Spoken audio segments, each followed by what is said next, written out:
Day 3 of the Emerald Lakelands FCA tournament, the third and final day here on the Lakelands Sports Network. Landon King, Steve Roberts here with you to bring you the action here from game number 1 between the Hornets from Ware Shoals and the Fighting Chiefs from McCormick. Coach, both these teams still looking for their first win in this tournament. We've got a non-region game, so I've got 2 questions for you regarding these 2 teams. Coach, what do each of these teams, the Chiefs and the Hornets, have to do to pick up their first win in the tournament here today? And how do you feel like this non-region game is going to prepare these 2 teams when they see each other later in conference play down the road? Well, I think both these teams have got to really have a focus on not turning the ball over. I think both of them had obstacles yesterday with that. Mm-hmm. And when you turn the ball over and the other team scores, I mean, there's 2 problems when you turn it. And to me, a lot of the turnovers are unforced turnovers, which is a turnover that the offensive team makes the problem. So I would think that would be the biggest thing. The team that doesn't turn the ball over the most will win. Coach, we saw Jakevius Purdy put up a big game for McCormick yesterday. We see the top performers from day number 2. He's number 2 on the list, 22 points. How's he going to provide a spark for the Chiefs here in this one? Well, I think that the other thing is when you got a guy playing well or he's your best player, then he's got to get touches. And the other 4 guys have got to understand that. 100%. And when Purdy gets the ball, good things happen for McCormick. So that's what I would say. Hey, let's try to focus. And the great thing about McCormick, was here a little late yesterday and didn't get locked in. And they were here early today, so hopefully they'll get a good start. Yeah, we'll take a quick look back at those top performers. Justin Rollinson led the day with 29 points for Dixie. Stalin Johnson with 20. PJ DeVoe for Crescent, been really impressed with him, 19. London Crawford with 16. Jemias McManus, sophomore from Abbeville, rounds out the list with 15 points. So a lot of good performance there from a lot of the top players in our area. We'll take a look at the updated bracket now that we have. Greenwood Christian lost to Greenwood yesterday. Abbeville with the commanding win over Emerald. So Greenwood and Abbeville will face off in the championship game later on tonight in the nightcap. Coach, what's your thoughts on that one? To me, the game is going to hinge a little bit on how the game is called. If it becomes a physical game, Abbeville has a chance. If the whistle is blown, I would say Greenwood would have a better chance for more skilled players, more so. So I really believe it's going to be dictated on. And then the other thing is, hey, who can make 1 or 2 threes? Yeah. Because both those teams are very inconsistent in shooting the 3 ball. Yeah, Greenwood only made 1 triple yesterday. Abbeville didn't make many triples yesterday either. I think that has potential to be one of, if not the best game we have of the entire tournament.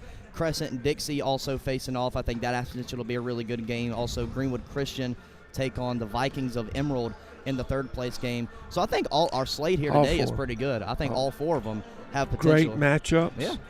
And the other thing that I'm excited about watching this tournament the last 3 days is the better players are young players. Yeah. So my hope is that we have the young players back next year at their schools and back at the FCA tournament. Yeah, we've had a lot of those guys that we saw last year before that return this year and make a big impact. Yeah.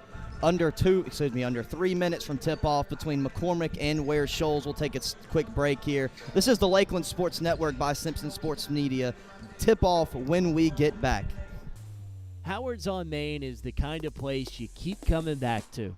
Open 6 days a week with breakfast served every day, plus a full menu loaded with variety for lunch and dinner. Great food, friendly faces, and live music that keeps Main Street moving. From morning coffee to late night vibes, Howard's on Main delivers every time. Howard's on Main, great food, live music, and a true Greenwood favorite. At the Height Law Firm, we exist for one reason: to make South Carolina safer. When a company cuts corners, when a driver ignores the rules, or when someone's careless mistake injures a family, we step in. Because accountability is not just about compensation. It's about preventing the next tragedy. Every case we take, we hope that we can make a change to make South Carolina a safer community.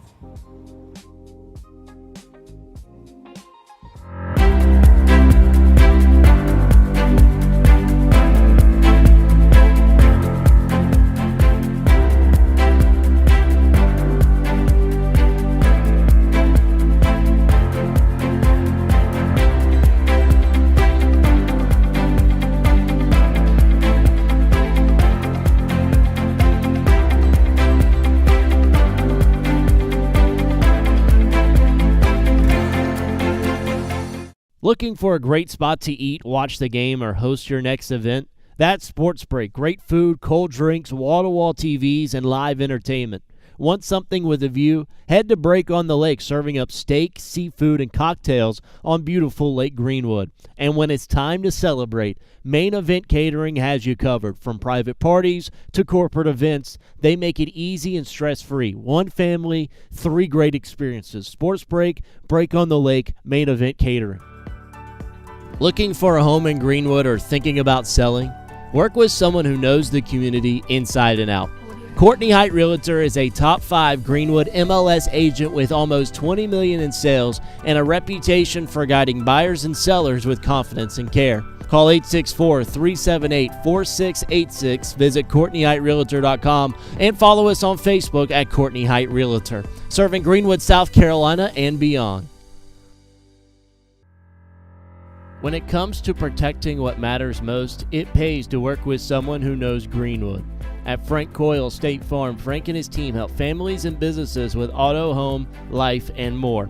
Whether you're driving to work, protecting your home, or planning for the future, count on coverage you can trust. Call 864-223-6781 or stop by 424 Main Street in Greenwood. Like a good neighbor, State Farm is there.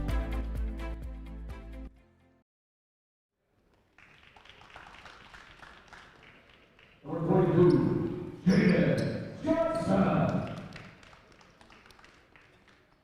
Number 32, Jacob Baldwin.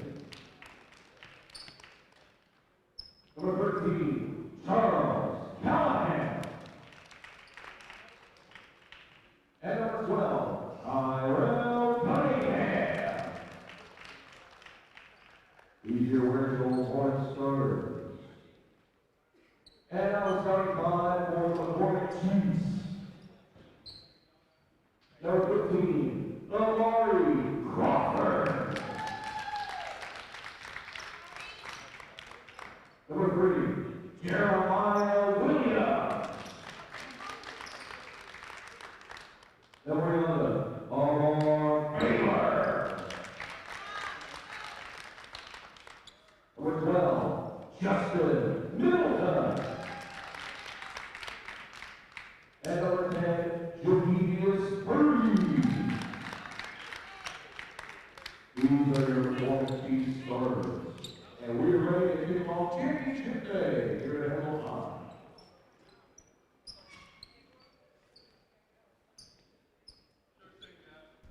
Back here on the Lakeland Sports Network, we're about ready for a tip-off following the pregame convocation there by FCA Lakeland's area director Brett Davis. Starting lineups there from Josiah Gary. It's going to be Jaden Johnson versus Amari Crawford here at the Viking logo. Both teams looking for their first win here in the 2025 Lakelands FCA tournament. Won by Johnson. Here goes Charles Callahan down the floor. He had 9 points yesterday in the loss. Had 15 on day one. It's Callahan on the wing. Misses the 3. Rebounded by Purdy. We mentioned him earlier. Had a big day yesterday. 22 points for the sophomore. Amar Baylor misses strong. Johnson lets it roll out.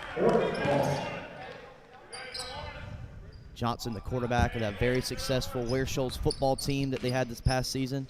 9-1 regular season, a legendary 2024 it was.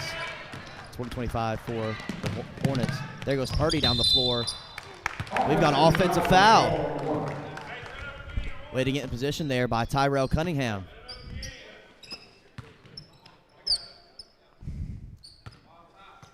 McCormick starts out in the as they've started the last 2 games in a 1-2-1-1 full court press. And Ware Shoals turns it over. Cunningham lost control. Good pass there from Williams. Baylor can't get it to fall. Rebounded by Baldwin. Callahan lost control of it into the hands of Justin Middleton. Down the floor. Too strong for Baylor. Bunch of turnovers here for both teams. 5 in 1 minute. That's what you said in the pregame. Going to have to limit those. Neither team with a strong start in that category. Kids need to learn when they catch the ball is catch and turn and face before they do something. Most kids, when they catch the ball, they're trying to get it out of their hands quickly. I always put it as, hey, you're the quarterback. The ball's in your hands. Look at more than one receiver. Callahan out to Medlin. He'll pull the trigger. Leaves it short. Rebounded Jeremiah Williams. Williams had 15 on day one. Was quiet yesterday as he misses there on the floater. Rebound Johnson. We got a jump ball. Arrow favors the Chiefs.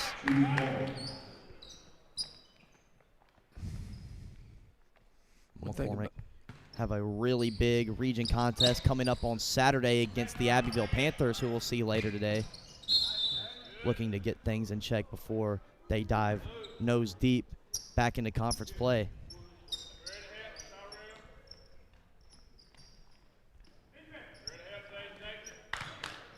Callahan over to Cunningham. Baldwin near the 28-foot line. Now Cunningham over to Medlin. Skip pass. That's Callahan. Pulls it off the front iron. Rebound Williams. Jeremiah Williams down the floor. Past the timeline. Swung over to Purdy in the corner. Purdy drives. Almost lost control. Now Jeremiah Williams with the floater. Too strong. Rebounded by Cunningham. Still scoreless here through about 2 minutes to play. Callahan. Cunningham, bit out of control, and he traveled. How many turnovers is that now, Coach? 4 for Ware Shoals. Going to take a timeout. It's probably a good timeout. Yeah. Kind of reset here. If you look at it, Ware Shoals is shooting threes, and McCormick's driving the ball. Yeah. So 2 different types of offense the first couple minutes. You mentioned a couple times over the past few days about Ware Shoals. Much of their offense seems to be just one pass and then shot or dribble down and take the first shot that you see. What would you like to see improve out of that Ware Shoals set? I would like to just see Ware Shoals try to run something. Yeah. You know, make more than one pass. Mm-hmm. Like this game to me as a coach, it's preparing me for conference play. So if I'm coaching Ware Shoals, I'm coaching my guys trying to get them better. Yeah. And the obstacle they have is they turn the ball over and they struggle offensively to get any movement. And McCormick in some stretches the last 2 days, obviously Saturday, Monday, they had the same obstacles, but today they have been a little bit more got the ball move. I say side to side. That means you move the ball, obviously, from side to side. They haven't taken the first quick shot. Now, they haven't been able to score either, but to me, they're out of the chute a little bit better than McCormick is right now. Yeah. See how Tavis Evans in for McCormick for the first time this tournament. He missed the first 2 games as Williams connects on the 2 free throws there to give the Chiefs a 2-0 lead. Evans. Senior guard, averaging about 6 points per game this year. Was a starting running back on that mighty Ware Shoals team as Cunningham travels. 5th turnover there for Ware Shoals. 7th total from both teams in this first quarter. And when you have 5 turnovers, that means you have 5 open possessions offensively where you didn't get anything accomplished. 3's off there from Bailey. Yeah, I totally agree with you there, Coach. If you miss, you at least got a shot up. With a turnover, you don't get anything. Cunningham misses badly with offensive rebound by Johnson. See, the ball is not moving, staying one side. Over to Medlin. He thought about it. Skip High pass post over to would be open right here. Another travel.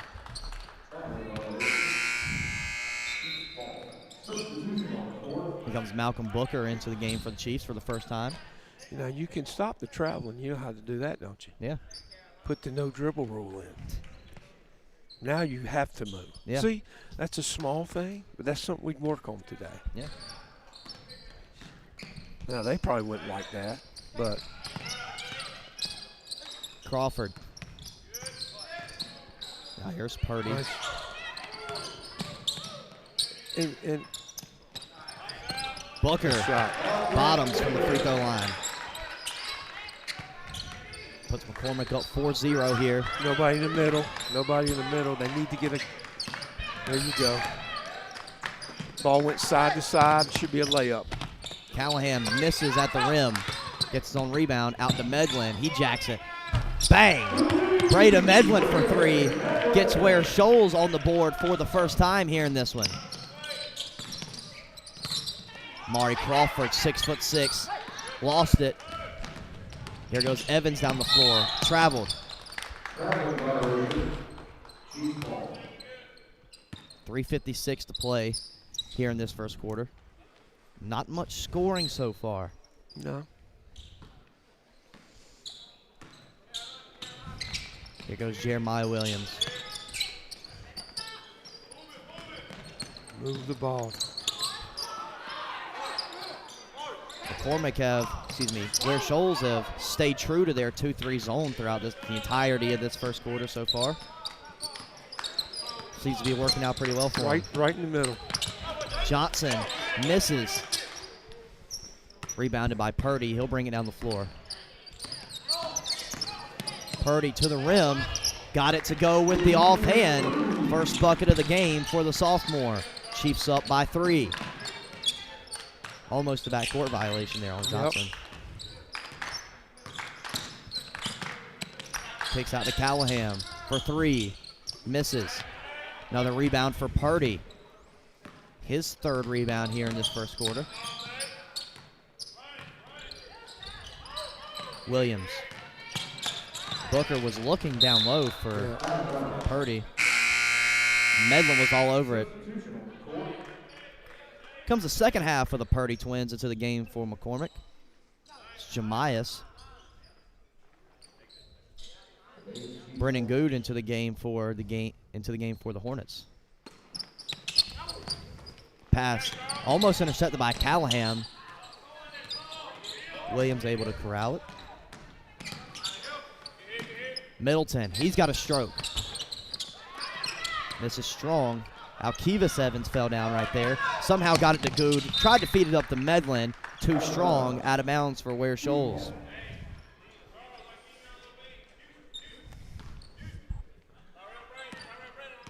Up to 7 turnovers. Williams with the floater. Nice Won't shot. fall. Nice shot. Good open shot. Alkevion Evans to the rack. Won't fall. We'd like to see an extra pass there. Won't fall for Williams either, but Purdy is there to clean it up. Purdy with 4 points. 8-3 in favor of McCormick. Alkevion Evans in the corner. Way off. Offensive rebound, Good. Here's Callahan. He'll jack it. Air ball. You know, things have changed. When I played, obviously it was in the dark ages and we didn't have the 3 at high school level. But, dude, if you shot an air ball, you might as well, the horn's going off. Yeah. And, you know, it was a little different. You thought about it before you shot it again. Jamias Purdy. Yeah. Down low. Big man using his size, his advantage underneath. Cunningham to the rack. A nice move there from Cunningham. Nice Euro step. 10-5 now in favor of McCormick. As you were saying, it seems like Ware Shoals giving everyone the green light so far. Yeah. Equal opportunity. 3's off there from Purdy.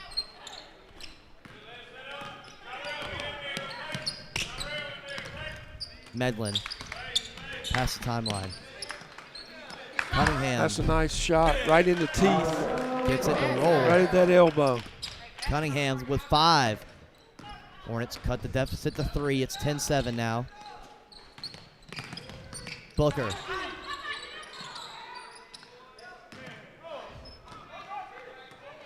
Turnover by McCormick. Tried to save it, missed layup there by Evans. Callahan goes up, he's fouled.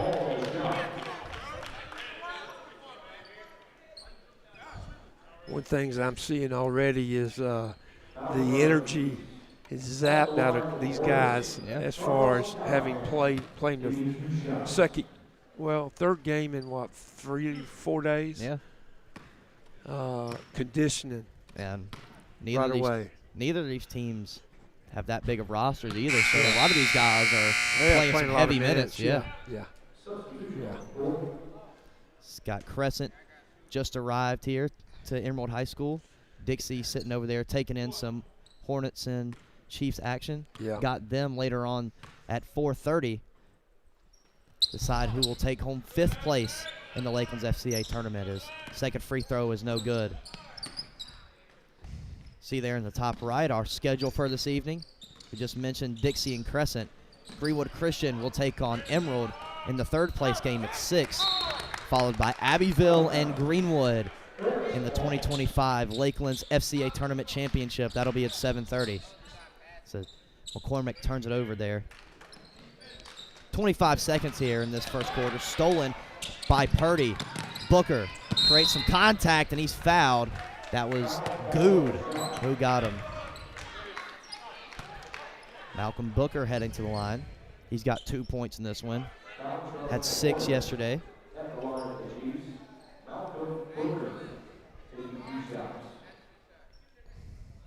Saw an offensive explosion in McCormick's last game yesterday against Dixie. Dixie took that one home 103-67. Not sure if we'll see those scoring totals here in this one. Booker nails the first.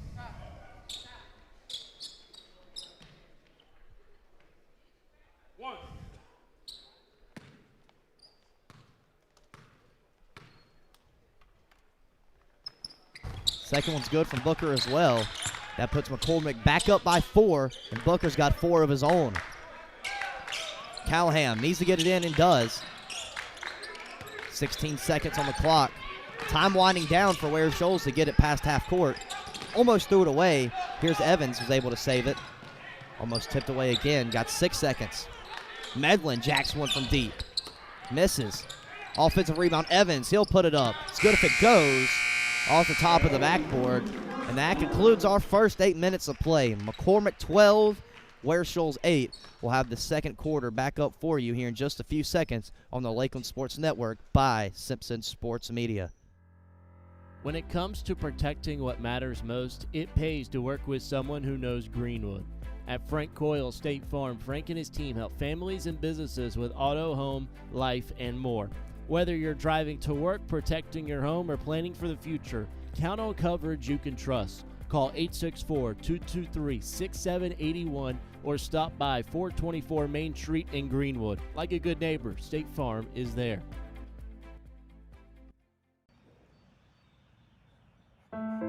Home. It's the house you grew up in.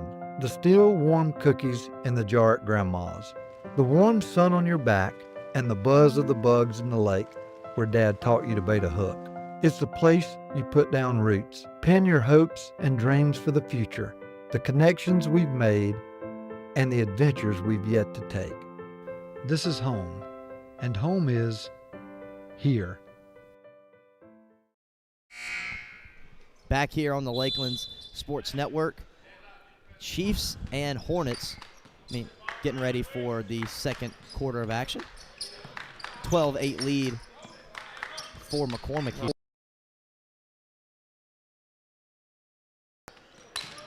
Another turnover there from Ware Shoals.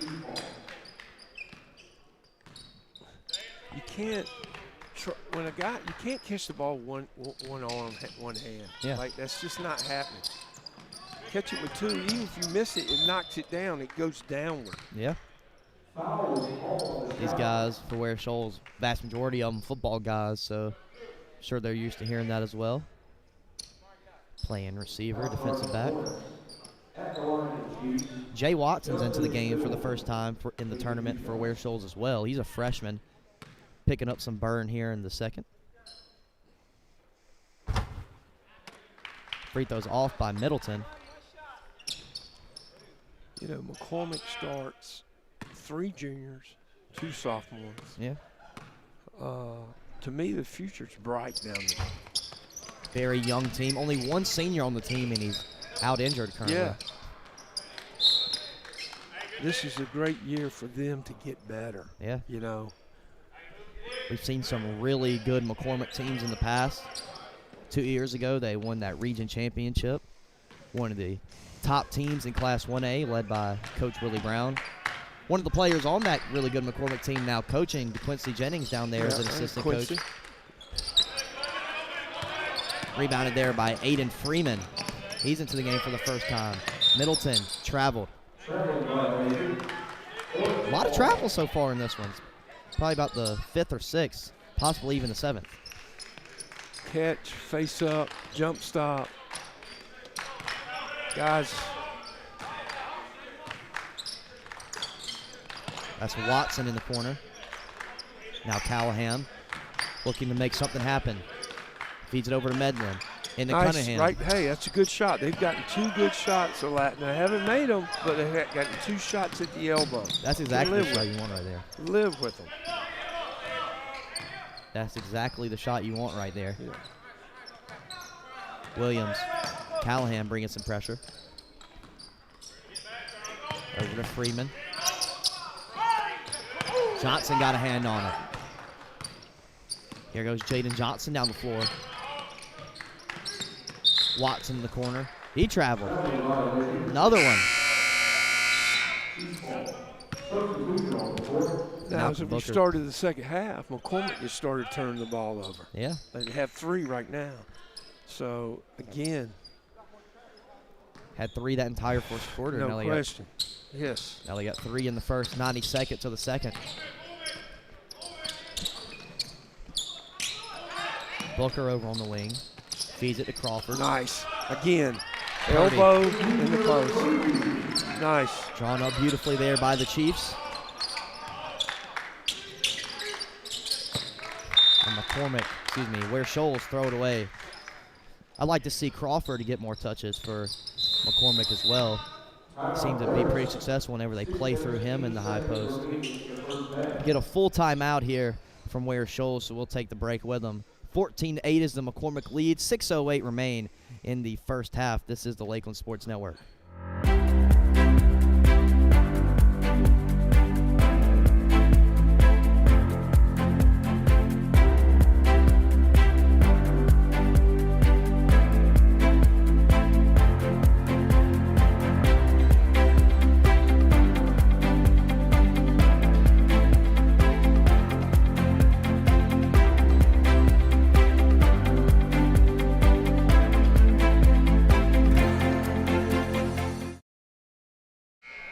Back here on the Lakeland Sports Network by Simpson Sports Media. Day number 3 here provided by the Lakeland Sports Network. Be sure to like, subscribe, and turn that notification bell on for future productions by Simpson Sports Media. Once again, this is the Lakeland Sports Network. Like, subscribe, hit that notification bell for future productions. Here come the Chiefs. Out of that timeout. Freeman almost lost it. Swung over to Purdy. He's got 6 points. Skip pass. Short corner dive right there. Had it ripped away. Another turnover for McCormick in this second quarter. Neither team able to find their footing offensively so far. So I can live with that turnover. He brought it down, but we got it right where we wanted it. Skip pass over to Watson. He'll take it up on Crawford and reject it. Yes. Good defense there by Maury Crawford. 6'6" junior's been waiting patiently for his time on varsity, and this season has been it for him. Watson caught the inbound but lost it. Got another turnover.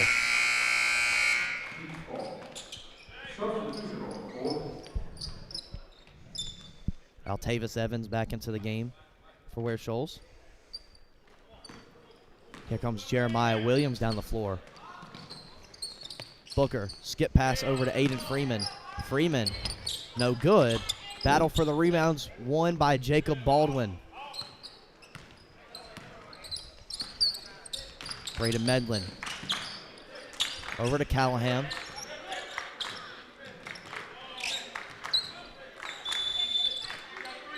Three-second violation is on Jacob Baldwin.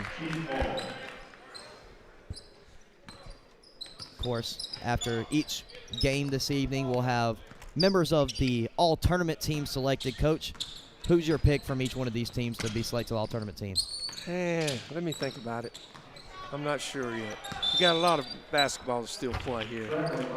Got a traveling violation there on Got an Freeman. idea, but Josh Winbush going to sub into the game for the first time for Ware Shoals. I'd like to pick an all rookie team in this All-rookie tournament. team, nice. Young guys. Callahan misses badly. Blocked by Crawford at the rim.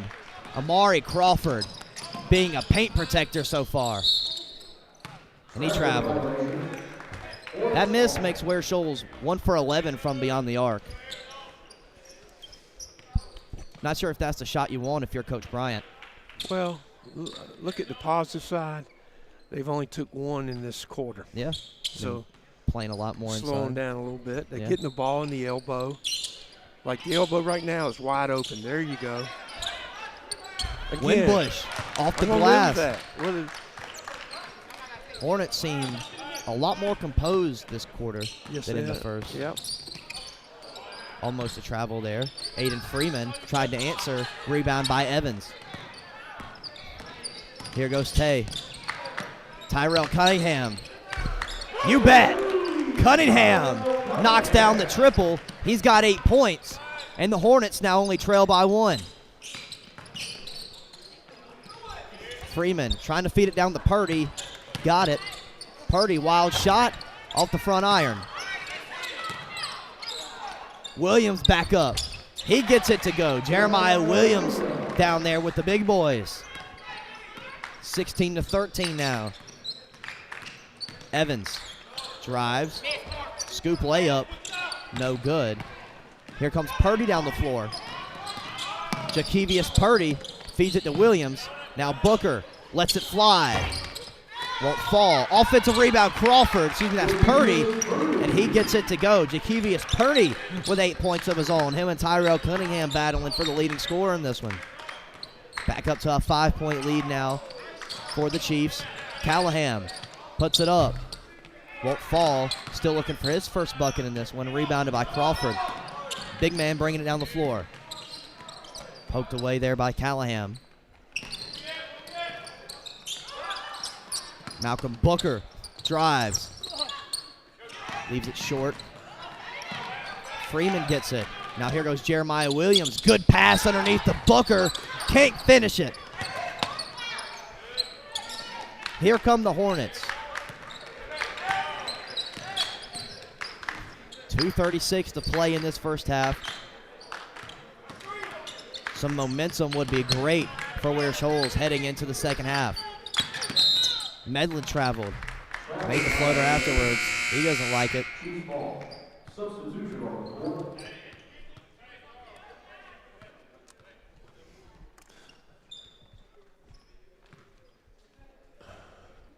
We've already seen improvement from both these teams playing in the first half of this game compared to the first half of their 2 previous games.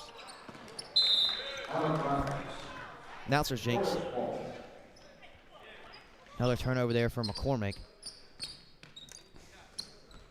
Here come the Hornets.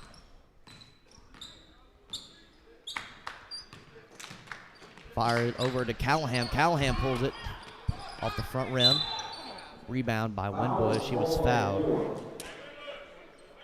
Callahan looking for his first points in this one so far.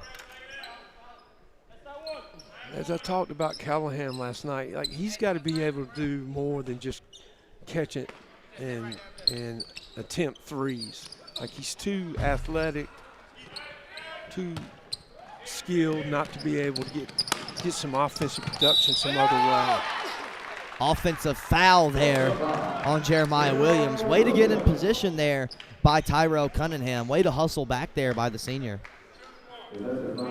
Never mind. Fouls on Foul's on Cunningham.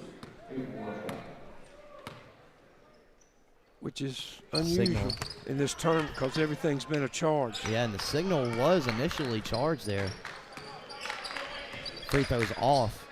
Well, official occasionally turned the ball over too now. Nice Winbush pass. misses the layup. I mean, that's a good look. Purdy, a little bit out of control.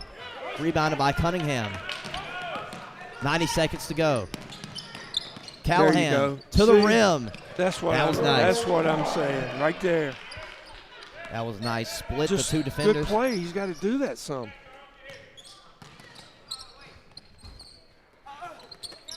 Battle for the rebound. It's Callahan who comes away with it. Had it poked out of bounds. It's going to be with the Hornets. 113.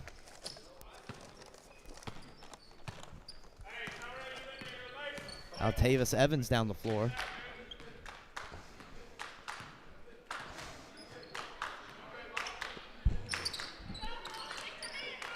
McCormick already with a win in conference play over Ware Shoals. They defeated them 75-42 there, as you see in the top left, as Williams nails the floater. This one seeming to be a lot closer than that first matchup, though means a whole lot less being a non-region game. Right in the middle. I can live with that. Cunningham's been getting a lot of easy looks there. Yeah, right there in the elbow. We'll live with that. Knocked out of bounds there by the Hornets. Going to stay here with the Chiefs. Alkevion Evans now into the game. 27 seconds to play on the dot. Middleton gets it into Williams.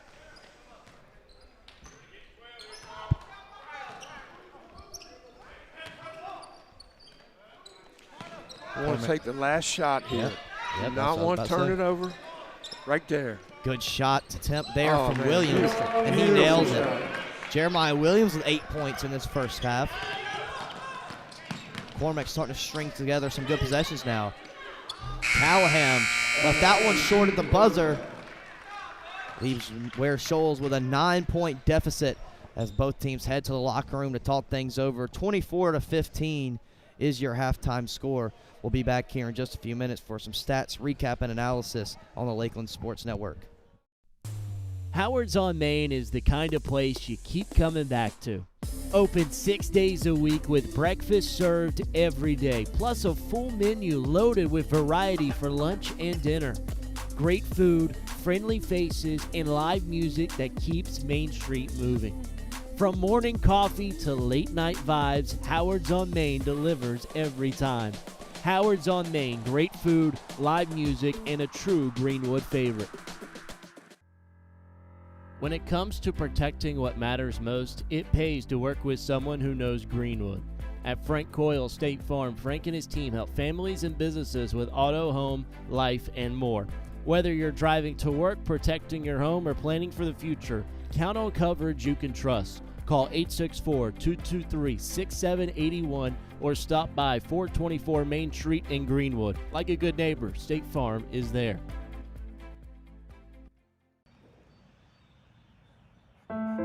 Home. It's the house you grew up in. The still warm cookies in the jar at Grandma's. The warm sun on your back and the buzz of the bugs in the lake where Dad taught you to bait a hook. It's the place you put down roots, pin your hopes and dreams for the future, the connections we've made, and the adventures we've yet to take. This is home, and home is here. At the Height Law Firm, we exist for one reason: to make South Carolina safer. When a company cuts corners, when a driver ignores the rules, or when someone's careless mistake injures a family, we step in. Because accountability is not just about compensation, it's about preventing the next tragedy. Every case we take, we hope that we can make a change to make South Carolina a safer community.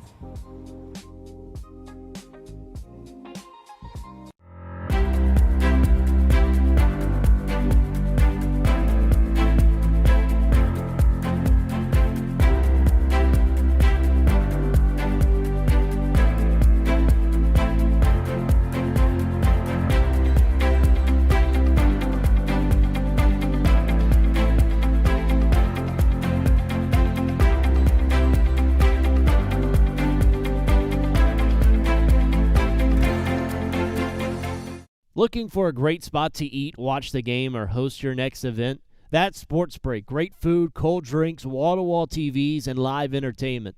Want something with a view? Head to Break on the Lake, serving up steak, seafood, and cocktails on beautiful Lake Greenwood. And when it's time to celebrate, Main Event Catering has you covered. From private parties to corporate events, they make it easy and stress-free. One family, 3 great experiences. Sports Break, Break on the Lake, Main Event Catering.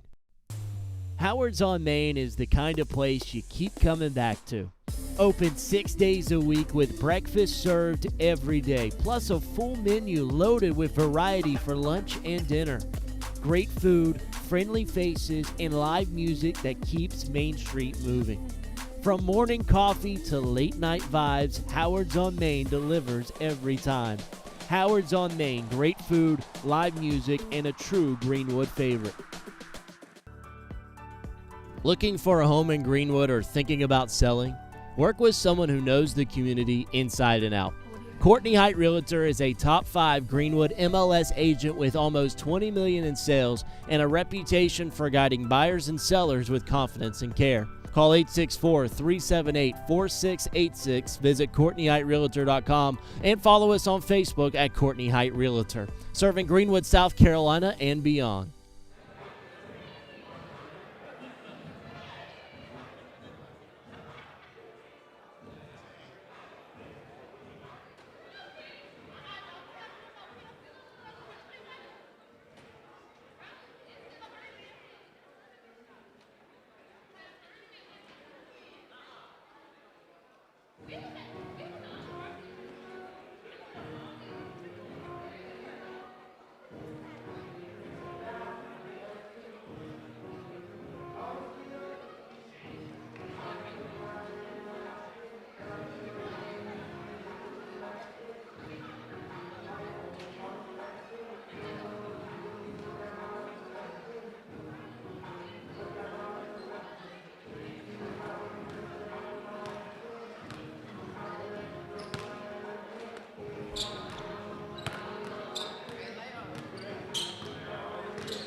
Looking for a home in Greenwood or thinking about selling?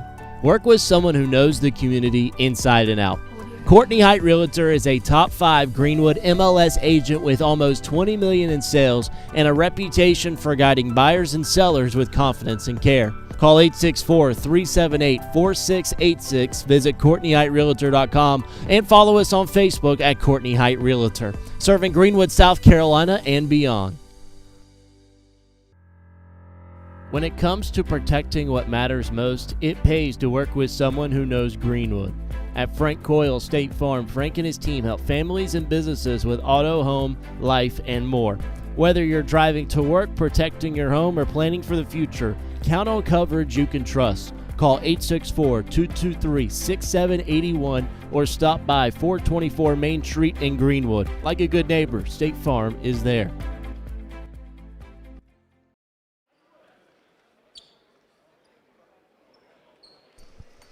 Back here on the Lakeland Sports Network.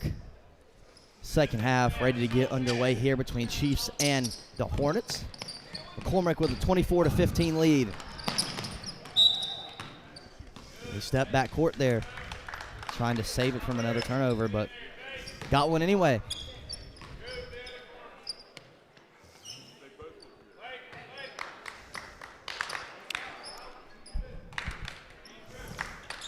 That's Johnson. In the elbow there again. A lot of pressure there. Ball here. Swarmed by Chiefs. Not a good way to get started here. Turned it over and then we fouled. Your 2 least favorite things. They'll keep you up at night. They will. That and missed free throws. Oh, now we used to burn the timeout. Couldn't get the ball in.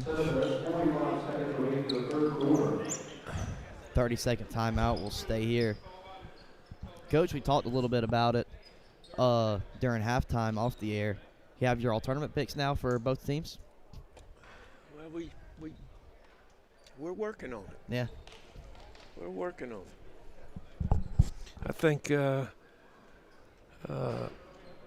always concerned who's listening. So do we have the picks? Will that come right after the game? Is that how they're going to do that? That's or they're how going to wait to the end of the tournament? Typically, they give it to the players right after the game. Now, who is on the tournament? Not sure. Who's making those? Not sure. Okay. Not sure. Somebody will. Here goes I mean, Middleton. obviously, Cunningham has had the best, the scoring points for Ware Shoals in the 3 games. Yeah. I think Purdy and Williams have been the 2 guys. McCormick, if I kind of look over, it'll be interesting how those 2 guys play this 2 quarters. Yeah. Cunningham off the glass. Tyrell Cunningham with 10 points now. He's got 10 of the 17. Yeah, and I was wrong on it's Crawford leaves it short. Offensive rebound, Purdy. He can't clean it up. It's Callahan. Yep. Just Intercepted. Got Callahan and what? Cunningham? Yes, sir. Wow. Charles Callahan, Tyrell Cunningham. I'd get that all mixed up. They're number 12 and 13 yeah, as well, so they're right yeah. next to each other on the roster. And Cunningham is a senior, and then Callahan is the sophomore. Sophomore, yep. Yeah. Both football guys. Okay. Callahan misses a 3. But Cunningham there is able to throw it off a Chief and stays down here with Ware Shoals. Yeah.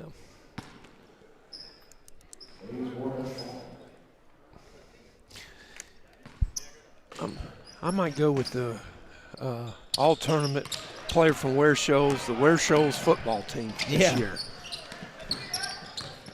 Vast majority of these year. guys are on the Great football year. team, of course. I think the only one that doesn't play, Braden Medlin, maybe.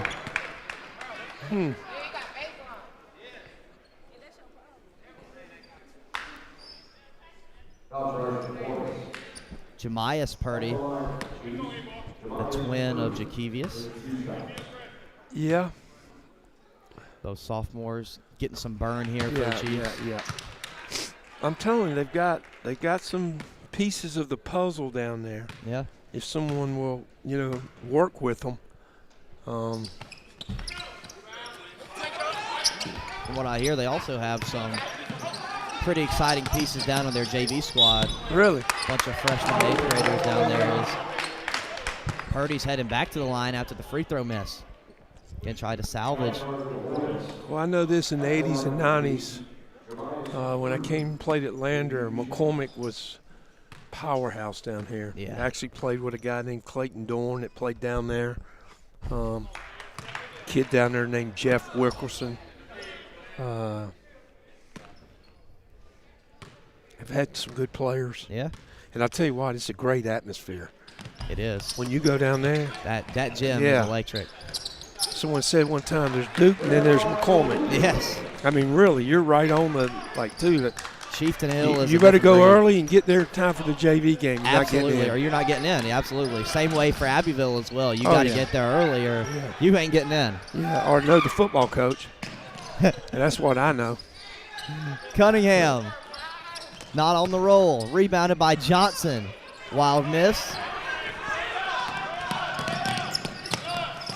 Williams on the other end. Like, the difference today with McCormick is they're not shooting threes. Yeah, only. And they're defending okay, and then their transition has been good, and that's what they do.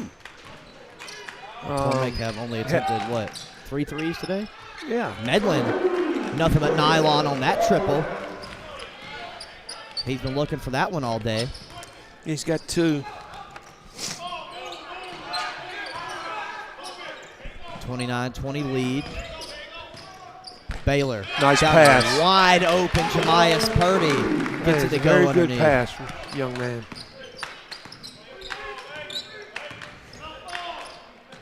Callahan had it rejected on the way up by Baylor. Offensive rebound, 2 for $1. You bet. Charles Callahan gets that one to fall.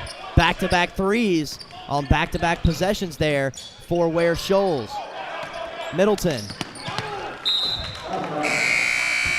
Good idea. Had Purdy open again on the block. Perhaps a bounce pass would have suited better there. Nonetheless, it's going to remain down here with the Chiefs. Williams. Down to Purdy. Double team. Good pass to his twin, and Jakevius finishes at the rim.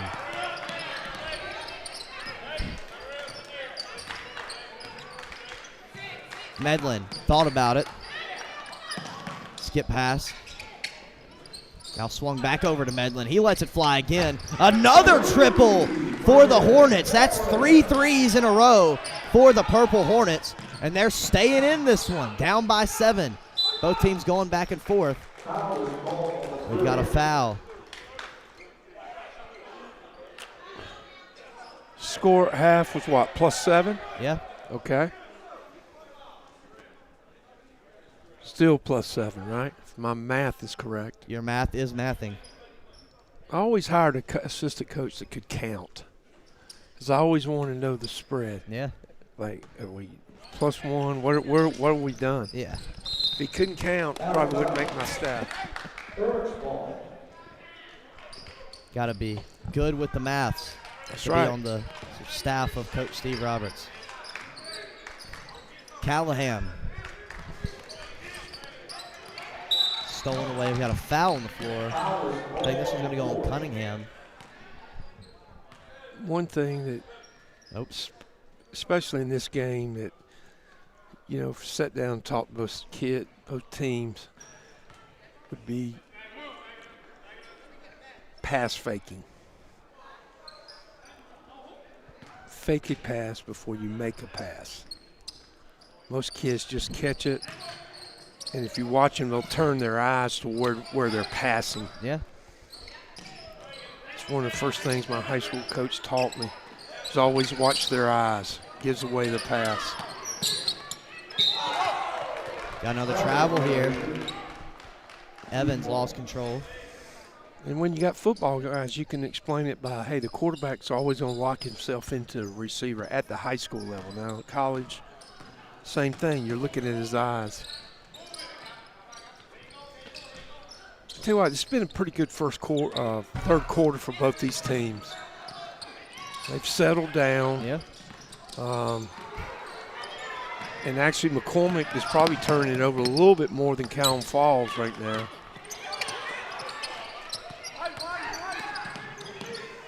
That kid just was effort. 2 misses there in Smallest transition. guy on the floor and just is that. There you go. Cunningham. Hornets now down by 5, 33-28. It's been a much different game than that 30-point victory McCormick had in early December over the Hornets. Baylor lets it fly, in and out. Rebounded by Evans.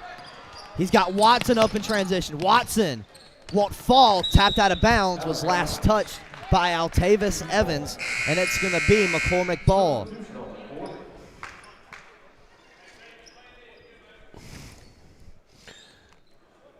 That should have been a layup. The guy that was sprinting ahead, if he would have been a little wider, where the guy could have made a easier pass to him. Middleton with the floater. Strong. Offensive rebound. Purdy, no good. Got it again. Put back is good.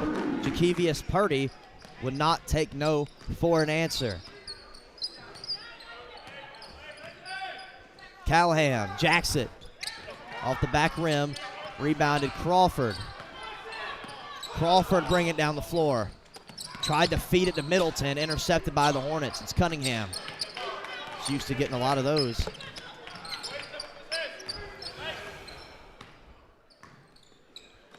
Callahan thought about it. Nice little fake. Watson with the floater. No good. Here come the Chiefs in transition. Wanted Williams. Turnover. Will be Ware Shoals ball on the turnover.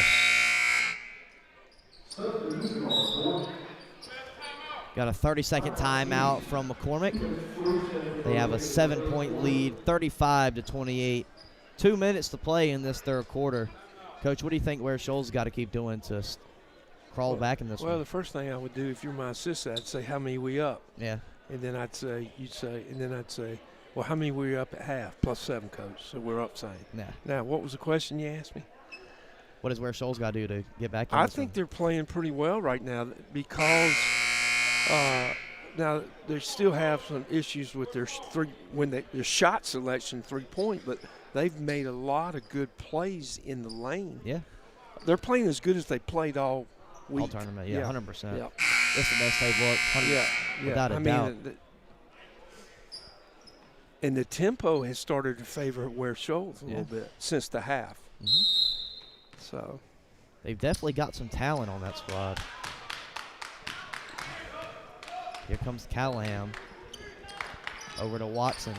Down to Cunningham. Had it rejected by Crawford. His third block of the day. Purdy down the floor. Nice play. Good pass from Purdy to Baylor. Baylor gets on the score sheet for the first time. 9-point lead now for McCormick. The problem seems to be for Ware Shoals right now is whenever they score, McCormick are able to answer right back. Yeah. Well, defensive transition for both these teams have not been great today. Got to travel there on Jay Watson.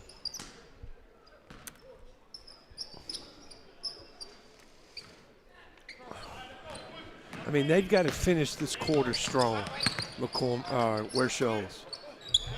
Purdy's there for the cleanup. Second shot. Got to get a body on him. Yeah. And one thing in high school, another shot. I think that one was tipped on the way up by Baylor.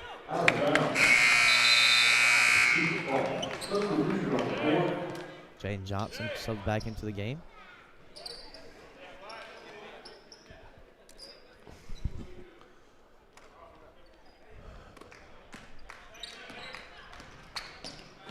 Baylor down to Crawford. Nice catch. Purdy underneath. Jakevius Purdy's having himself another day. Now a double-digit lead for McCormick, their largest of the afternoon. And this has all happened in the last, 2.5 minutes? Big run here plus for the Chiefs. 7.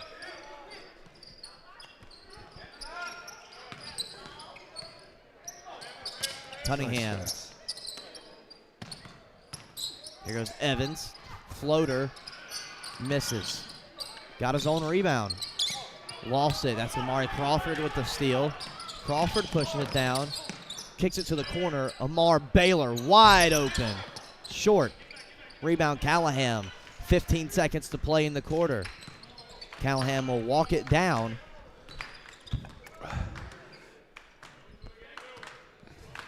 Holding for the last shot. 4, 3, 2, 1. Callahan got it! Charles Callahan at the buzzer.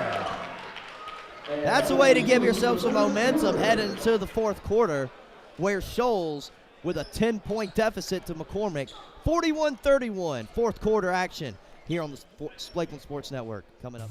Howard's on Main is the kind of place you keep coming back to. Open 6 days a week with breakfast served every day, plus a full menu loaded with variety for lunch and dinner. Great food, friendly faces, and live music that keeps Main Street moving. From morning coffee to late night vibes, Howard's on Main delivers every time.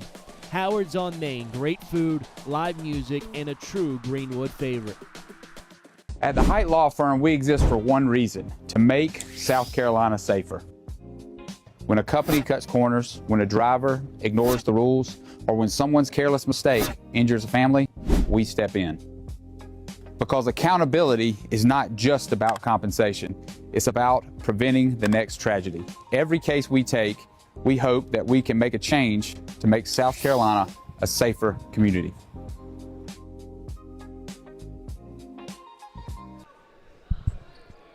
Fourth quarter getting started here on the Lakeland Sports Network. It's a 41-31 lead for McCormick. Medlin lets it fly immediately. Misses short. Rebound. He was fouled. That's Middleton.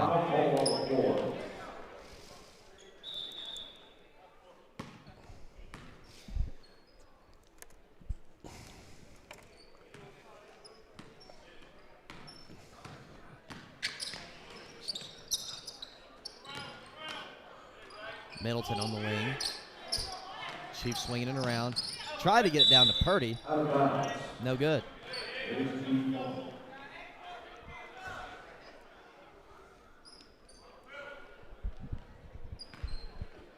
Middleton inbounds it to Williams.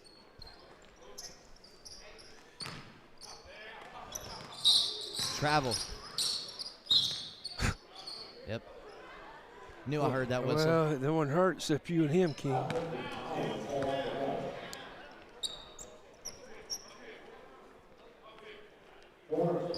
Another turnover. I mean, if you take Crawford and the two Purdy twins for a 1A school, that's length. Yes, it is. Middleton gets the layup to go on the other end after a rejection by the aforementioned Amari Crawford. Stands 6'6". Both the Purdy twins standing at about 6'3". This team's got some real potential. Yeah, they do. Medlin. Slow things up a little bit.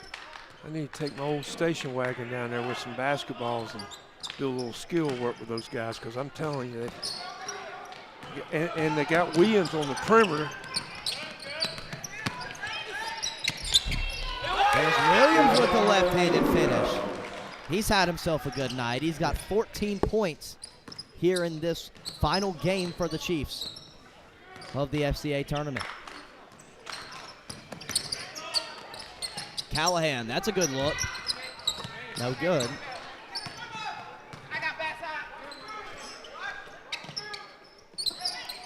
Johnson. Nice. Free throw line. I'll live with that. Here come the Chiefs. Tipped by Medlin. Back into the hands of Middleton. He gets the layup to go on the other end. Transition Chiefs taking over. has been difficult for Ware Shoals, because of shot selection, people are way out. Shot there from Medlin won't fall. Johnson takes to the rack, won't go. We've got a technical foul. It's going to go on Braden Medlin of Ware Shoals.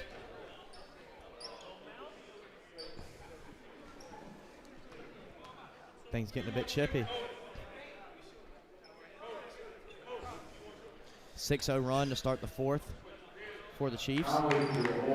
They're up 47-31. Jeremiah Williams take the technical free throws. You know, probably in that scenario there is probably what's happened is somebody from the Chiefs said something. And Medlin took it personally. Yep. And Medlin got caught. It's always the person who responds who gets caught. Yeah, I mean, life's not perfect, you know, and that's when you play these games, and kids have to learn that. Got a great opportunity here. So Williams knocked down both free throws. Tried to feed down to Purdy. It's going to be Ware Shoals' ball.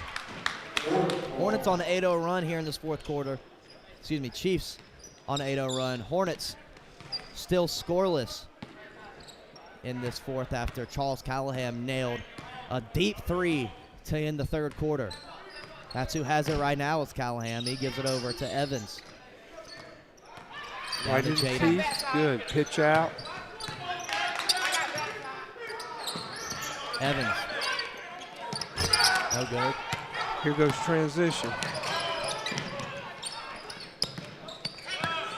Middleton in the corner. And Crawford almost slammed it down. 2 points count all the same. Now a 20-point lead for the Chiefs. Callahan misses. Offensive rebound, Cunningham. He'll take the free throw line, Jay. He misses. Rebounded by Amari Crawford.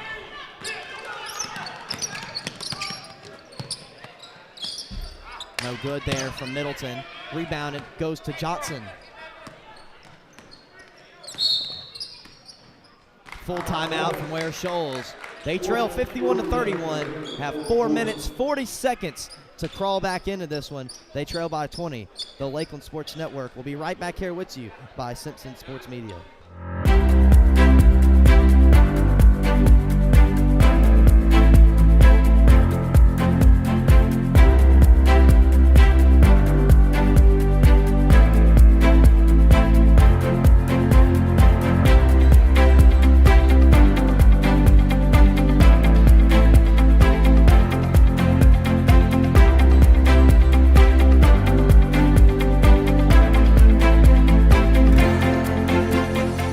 Looking for a great spot to eat, watch the game, or host your next event? That's Sports Break. Great food, cold drinks, wall-to-wall TVs, and live entertainment. Want something with a view? Head to Break on the Lake, serving up steak, seafood, and cocktails on beautiful Lake Greenwood. And when it's time to celebrate, Main Event Catering has you covered. From private parties to corporate events, they make it easy and stress-free. One family, 3 great experiences. Sports Break, Break on the Lake, Main Event Catering.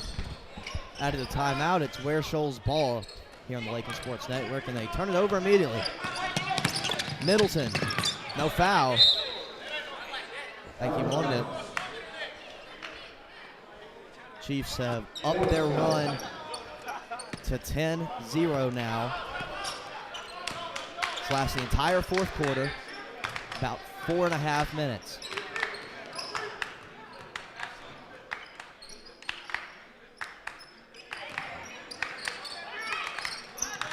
Johnson off the, never mind, thought I was going to hit off the glass, but it fell short. Chiefs ball. Were you able to see Ware Shoals football this year? Yeah, I was able to see him one time versus Whitmire.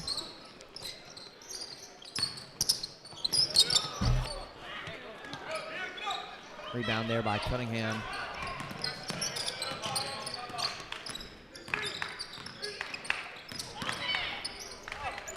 Callahan turns it over, got it right back.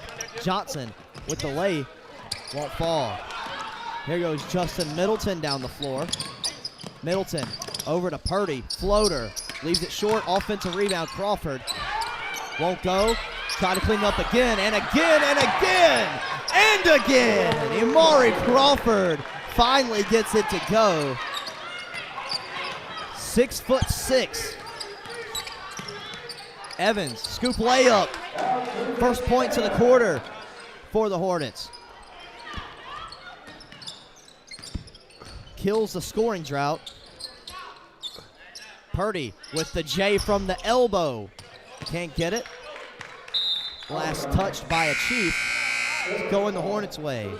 Ethan Parham, Elijah Brown, Jay Watson for the Hornets. We got Malcolm Booker, Zach Childs, DJ Callahan, Jemias Purdy, and Tyler Maston into the game for the Hornets. Excuse me, for the Chiefs.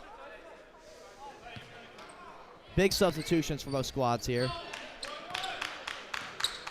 Don't forget Dixie and Crescent at 4:30 coming up right after this one. Graham Simpson will be bringing the action to you for that one, followed by Greenwood Christian and Emerald in the third place game. It'll be me and Coach Roberts with you. Then the championship game between the Panthers and the Eagles, Abbeville and Greenwood. Going to see who takes home the chip in this year's Lakelands FCA tournament. That'll be Graham and Coach Roberts on the nightcap.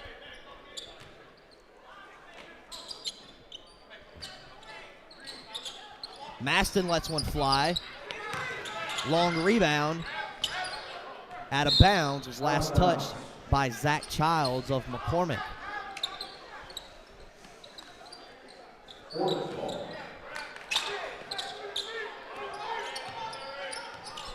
Here goes Altavis Evans. Running the point for the Hornets now. Kicks out to Elijah Brown. He lets it fly. Gets it to fall. Elijah Brown from deep.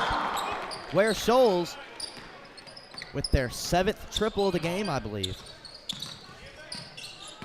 Maston drives. Misses. Offensive rebound by Childs. Won't fall. Battle for the board. Don't know who's got it. It's Maston. He gets the layup to go.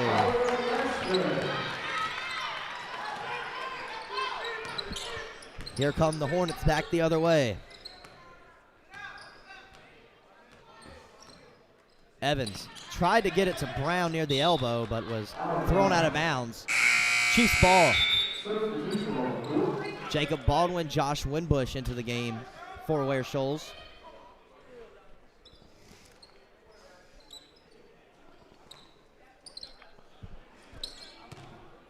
About 90 seconds to go in this one. Maston drives, floater. Nope. Tapped out of bounds. Stays down here with McCormick.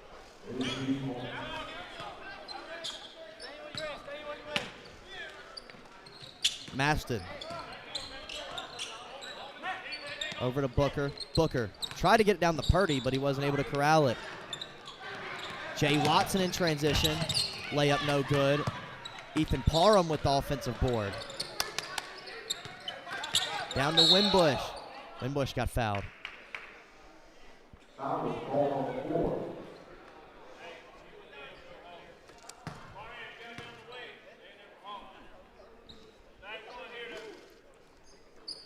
Just the first team foul on McCormick here in this fourth quarter.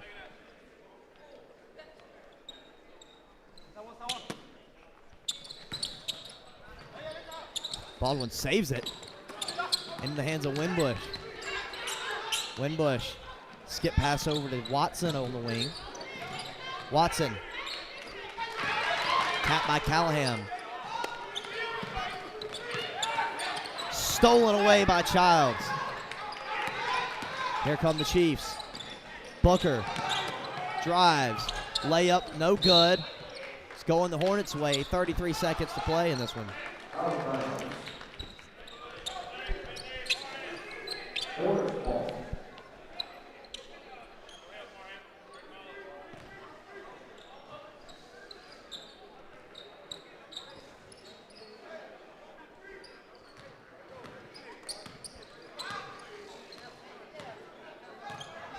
Parham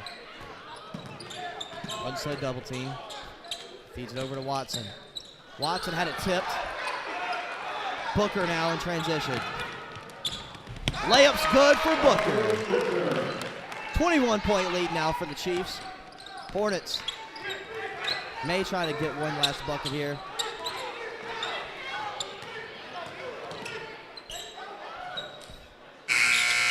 And that'll do it. McCormick takes 7th place.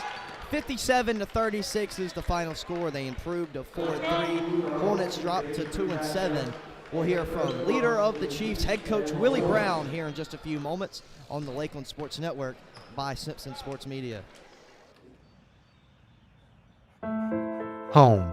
It's the house you grew up in. The still warm cookies in the jar at Grandma's. The warm sun on your back and the buzz of the bugs in the lake where Dad taught you to bait a hook. It's the place you put down roots, pin your hopes and dreams for the future, the connections we've made, and the adventures we've yet to take. This is home, and home is here. When it comes to protecting what matters most, it pays to work with someone who knows Greenwood. At Frank Coyle State Farm, Frank and his team help families and businesses with auto, home, life, and more. Whether you're driving to work, protecting your home, or planning for the future, count on coverage you can trust. Call 864-223-6781 or stop by 424 Main Street in Greenwood. Like a good neighbor, State Farm is there. Howard's on Main is the kind of place you keep coming back to.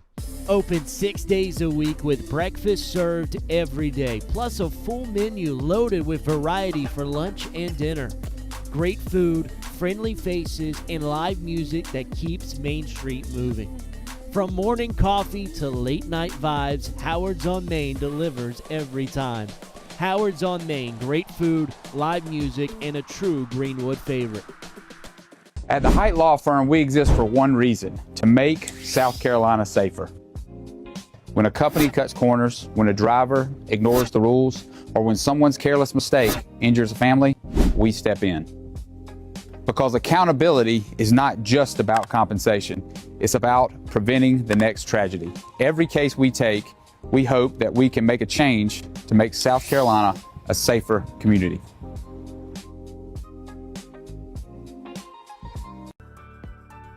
Looking for a home in Greenwood or thinking about selling? Work with someone who knows the community inside and out. Courtney Height Realtor is a top 5 Greenwood MLS agent with almost $20 million in sales and a reputation for guiding buyers and sellers with confidence and care. Call 864-378-4686, visit CourtneyHeightRealtor.com, and follow us on Facebook at Courtney Height Realtor, serving Greenwood, South Carolina, and beyond.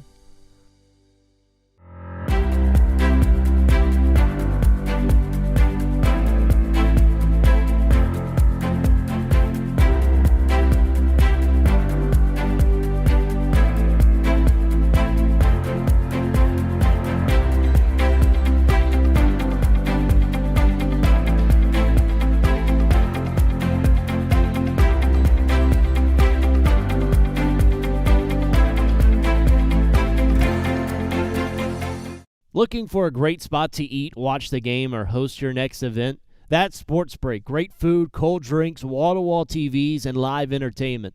Want something with a view? Head to Break on the Lake, serving up steak, seafood, and cocktails on beautiful Lake Greenwood. And when it's time to celebrate, Main Event Catering has you covered. From private parties to corporate events, they make it easy and stress-free. One family, 3 great experiences. Sports Break, Break on the Lake, Main Event Catering. Back here at Abbeville High School and talking to Coach Brown from McCormick High School. It just had beaten Ware Shoals. And Coach, what did you obviously you've had played 3 games in 4 days, and that's difficult for high school players, and it's also difficult to prepare as a head coach. But what are some of the things that you did today that helped you against Ware Shoals? Just going back to the fundamentals of transitional ball, trying to push the ball ahead, getting to the wings, getting everybody involved, trusting the other players and just trying to get to the rim, score the ball. Yeah. And, you know, the thing about it was today, of all 3 games I've called, you got a lot of shots in the lane. If you look, I don't even know if you made a 3 today. You didn't take but about 6 or 7. To me, that's a good thing with your group, because if they can get downhill, to me, that helps. Today, where Shoals took a boatload of 3s, you were able to rebound the ball and get going downhill and transition, and that builds confidence, making buckets, and then that just kind of kept going on. And to me, that was the difference in the game. They turned it over. I said at the beginning of the game, team with the least turnovers of these 2 teams will win. And it was a huge – you were probably a +8 turnover ratio. But I thought you guys did a good job. The other thing I thought much better today than the last 2, they shared the ball. Like, there was not – the ball went side to side a lot. And I thought that went well. You start 3 juniors and 2 sophomores, so, I mean, you're young. Yes. And for them to come in and I mean, you're going to leave here feeling positive about your team and positive of you got better. And with your young kids, you know, to me, the sky's the limit. Now, obviously, if you can get the young man back that's a senior, that will add to some of the, add to your improvement. Yes. Like I say, our senior TJ, he's out. He's basically the leader of the team. So just up in this tournament, everybody's just trying to find their way around it without our leaders. So just trying to find some chemistry and someone to step up. Yeah, and that's what you've had to do is, it's like a puzzle. You're trying to fit the puzzle. Yes. And so hopefully the 3 days have been able to help you there. Yes. Now, when will you guys start playing again? We have Abbeville on Saturday in Erskine. Okay. Yes. Okay. So that'll be a pretty interesting game. Oh, yeah. It always is when McCormick and Abbeville gets together for years and years. I played at Lander in the 80s, and Clayton Dorn, former player at McCormick, Lonzo, James Hill, different players. I mean, you just have a rich tradition down there. Yes. And I'm telling you, I used to go down there with Clayson to watch you guys, and then, like, to me, there's the Duke environment, and then there's the McCormick environment. You better get there right after lunch to get in the game. But it's exciting, and just congrats again, and hope all the best for your team this year. I'm really that's why I got your number. Really interested in some of these young guys. They got to have some strength, work on their skill work. But, again, congrats and safe travels home. Okay, thank you.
When it comes to protecting what matters most, it pays to work with someone who knows Greenwood.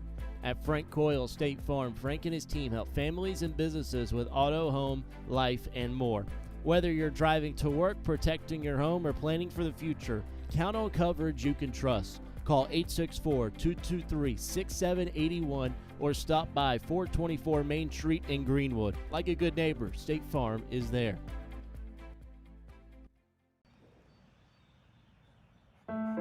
Home. It's the house you grew up in. The still warm cookies in the jar at Grandma's. The warm sun on your back and the buzz of the bugs in the lake where Dad taught you to bait a hook. It's the place you put down roots, pin your hopes and dreams for the future, the connections we've made, and the adventures we've yet to take. This is home, and home is here. Howard's on Main is the kind of place you keep coming back to. Open 6 days a week with breakfast served every day, plus a full menu loaded with variety for lunch and dinner.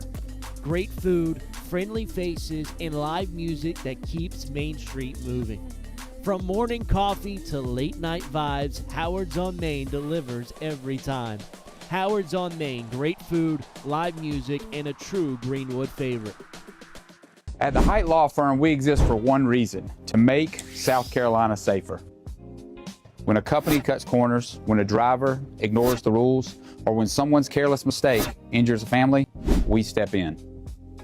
Because accountability is not just about compensation, it's about preventing the next tragedy. Every case we take, we hope that we can make a change to make South Carolina a safer community.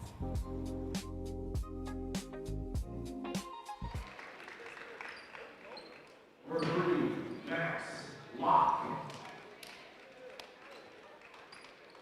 Number 4, Brandon Russell. Number 11, PJ DeVoe. And number 12, James Dawson. There are your Crescent honor starters. And the start five for the Dixie Hornets.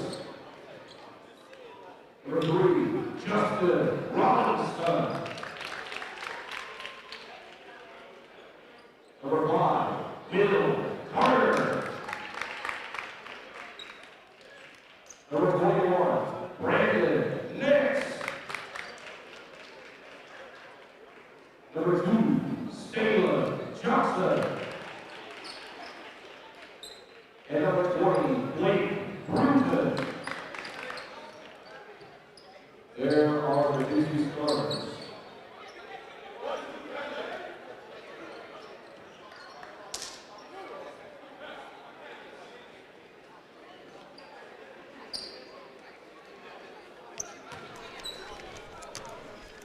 It's time for the 5th place game, the game of the first round losers who won their consolation. It's Crescent and Dixie, and boy, they did it in big time fashion last time out, Coach Roberts.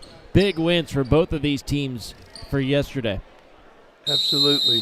There was a lot of makes, and these two guys made a lot of shots, a lot of threes in their last past games.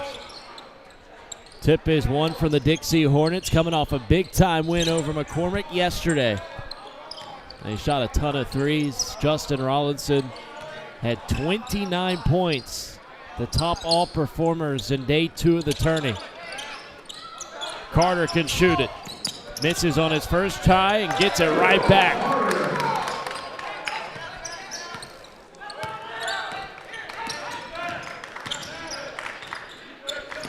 Locke almost lost it.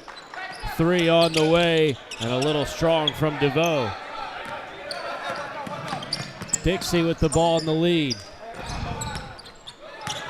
Bruton fading away, unable to hit. Brandon Nets comes out with the rebound. Dixie get an extra possession. Stalen Johnson lets it fly way downtown off the mark. And Max Locke, one of the veteran big fellas for Crescent, with the rebound. DeVoe on the drive. He's fouled and will shoot a pair at the line, PJ DeVoe. had himself a good tournament, sophomore. Standing at 5'10", 160.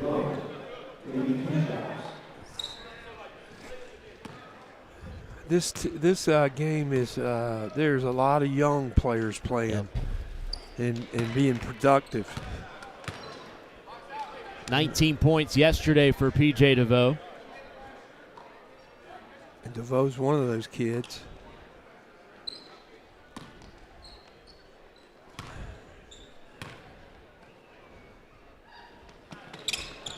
The lefty gets one from the line, puts Crescent on the board for the first time.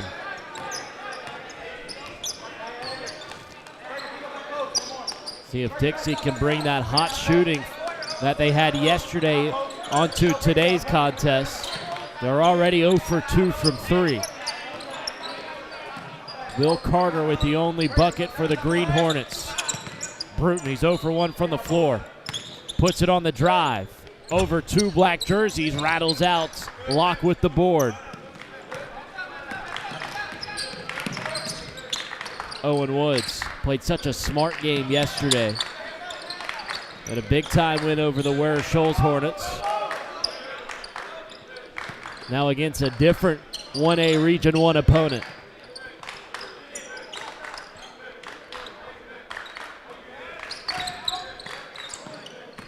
Locke had it taken away. Rollinson still up for grabs on the sideline, won by Woods. And now it's Dawson. Opposite corner, DeVoe. One more. Downstairs. Max Locke got his man in the air, but he traveled.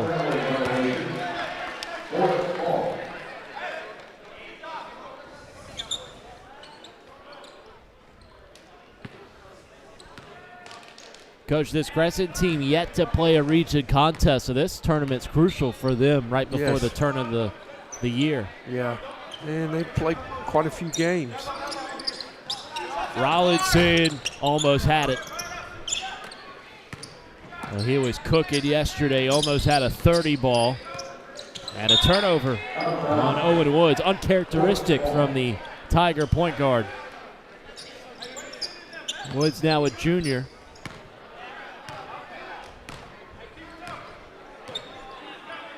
Woods showed his pass-first tendencies yesterday, even with the blowout. Yeah, and he's a good shooter. Perimeter shot. Carter off the catch. And that goes. First three-point make for the Dixie Hornets. That expands their lead to 4. A little pressure here. Dawson underneath. An open lock for 2.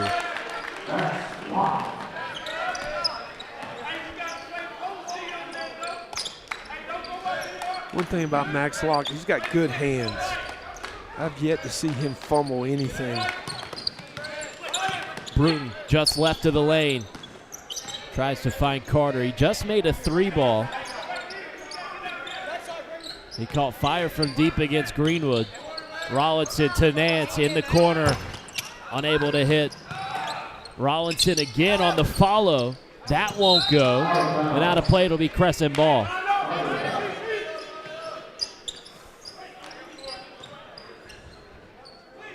Again, a little pressure by Dixie. Dixie this year, 6-5, 3-1 in region play. Picked up the loss to Greenwood to start the tournament. And out of play, off the fingertips of Locke. Yeah, I just talked about that.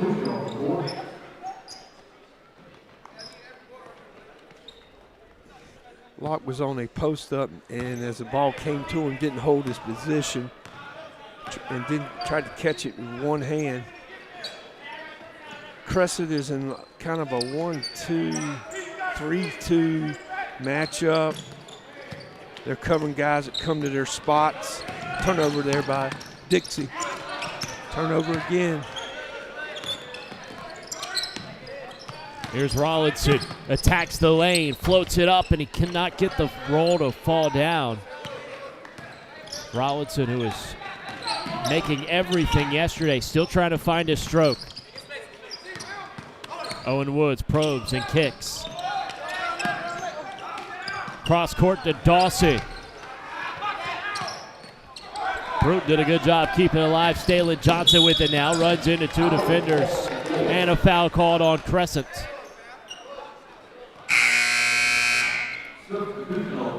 Coach, this is a rematch of a game that's already been played twice this year. Crescent won at home 53-49 on the 18th. So recently, actually right before the tournament, these two teams played. It was 53-49 win for Crescent. They also played at Dixie on the 2nd of December, and it was a 69-66 3-point win for the Dixie Hornets. Yeah. So they know each other. You know, a big difference is Justin Rollinson is playing. Yeah, Rollinson, a new addition to this Dixie team, now eligible after the transfer from Abbeville. Number 3 in white has the ball now for Dixie. Rollinson, tough take to the rim, falling away, got it to go.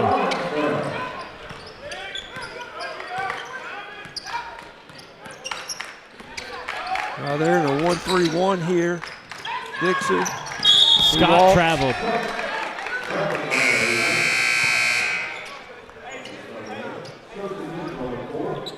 It seems to me that Dixie is trying to push tempo, which Crescent has already turned it over 4 times. So again, they're trying to force some. Raquel Mosley on the court for the first time now for Dixie as Rollinson misses short. Rebound for Branyan Russell and the Crescent Tigers. Nice pass. Oh, beautiful feed down low, and it's put in from Russell. It was Walker who put it on a platter. Rollinson try to go in attack mode, gets it back out. Carter. Bruton from the high post down the right alley was fouled. Earns himself a trip to the line. 1 for 2 today from the charity stripe. Crescent had pulled within 2 after that last bucket made from Branyan Russell.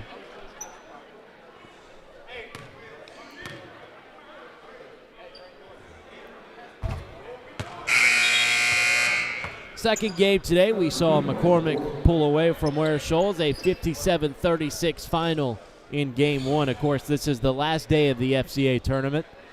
Third place matchup after the conclusion of this one. And then the championship game between Abbeville and Greenwood should be a good one. The next 2 especially should be good. We know this one has already been played twice this year, with each team winning within 5 points. So buckle up. It's going to be a fantastic afternoon and evening of hoops here in the Emerald City. Cross-court pass. Walker couldn't hit off the rim twice. Scott could clean it up, and he gets it to fall.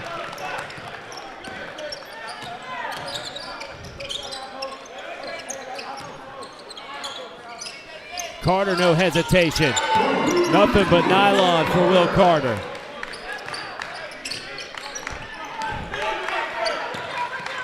Locke able to break the press, out of play off the foot of Bruton. 11-7 Dixie, just got a big jolt with that three-pointer from Will Carter. Knocked away by Rollinson. That'll stay with the Tigers. That's a good game within the game. Rollinson versus Owen Woods today. Yeah.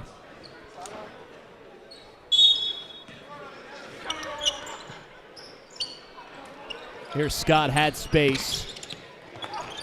One more to the wing. Owen Woods. Owen has been patient in this quarter. He's not gotten a lot of good looks. He's not forced anything. This should be a shot right there. Yep. Got it to go. Owen Woods off the pass from Locke. Dixie almost turned it over. Mosley keeps it alive. Mosley amongst the trees. It was partially blocked, but Locke turns it right over. Rollinson with a tough lay. Got a close game as the first quarter concludes. P.J. DeVoe, a little runner in the lane is true.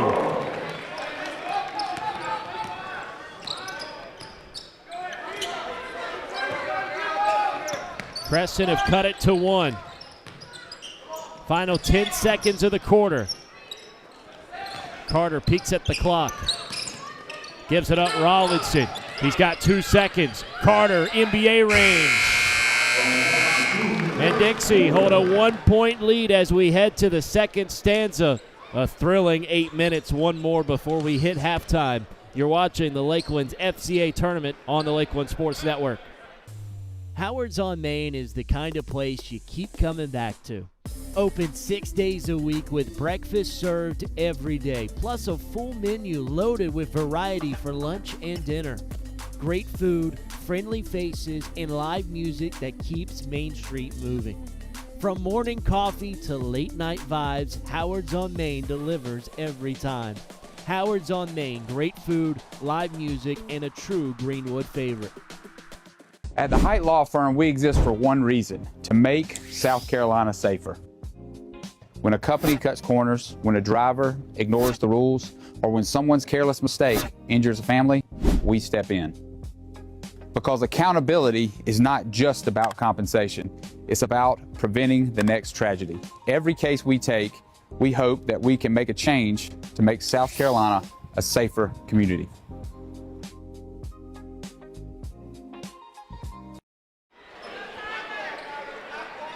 (13-12), Dixie with a 1-point lead over Crescent as we start the second quarter of play. And a high level of basketball shown there in that first period, Coach. Yep. Two things. One, Crescent, I have not seen this the last 2 games, but they have 5 turnovers.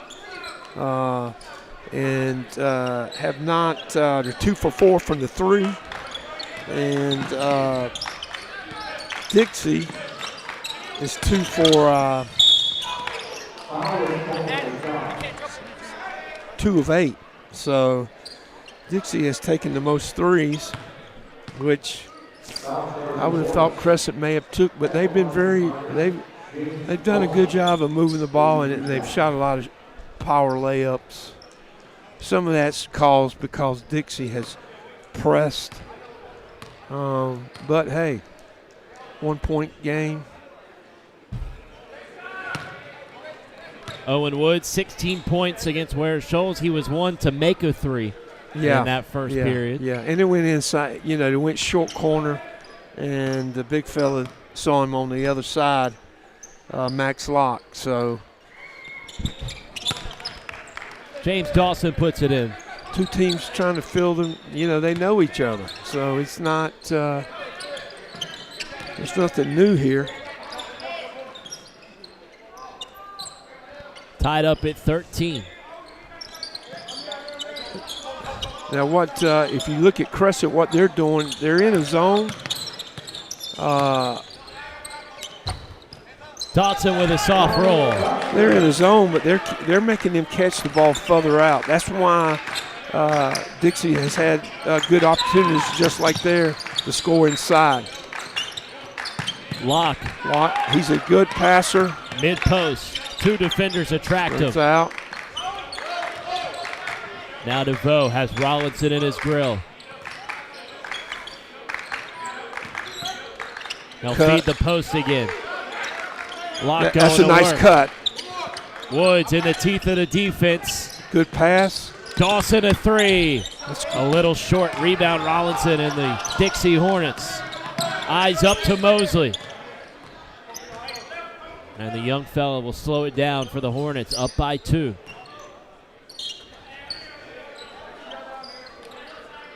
That was a good look.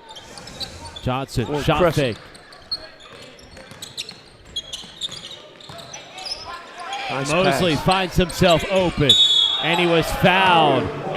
Fouled by Colton Walker. 3 shots coming up at the line.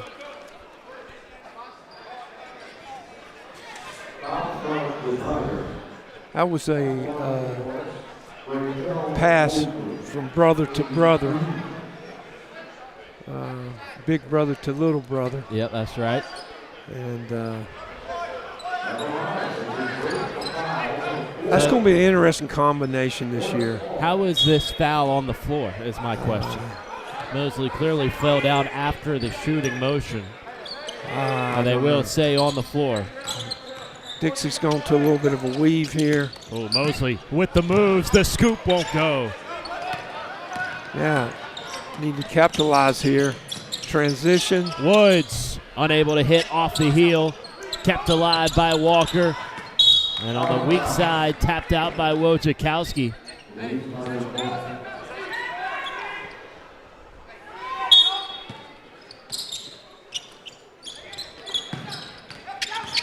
Dawson to dribble, and the pull-up is short off the front iron. Mosley taps it to himself and finds his brother Rollinson. He's been a little off the mark so far in this first half. Nice pass. One more, Dawson from the wing. It'll be Dixie ball.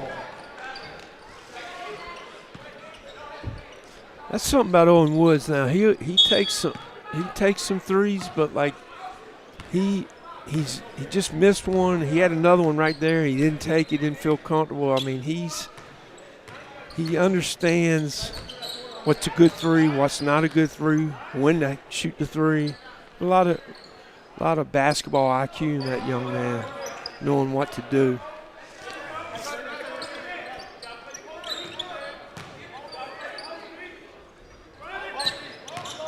Mosley down low. They'll feed Dallas Dodson. Johnson off the catch. Johnson's been quiet.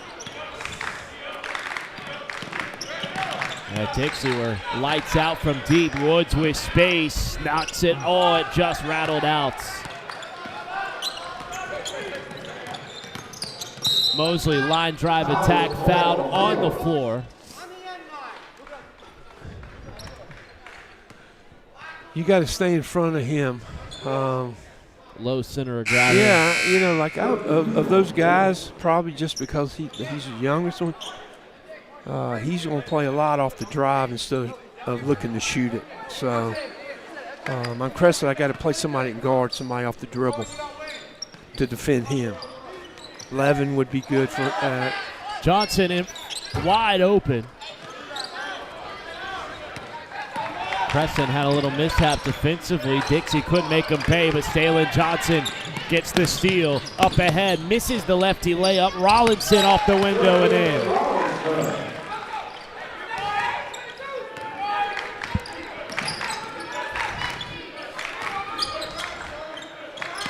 Four-point lead. Dawson tries to cut into it. A little strong on the three. Wojciechowski snatches the rebound. Mosley pushes ahead so fast.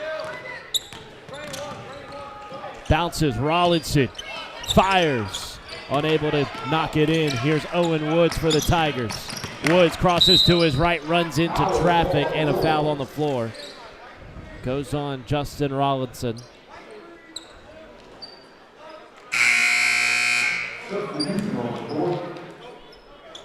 That's his second foul. I talked to Coach Dawson last night. And Owen's obviously a solid shooter, but he's going to have to work on his ball handling to improve, to get better as a high school player because he has those two other guards that are very good off the ball. He doesn't get as much handling it.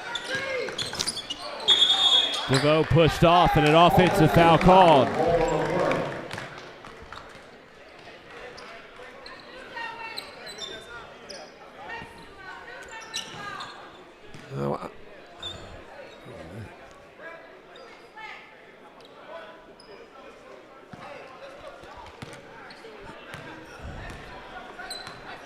Crescent has moved their zone out a little bit. They're trying to match in spots. Again, the elbow is open if you see there. Right there, nice decision. Bruton misses the layup. He had Wojciechowski on the opposite block. And now Crescent have a chance to run. DeVoe in transition. And Mosley comes away with the loose ball. Dixie on the fast break, swatted away into the 5th row.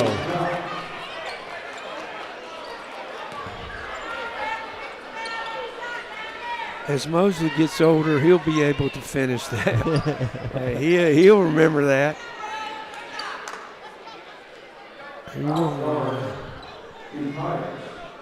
I like his mental approach, man. He just got up, went to the free throw line. Didn't say anything.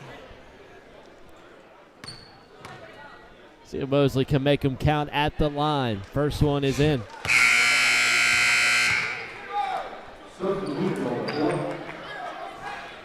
What do you think becomes the edge in this game? I think points inside, to be honest with you. I think there's, you talked about matchups. I think a matchup to me to look at is Max Locke against Blake Bruton, number 20. I think that's most turnover. Johnson scoops it in. Largest lead for Dixie. Crescent has 8 turnovers at this time, and that's the difference. Russell in the corner, a little strong.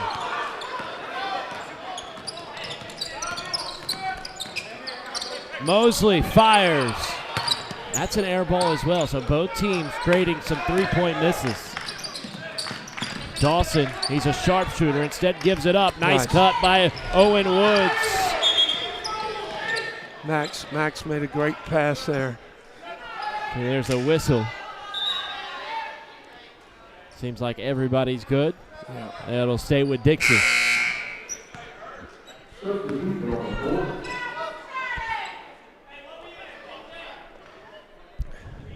There's a little more tempo in this game than I thought would be. Now, obviously, that to me has favored Dixie a little bit because they've not made a lot of threes.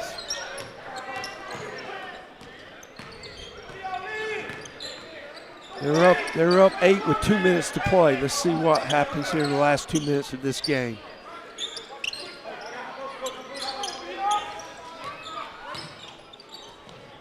Crescent with it for the Hornets. Crescent really needs to be down 6 going in. Mosley had it blocked by Locke, out of play off a Tiger. As a coach, that's what I'm trying to get to 6. -6.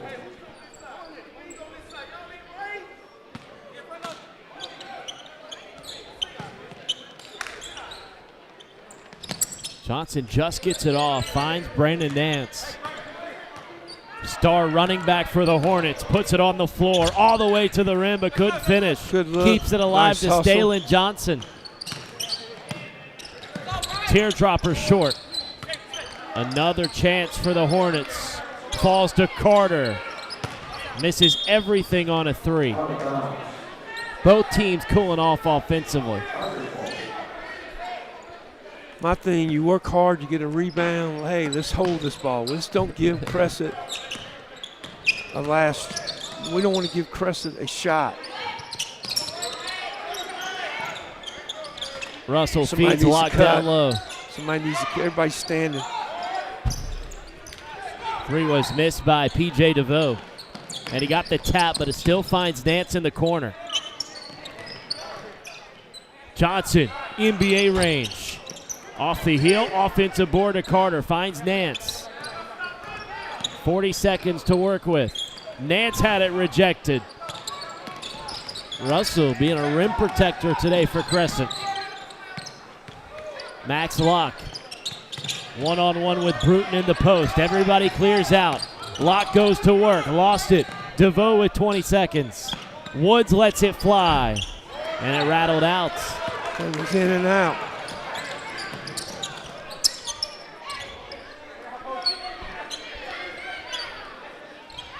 Here's Bruton. He fell down and a foul called.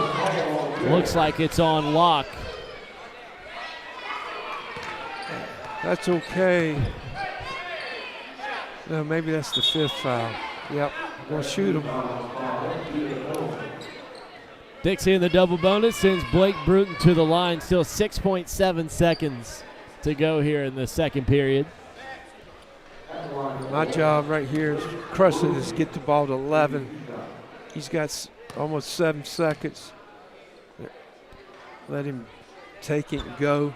Yeah, DeVoe very shifty with the ball. Make a good play. You got your 2 good shooters down here in the corners. He just got to get the ball quickly from those bigs.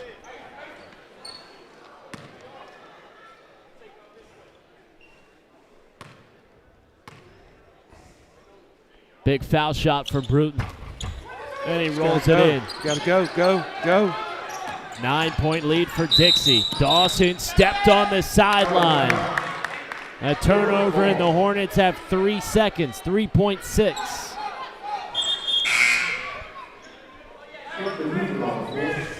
Some extra shooting on the court. Dustin O'Shields checks in.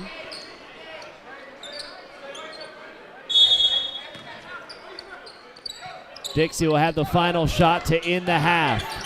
Stalen Johnson has to get it off. And he left it short. Not sure if it would have counted either way. But a 22-13 first half. A defensive slugfest, Coach Roberts. I didn't think we had this one in the cards. No, both teams have guarded pretty well, and then obviously neither team has shot the ball extremely well from the perimeter. About where we're at. I'm surprised with Crescent a little bit. They've got 9 turnovers. Yeah. And that's a huge difference because they don't up tempo. 9 is like 18 for a team to up that tempo, especially when you only had 13 points and 9 turnovers. Yes. So something Crescent will have to scratch away here as we go to halftime on the Lakeland Sports Network. The third quarter, when we come back, you're watching the FCA tournament. Howard's on Main is the kind of place you keep coming back to. Open 6 days a week with breakfast served every day, plus a full menu loaded with variety for lunch and dinner. Great food, friendly faces, and live music that keeps Main Street moving. From morning coffee to late night vibes, Howard's on Main delivers every time. Howard's on Main, great food, live music, and a true Greenwood favorite.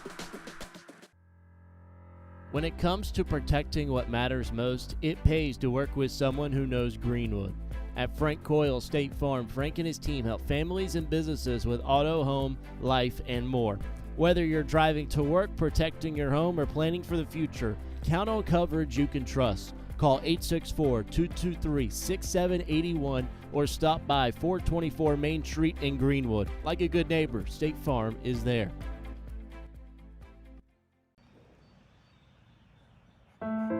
Home. It's the house you grew up in. The still warm cookies in the jar at Grandma's. The warm sun on your back and the buzz of the bugs in the lake where Dad taught you to bait a hook. It's the place you put down roots, pin your hopes and dreams for the future, the connections we've made, and the adventures we've yet to take. This is home, and home is here. At the Height Law Firm, we exist for one reason: to make South Carolina safer. When a company cuts corners, when a driver ignores the rules, or when someone's careless mistake injures a family, we step in. Because accountability is not just about compensation. It's about preventing the next tragedy. Every case we take, we hope that we can make a change to make South Carolina a safer community.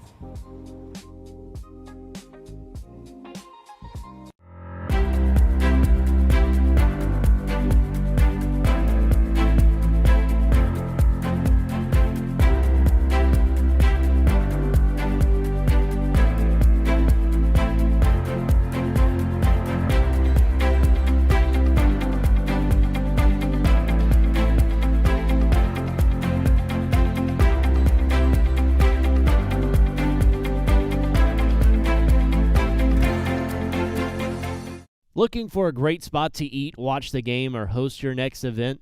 That's Sports Break. Great food, cold drinks, wall-to-wall TVs, and live entertainment.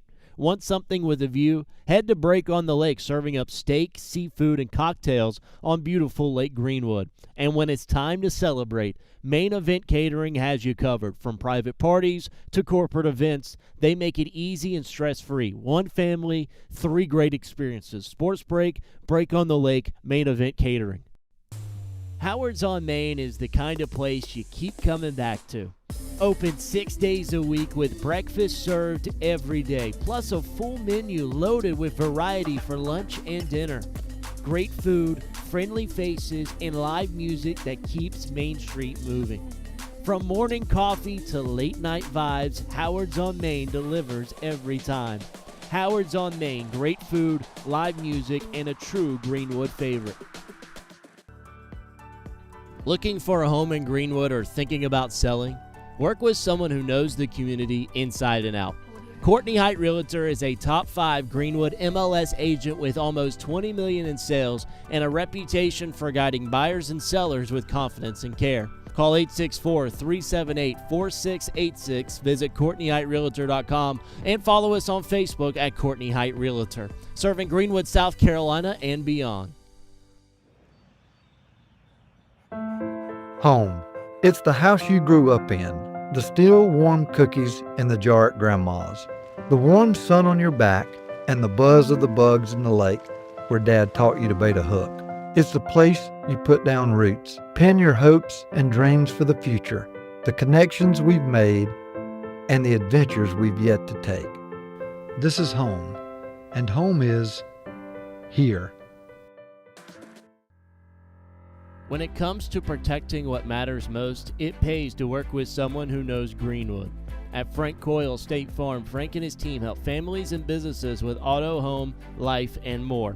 Whether you're driving to work, protecting your home, or planning for the future, count on coverage you can trust. Call 864-223-6781 or stop by 424 Main Street in Greenwood. Like a good neighbor, State Farm is there. Howard's on Main is the kind of place you keep coming back to. Open 6 days a week with breakfast served every day, plus a full menu loaded with variety for lunch and dinner. Great food, friendly faces, and live music that keeps Main Street moving. From morning coffee to late night vibes, Howard's on Main delivers every time. Howard's on Main, great food, live music, and a true Greenwood favorite. At the Height Law Firm, we exist for one reason: to make South Carolina safer. When a company cuts corners, when a driver ignores the rules, or when someone's careless mistake injures a family, we step in. Because accountability is not just about compensation, it's about preventing the next tragedy. Every case we take, we hope that we can make a change to make South Carolina a safer community.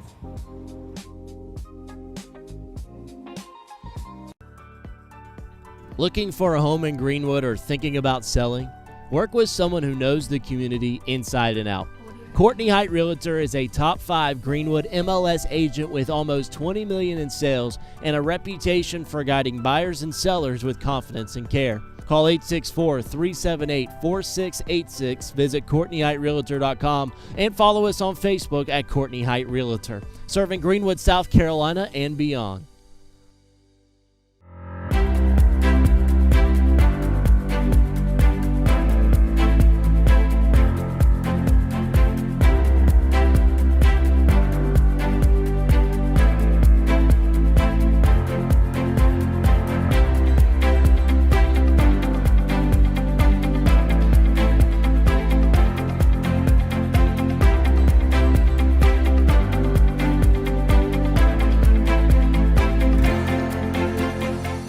Looking for a great spot to eat, watch the game, or host your next event? That's Sports Break. Great food, cold drinks, wall-to-wall TVs, and live entertainment. Want something with a view? Head to Break on the Lake, serving up steak, seafood, and cocktails on beautiful Lake Greenwood. And when it's time to celebrate, Main Event Catering has you covered. From private parties to corporate events, they make it easy and stress-free. One family, 3 great experiences. Sports Break, Break on the Lake, Main Event. When it comes to protecting what matters most, it pays to work with someone who knows Greenwood. At Frank Coyle State Farm, Frank and his team help families and businesses with auto, home, life, and more. Whether you're driving to work, protecting your home, or planning for the future, count on coverage you can trust. Call 864-223-6781 or stop by 424 Main Street in Greenwood. Like a good neighbor, State Farm is there.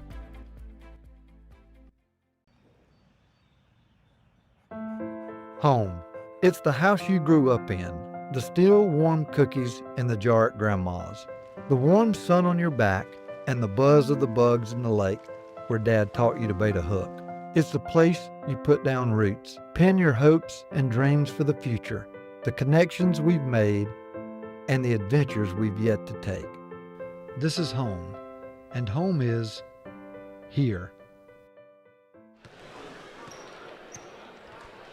Dixie with a 9-point halftime lead. Graham Simpson, Steve Roberts with you on the Lakelands Sports Network for this 5th place game of day 3, the final day of the tournament. Coach Dixie, we're locking down Crescent. The Tigers couldn't make some shots, and Dixie took advantage of it late there in that second quarter to come away with his 9-point advantage now. Yes, and neither team has shot well from the 3. I'm always interested in that. Dixie, 2 for 16, if I've got my numbers right. Crescent is 2 of 11. Now, the difference to me was Crescent just turned it over too much. And they had quite 9 turnovers. Yeah, that's what I got. Yep, that's too many. In a third, I mean, you got 9 turnovers, you only score 13 points. I'm not real smart, but that's just too. You can't do that. Do you feel like there's a bit of a culture shock on the court right now? No. Because both of these teams, they shot the lights out yesterday. Now neither of them can make a hoop. Yeah, and the great thing about these guys, they'll shoot them up at second half. So now Rollinson goes in attack mode, taken out of his hands. It'll stay with the Dixie Hornets.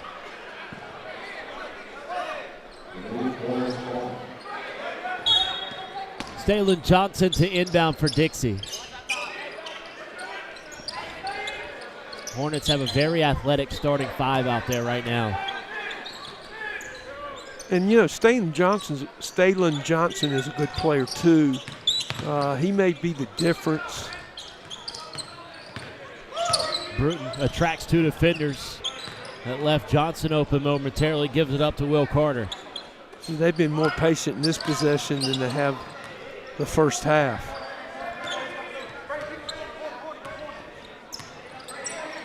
Which, as a coach, I like this. Beautiful right display of ball movement for the Hornets. Yeah, get your best player, which they just had in the high post. Johnson running away, couldn't get the roll. That's Rollinson there to clean it up.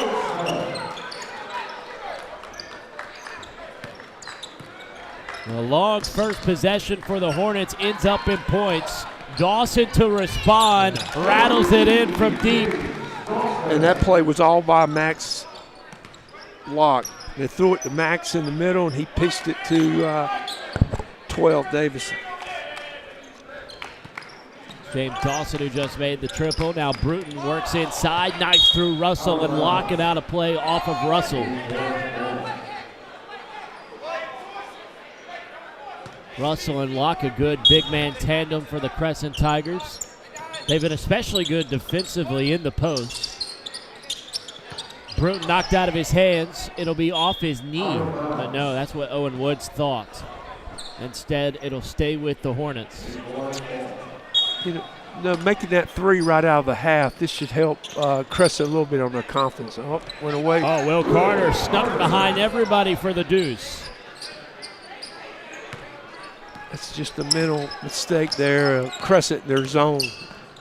Oh, Rollinson the steal. The Hornets off to an excellent start in the third quarter. 2 shots upcoming for number 3 in white, Justin Rollinson. What is this, just his 3rd game, his 4th game with the Hornets? Yeah.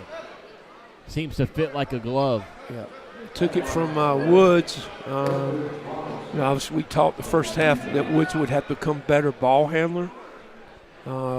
If I'm coach, I'm showing him that clip right there. this spring when the season's over. Hey, this is things that you've got to get better at.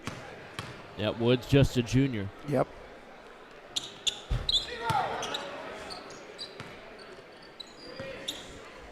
Dixie out in front by 12. Had a 9-point halftime lead. Rollinson nearly got it stolen again. He pokes it away to Carter. Johnson lets it fly. DeVoe ends up with it. He'll lead the charge for the Tigers. Nance took it away. Dixie on the other end. Rollinson. Offensive foul drawn by Owen Woods.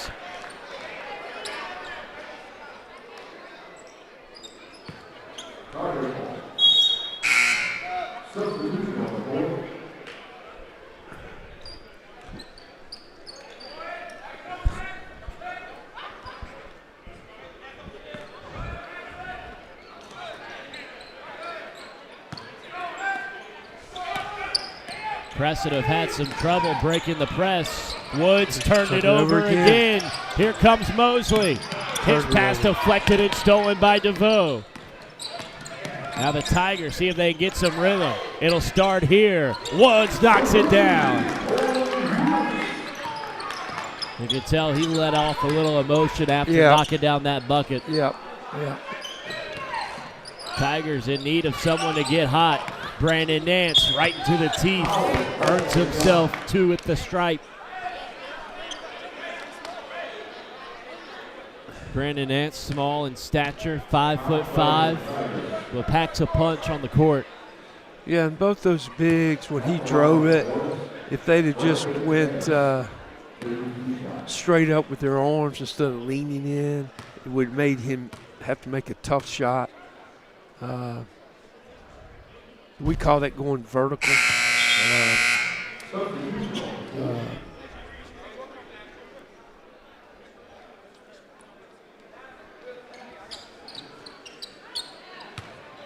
Watch Dixie here possibly with press. They've kind of got Crescent in some turnovers. Nance misses. 2 missed shots. Now Woods with some confidence after knocking down the 3. Try to go down low. Ricochets out to DeVoe. His pass again to Locke. Gets it back to him. What a find. Locke puts it in. Instinctual basketball there from P.J. DeVoe. Mosley from deep. A little strong. Rebound for Brandon Russell. And then Mosley tries to tie him up. Stays with the Tigers. One pass, another pass, you're out of it. Russell's open. Good look. Oh, tap back in by Stalin Johnson. And it's at 2 points for the Tigers. And now all of a sudden, Coach, we have a 5-point game. Yep. Dixie have led by as many as 12 earlier in the quarter. Off the mark from Nance. They played that Nance. guy better now. Just here's Locke off the pass from Woods. Missed it, but DeVoe cleans it up. It's a brand new Tiger team. Timeout Dixie. We got a 1-possession game in the battle for 5th place of the FCA tournament. A barn burner here at Emerald. What it was built up to be, Coach. We knew it was a close game the first 2 meetings of the year. These 2 teams have already had a home and home. Dixie won at their place. Crescent edged out the Hornets by 4 back in Iva. 3-point lead for Dixie. Man, the Hornets have had a wire-to-wire lead. Now they're facing some adversity where the momentum is swung the other way. see how they handle it. You know, that's the game is a game of runs. We used to talk about that all the time.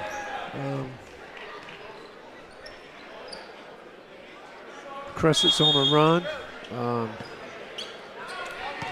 Dixie really needs to get a good look here. A little pressure by Crescent, which is not a bad idea. Kind of put Dixie back on their heels. Perimeter. Mosley triggers. Sprays it from deep. Mosley just the 7th grader and gets a big-time triple for Dixie. Gives them some breathing room from the Tigers. DeVoe, nice pass. Woods knocks it in.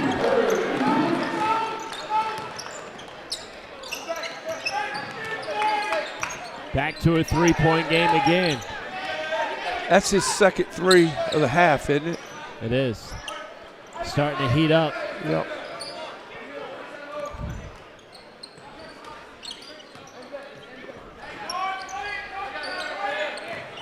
Carter. Dotson keeps it alive. Misses on the layup attempt, and it comes down to Walker. Up ahead to Woods. Wide open Dawson. Connects from deep. And we're tied at 31. Dawson's second three of the half, too.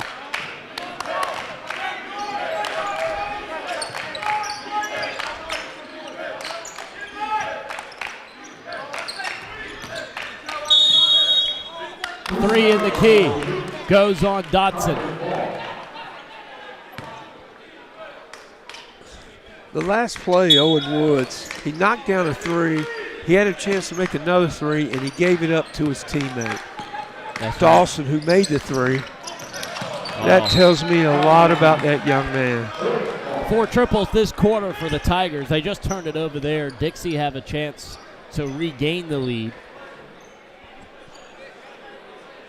Crescent have not had a lead in this contest. They've tied it twice, 31-31 and 0-0.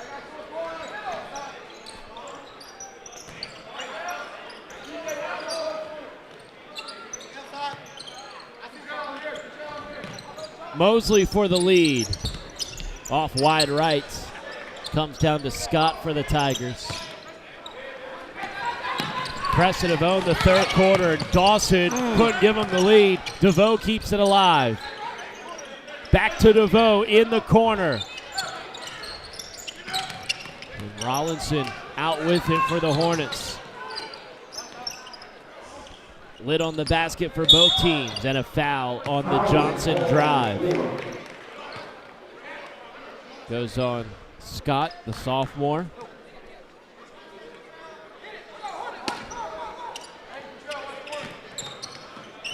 Johnson in the corner. Dotson to clean it up. Uncontested on the weak side, and gives Dixie a 2-point lead again.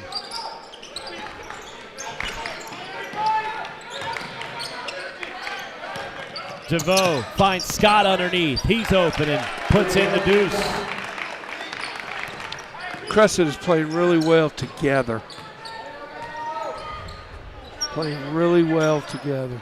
Moving the ball. There's a good play by Dixie. Rollinson glides in and an easy 2. Gets the ball in the middle to your best player that can score.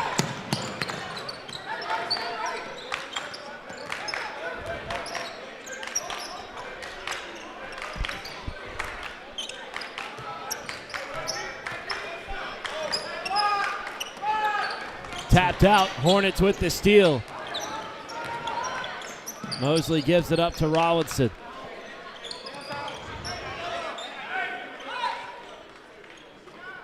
Nice skip pass. They move the ball, get it right in the teeth. Jump shot is pure Very good. from Justin Rollinson. Fantastic hoops from Dixie. That gives him a 4-point advantage. Ball went side to side, then went right to the elbow to Justin. Here's DeVoe. Right hand attack, and he's fouled. Blocking foul on Dixie. Goes on Will Carter. There's PJ DeVoe there, putting himself together a fantastic tournament. Quietly making the case for MVP.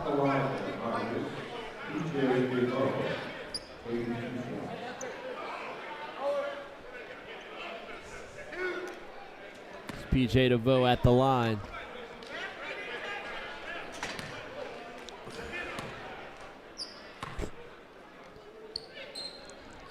Big foul shots here for the Tigers as the first one goes.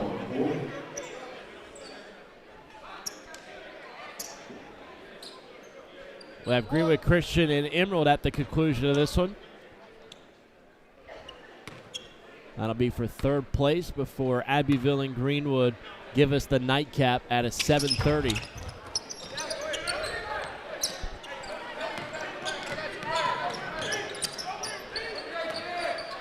All right, I want to take the last shot here. Tipped, won by Rollinson, back to Johnson. Thought about a long three. Dixie have been at their best when they move the ball around. They get it off. Johnson couldn't beat the buzzer. Dixie holding on to a 3-point lead as we head to the final quarter of play. A good one will come to a finish on the other side. It's the Lakeland Sports Network.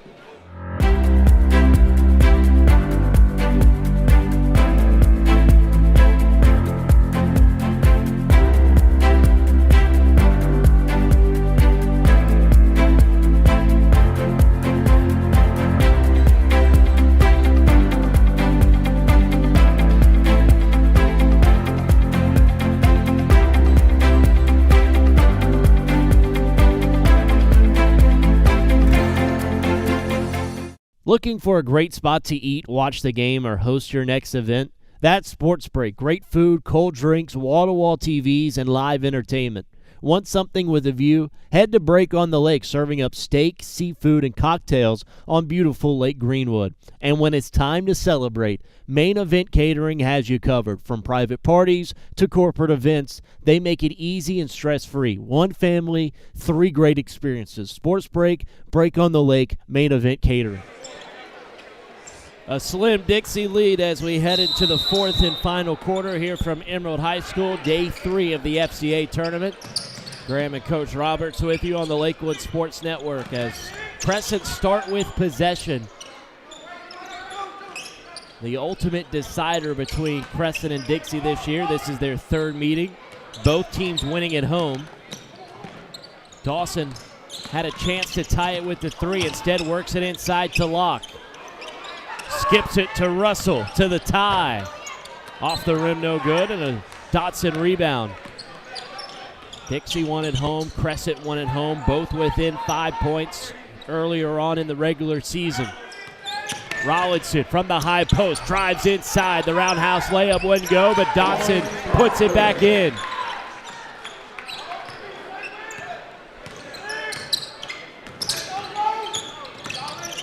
Wood spins away from traffic.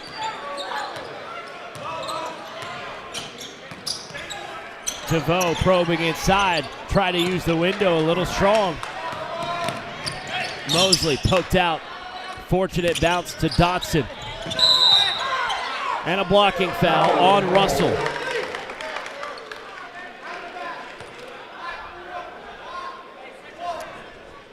Borderline call. Seems like everything was a charge the first 2 days. Yep. And now some blocks sprinkled in day 3 of the tourney. Yeah, a little interesting thoughts on that 3rd quarter. Crescent was 4 of 6 from the 3. Dixie was 1 of 6. The difference was Crescent had 5 turnovers. So, again, Crescent continues to shoot themselves in the foot with these turnovers. And Dixie has capitalized on them. Dixie the only team to score thus far in the 4th. And now Dotson's at the line. He had the first 2 on the last possession. Yeah. The adjustment that Dixie has gone to against Crescent in this zone is they have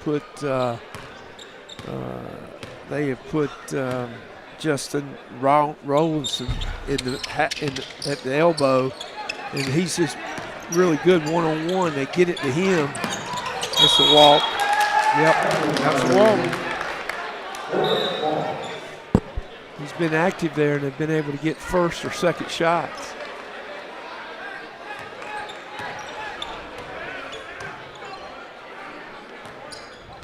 If you see there, he's right in the middle. Rollinson, quick out, Carter, no hesitation, and Woods snares the board. Quick outlet ahead to Dawson. He'll lead the charge and lay it in.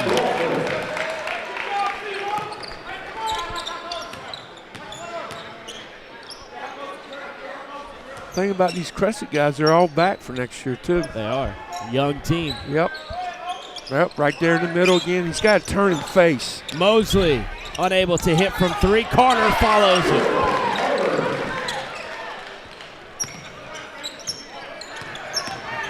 Dixie with an answer for everything.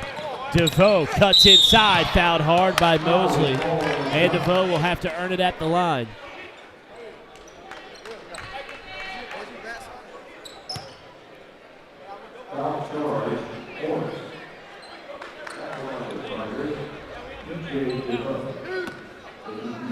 Second foul on Mosley. 2 shots upcoming for P.J. DeVoe.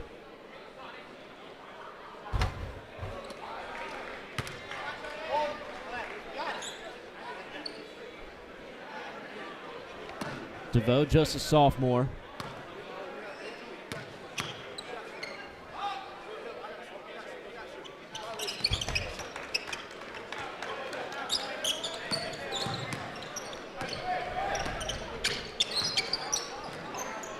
Crescent stealing it again.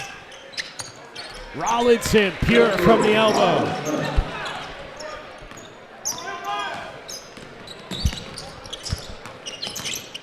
Here's Woods trying to sauce on Mosley, gives it up to Luck.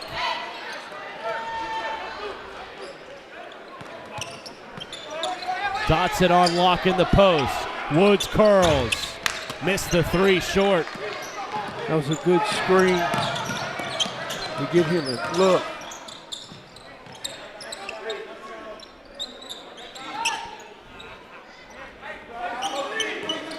Rollinson, high post, pulls the trigger and hits. They've got to make an adjustment to him not touch the ball at the elbow. A blocking foul call. Dotson Simmons soaring off the backboard with a block. The blocking foul does go on Brandon Nance.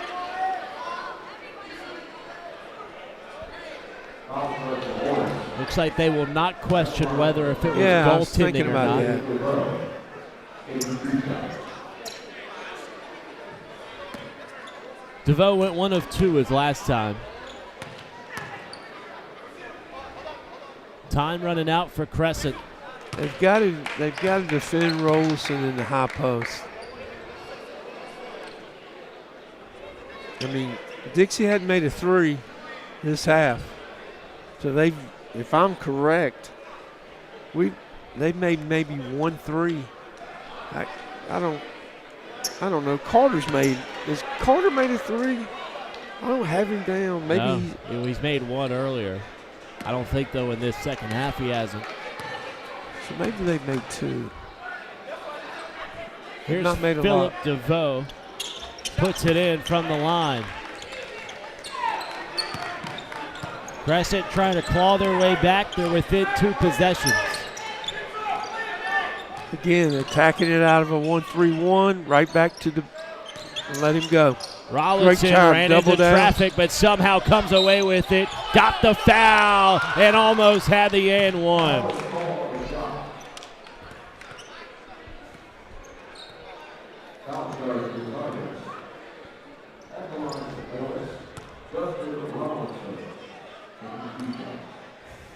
Rollinson has made 2 mid-rangers in the last couple minutes, but misses on the free throw. The free throw line-esque jumpers not helping him out here from the stripe. Had 29 yesterday, 15 in Saturday's game against Greenwood. No block out on the free throw shooter. He'll reload and hit. That's a better shot for him. Closer to the rim. Yeah. About the same contest as a free throw as well. See, I think now both teams can pressure some. Dawson was open but couldn't make him pay. Mosley leading the charge for the Hornets. Only 2 fouls. But I don't know. They're letting them hack it up tonight, Coach. Scoring time to me are still important if I'm Dixie. The hook rattled out from Locke. His second try falls. That gets it to a 6-point game. Under 4 minutes to go. Timeout taken. We'll step aside. 47-41 Dixie on the Lakeland Sports Network. Looking for a home in Greenwood or thinking about selling? Work with someone who knows the community inside and out. Courtney Height Realtor is a top 5 Greenwood MLS agent with almost $20 million in sales and a reputation for guiding buyers and sellers with confidence and care. Call 864-378-4686, visit CourtneyHeightRealtor.com, and follow us on Facebook at Courtney Height Realtor, serving Greenwood, South Carolina, and beyond.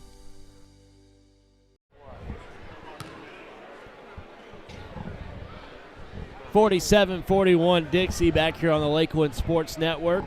Greenwood Christian Emerald coming up at 6 o'clock. And then at 7:30 scheduled for Abbeville and Greenwood High. Well, we're a little ahead of schedule today. Only 5:30 as this one has the final 4 minutes of game time. Crescent keeping themselves in this one even though Dixie has had the lead for majority of the game. Absolutely. And, you know, Crescent, again, both teams have only fouled twice, so you can pressure a little bit here within this 4 minutes. And I would do that. But either team. You know, Dixie's had a little reluctancy to hold the ball. They've been triggering some threes. Yeah. Well, how would you change up the offense here? Coming out of timeout, if I'm Dixie, we're moving. Like everybody's standing. They've moved Rollison to out on the perimeter. And now Bruton's inside. Yep. He'll get it off the screen. Lost it momentarily out to Johnson. DeVoe knocked it away from the floor. Stays with the Hornets and Mosley. See, they've ran some time here, not really moved the ball. Here's Nance. Baseline drive. Cuts it back to the big fella. Bruton off the window and in. Great shot. Timeout taken by Dixie. That's a good shot. I mean, shot a layup. And it was a tough shot.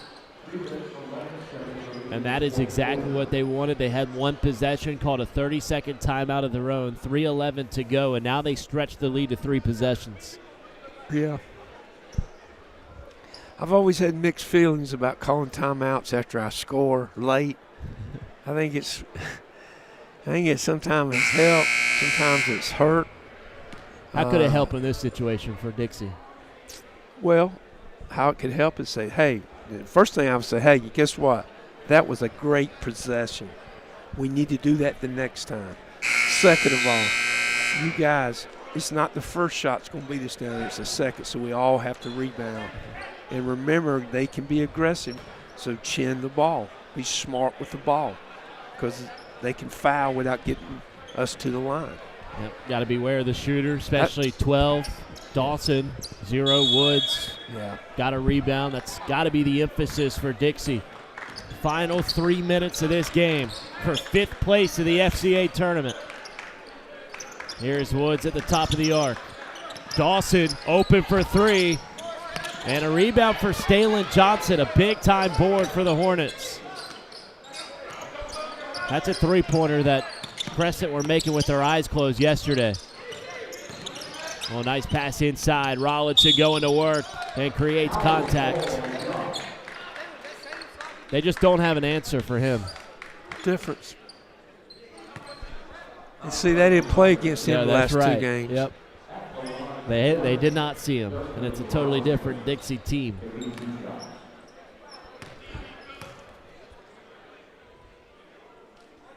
As Rollinson puts the Hornets at the half-century mark. What a big-time get he is for the program. And he's just going to get better. Yeah. His season is just now beginning. A lot of these guys are 8, 9, 10 games into their campaign. Woods on the left hand, lost it, turned it over. Dixie a 9-point lead. Johnson unable to hit, tried to make it 12. Now here comes DeVoe, weaving through traffic, leaves it for Woods in the corner. Bullseye. Timeout called. Crescent come back and score every time they need it. Yeah. But here's the deal. Crescent turns it over. Dixie, within 4 seconds, shoots a 3. A guy that hadn't made many threes. Crescent gets the rebound, drives it, pitches, and they get a three. Yep. So when I'm the coach over here at Dixie, I'm going to ask that guy to explain this story to me. Like, what are you thinking? Because we're trying to win this game. And shot selection, you're their best player right now. And you're trying to gotta keep them engaged. Yeah. Final 2:22. Yeah. Score and time is important right now to me. It's a 6-point lead I know. for Dixie. Crescent just made the three with We're Owen up Woods. 9 with the ball. I think you got to run through this guy That right could've been here, a- Rollinson. That could have been a Yep, lucky it wasn't a backcourt. court. This is scary. And a foul call. A very uncomfortable Yeah. possession for the Hornets. They're not shooting. Get it on out of bounds. Now you got to go man, put some heat, put somebody on the ball, make it difficult for them to get it in. They will. Carter Nance Right was there's on a the good ball. trap. They'll try and trap Stalin Johnson. Johnson tried to give it up, but a Called timeout timeout. was Great called call. Yep. by Coach Harbert. And he'll take a full timeout. 2:06 to play. It's a 2-possession lead for the Dixie Hornets on the Lakeland Sports Network. When it comes to protecting what matters most, it pays to work with someone who knows Greenwood. At Frank Coyle State Farm, Frank and his team help families and businesses with auto, home, life, and more. Whether you're driving to work, protecting your home, or planning for the future, count on coverage you can trust. Call 864-223-6781 or stop by 424 Main Street in Greenwood. Like a good neighbor, State Farm is there.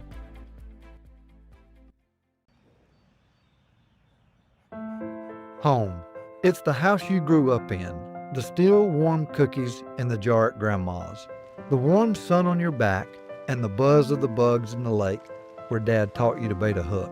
It's the place you put down roots, pin your hopes and dreams for the future, the connections we've made, and the adventures we've yet to take.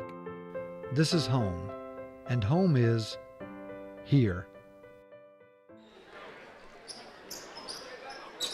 Dixie at the half-century mark. They're leading Crescent 50-44.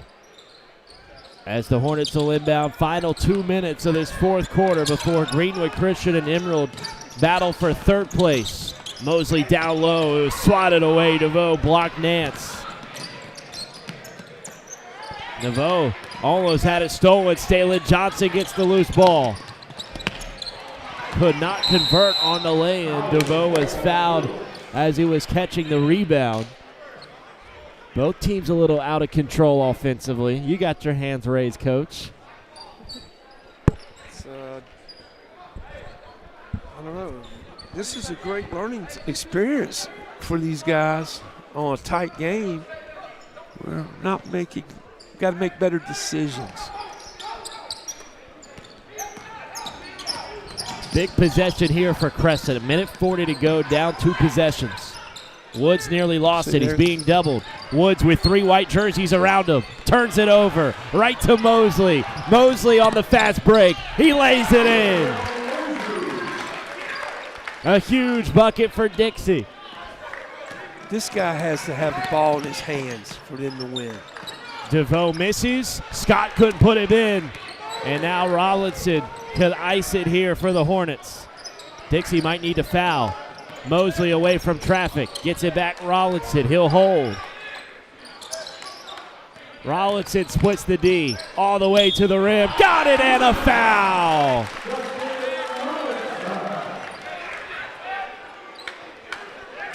Could be the dagger.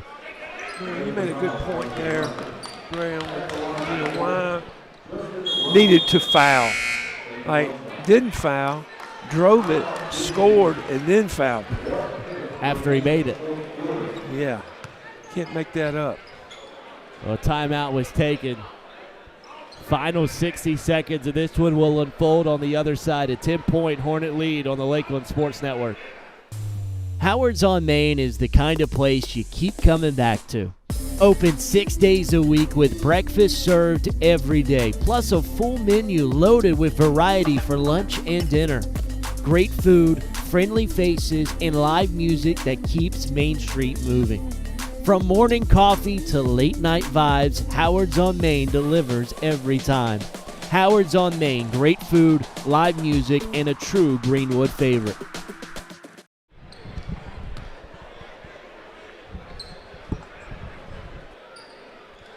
Back on the Lakeland Sports Network, Dixie led by 4, led by 6. Had been teetering around that 1 possession, 2 possession lead. Now all of a sudden up by 10, the final minute of play. Pressure has bothered Crescent. It has bothered them the last 2 minutes. Dixie has given them opportunities, and they've not cashed in. Rollinson at the line. And he converts on the and one. Could be the dagger that gives Dixie an 11-point lead. And now under a minute to go. Last chance for Crescent, stolen by Brandon Nance. Smart play. With Cherry on the top now for the Hornets, playing keep away. Nance played it off the foot of Max Locke. Just pitch it back out. And this one's all but over with 43 seconds to go. We'll see Stalin Johnson and Mosley in for this offensive possession. Good job from Harbert using his personnel. Johnson to inbound. Looks like Crescent need a foul here. They have to if they want to stay alive. Rollinson keeping the strong ball, gets it over to Brandon Nance. No shots from the Hornets, expecting a foul, and there it is. Even down this many points, like I'm working on the next game. Like, hey, we're going to foul. Like, we're working on this because you can't, it's hard to work on this in practice with your personnel, to me. Rollinson's going to be a problem for Dixie as he gets settled into the team later in on region play and the playoffs for Dixie. This is a team that could play deep into February, even into March. Yeah. Rollinson gets his own rebound, and that could do it if Crescent don't decide to foul, which they do. I don't think they were supposed to. Dawson saying my bad after he fouled fouled Will Carter. Yeah, you've got to work on this at practice. I tell you what, the Dixie Abbeville games will be interesting this year, won't it? They'll sell a lot of hot dogs and popcorn, and you better go early. It's going to be an interesting region this year in Region 1, 1A. Good region.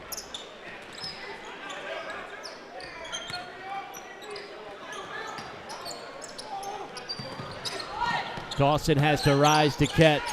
Final 10 seconds of this one. Russell misses short. Will Carter with the board, and that'll all but do it. Final seconds here as Dixie walks away with a big-time 57-44 win on the back of Justin Rollinson. Another big win for the Hornets. They go 2-1, a very successful FCA tournament. You go toe-to-toe with a 5A school in Greenwood. You absolutely blow out the Chiefs yesterday, and now you give Crescent a double-digit win after playing with them tightly earlier on this month. Man, what a tournament for Dixie. Yeah, and they found a way. They found 2 different ways to win 2 different games.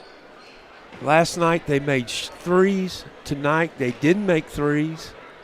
So they 2 different ways to win, which will be is positive feedback to you, because you can talk to your kids about this. Hey, tonight we didn't shoot it well, guys. I think they made 1 or 2. Yep. Didn't shoot it well, but we did some other things well, and that makes a good team. They got the best of both worlds, as I say. You know, have an inside game tonight. Last night it was the outside game. They have a super poised guard rotation through the Hornets. A lot of ball handlers down the stretch. Well, paved the way for the W. Yeah. And they got Robeson, who, like last night, it was outside. Tonight, he made his living on that elbow. So it's very he's not a one-trick pony. He's not. And a big win for Dixie, 57-44 the final. They are 5th place in the Lakelands FCA tournament for 2025. Coach Roberts will talk to Dixie head coach Josh Harbert when we come back. You're watching the FCA tournament on the Lakeland Sports Network. Home. It's the house you grew up in. The still warm cookies in the jar at Grandma's. The warm sun on your back and the buzz of the bugs in the lake where Dad taught you to bait a hook.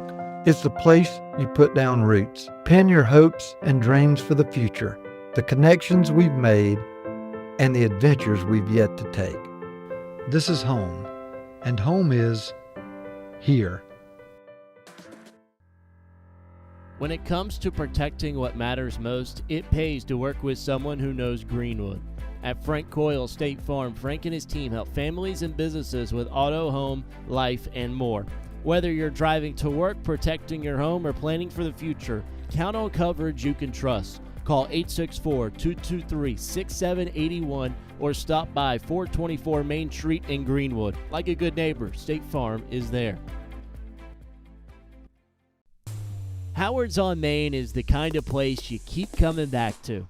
Open 6 days a week with breakfast served every day, plus a full menu loaded with variety for lunch and dinner. Great food, friendly faces, and live music that keeps Main Street moving. From morning coffee to late night vibes, Howard's on Main delivers every time. Howard's on Main, great food, live music, and a true Greenwood favorite. At the Height Law Firm, we exist for one reason: to make South Carolina safer. When a company cuts corners, when a driver ignores the rules, or when someone's careless mistake injures a family, we step in. Because accountability is not just about compensation, it's about preventing the next tragedy. Every case we take, we hope that we can make a change to make South Carolina a safer community.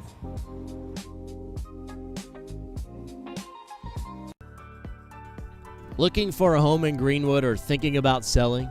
Work with someone who knows the community inside and out.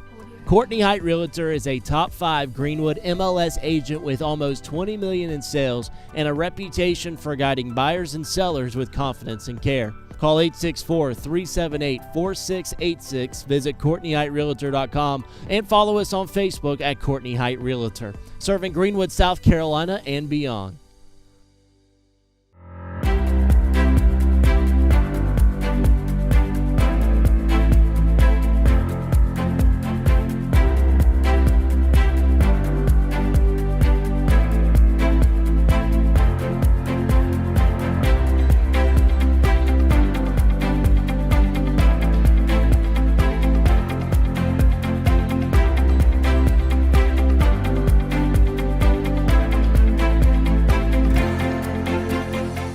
Looking for a great spot to eat, watch the game, or host your next event? That's Sports Break. Great food, cold drinks, wall-to-wall TVs, and live entertainment. Want something with a view? Head to Break on the Lake, serving up steak, seafood, and cocktails on beautiful Lake Greenwood. And when it's time to celebrate, Main Event Catering has you covered. From private parties to corporate events, they make it easy and stress-free. One family, 3 great experiences. Sports Break, Break on the Lake, Main Event Catering.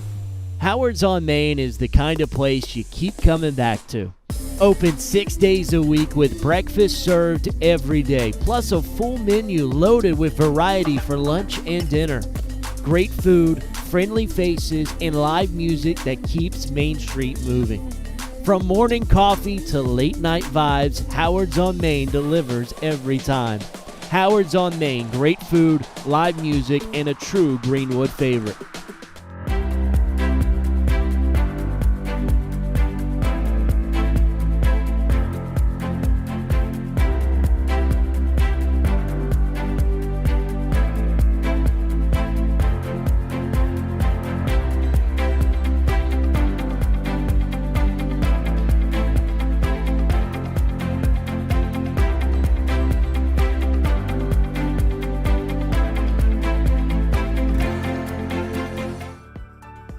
Looking for a home in Greenwood or thinking about selling?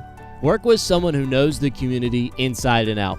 Courtney Height Realtor is a top 5 Greenwood MLS agent with almost $20 million in sales and a reputation for guiding buyers and sellers with confidence and care. Call 864-378-4686, visit CourtneyHeightRealtor.com, and follow us on Facebook at Courtney Height Realtor, serving Greenwood, South Carolina and beyond.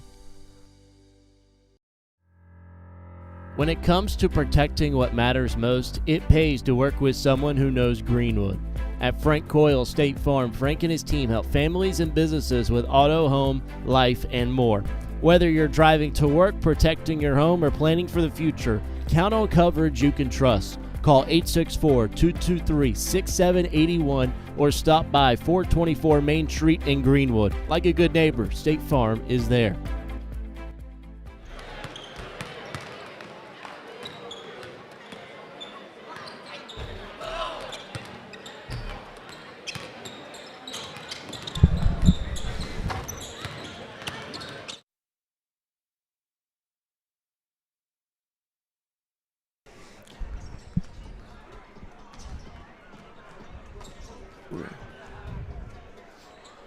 We're here at courtside at Emerald High School, and Coach Josh Harbert has joined us. Coach, congratulations on a good win. I said yesterday that this was going to be a good game. Yes, sir.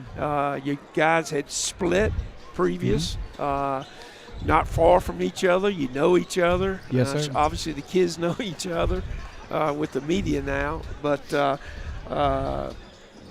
solid win there. Give me your thoughts just as we start here today.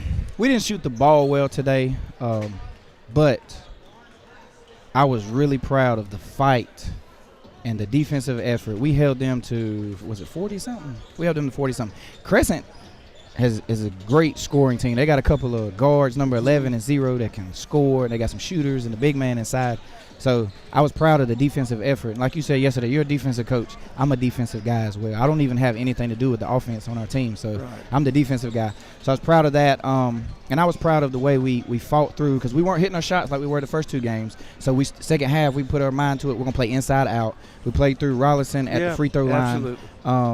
And once we started playing through that, it actually did open up some opportunities for some other guys on the perimeter. Yeah. I thought that was one of the best moves. And I've always been a component of putting I don't care anything, putting your best player, your best scorer in a position where he can get something done, and you putting him at the elbow caused problems for them. Yes, sir. And they did, because they were so concerned. Although you didn't make any threes, you had them spread. Yes, sir. And here's the thing to your team is, hey, last 2 games, we shot it well, and it helped us. Tonight, we didn't shoot it well. We defended better, and our transition and paint points and second shots won the game for us. Yes, sir. And a good team is going to have to do that. You can win in multiple ways. Yeah. Yes, sir. And I know everybody wants to come in the tournament and be 3-0, but if I can't be 3-0, I'd love to be 2-1. Yes, sir. And win the last 2. Yes, sir. Going yes, home. Sir. And I just thought your kids played well. Crescent punched back third quarter. The first in that third quarter they made 4 threes, but this fourth quarter they didn't make a 3. Yes, sir. So we finally found the shooters. Yeah. Basketball is a game of runs. That's what I tell them all the time. Quick runs. Yes. Because Crescent got out of this thing quickly too when you built that lead with a 3-minute run there. Yes, sir. But very impressed with your team, Coach. Looking forward, I hope I can get out and watch you guys play Abbeville. Yes, I think that'll be a good game. But you got some seniors that have done well, and then you got the young kids. I'm like Blake Bruton. To me, it's got to be a fit. He's got to be a key for you guys because of inside. He has as much potential as anybody. We got to get his motor going just a little more, and he's going to be a special player. Yeah. Well, you might have to change that motor. I had a Jeep one time. It's a CJ5 straight 6. I had to put that V8 in there. So maybe we need to get a bigger motor in. Yeah, just get him a little model car. We're going to put a motor in. Yes, sir. But Coach, appreciate you. And all the best this year. I think you guys are going to have, if you can stay in that 1 or 2 where you play at home. Twice. Yeah, you get 2 home games if you finish top 2 in our region, and that's the goal that I set for the team at the beginning of the year. Yeah, absolutely. And that would be great. Home playoff games are very important. I found that out the last couple of years. Yeah. So congratulations again, and all the best. Yes, sir. Thank you. Yeah.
As the lead now breaks the competition, to prepare to enter the starting line in this moment.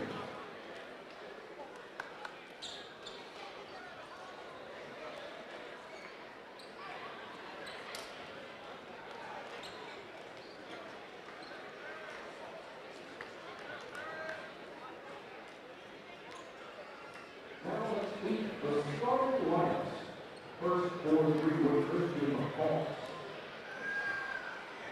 Number 1, Greenwood.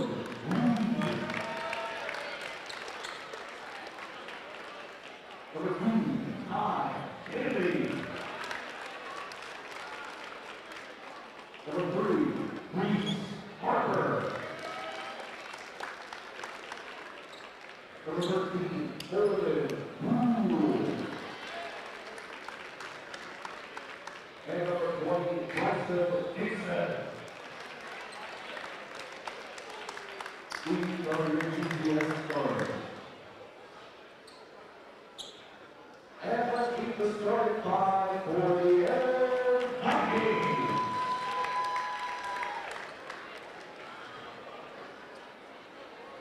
Number 0, Logan. Number 1, Harris Johnson. Number 3, Taylor Andrew. Number 4, Tyler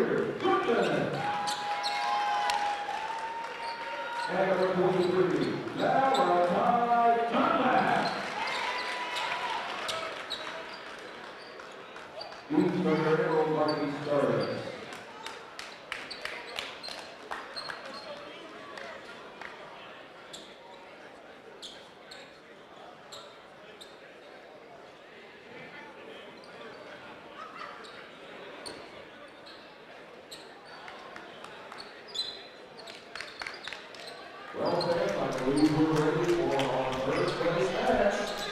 Back here on the Lakeland Sports Network, third place matchup getting ready to take place here between the Greenwood Christian Hawks and the Emerald Vikings. Emerald with a big loss to Abbeville yesterday in the semifinal matchup. GCS with a similar outcome against Greenwood High. They fell 66-31 in that one. Tip-off won by Emerald. Darius Johnson has it for the Vikings. Last time these two squads met was in this tournament 2 years ago. Emerald won that game by 3 points. It's Key Logan on the wing. He drives, and he's fouled. I think they'll get Bryson Dixon for the foul there.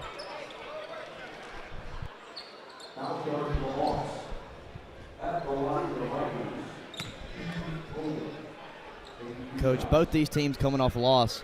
What do they got to do to get back in the win column?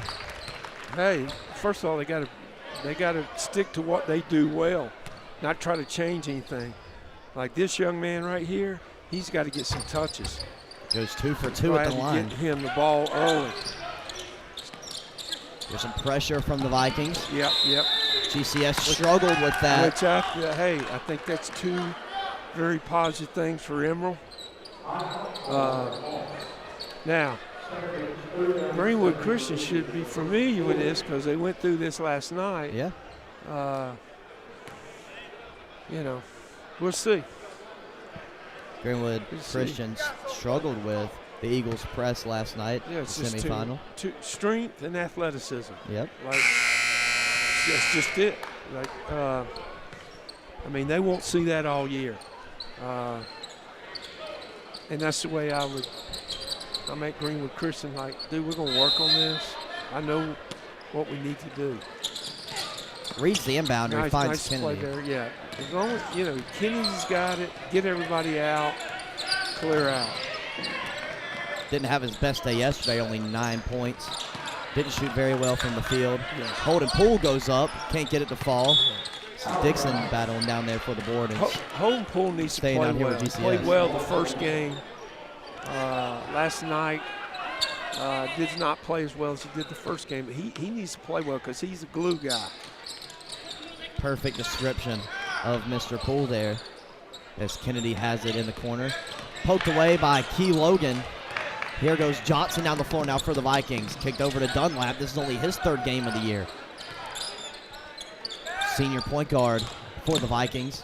Over to Goodman. We've seen some good stuff out of Goodman in this tournament. Had 15 against Ware Shoals on day one. There's Logan. Right where they need to be going. He's got 4 early points here. Reese Harper bringing it down the floor. He had 7 points against McCormick. Had 4 against Greenwood. Gets rid of it to Dixon. Dixon gives it up to Harper. Now Reed. Scoreless yesterday, had that one blocked. That one's last touch by a Hawk. It's going Emerald's way. Reed was held scoreless yesterday in the loss to Greenwood after knocking down 7 threes. Had 21 points in the win over McCormick. That one poked out by Dixon, saved by Key Logan there in the corner. Logan will drive. Leaves it short. Good rebound from Dixon. Good rebound from Poole. Holden will push it. Going coast to coast, and he was fouled by Logan. Yeah. Logan was a little too far out on that post up down there. He needs to get closer to the basket. Simple things, throw it back out and repost.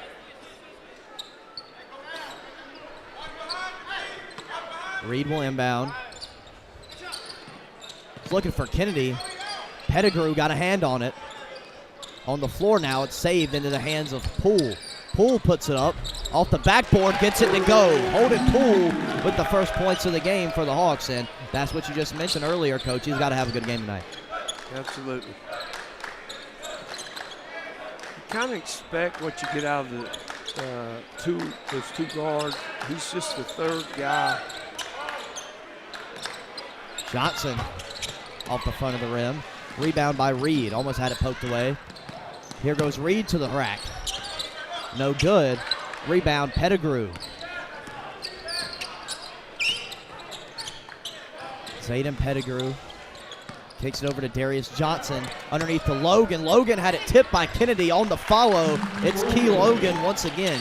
Greenwood Christian do not have an answer for the big man so far, and they'll turn it over.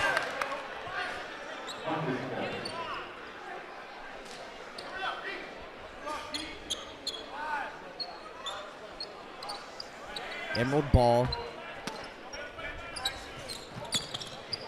Goodman slipped, somehow still kept hold of it. He lets one rip, won't fall.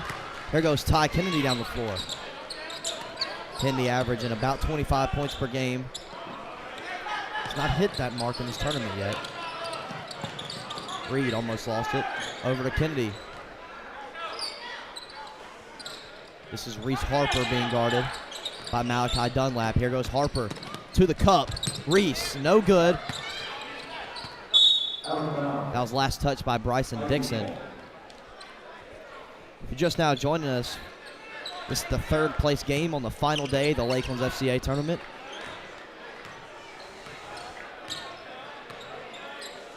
McCormick was able to take down Ware Shoals. Dixie got a hold of Crescent there in the second half. So they'll take fifth place. Dunlap is fouled from behind by Harper.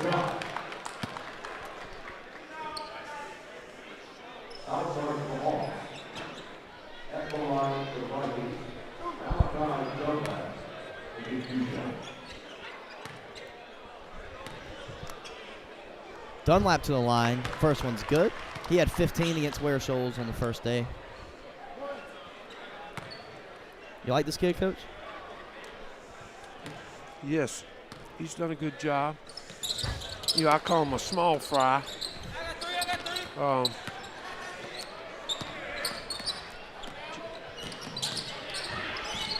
I like how he plays on the ball.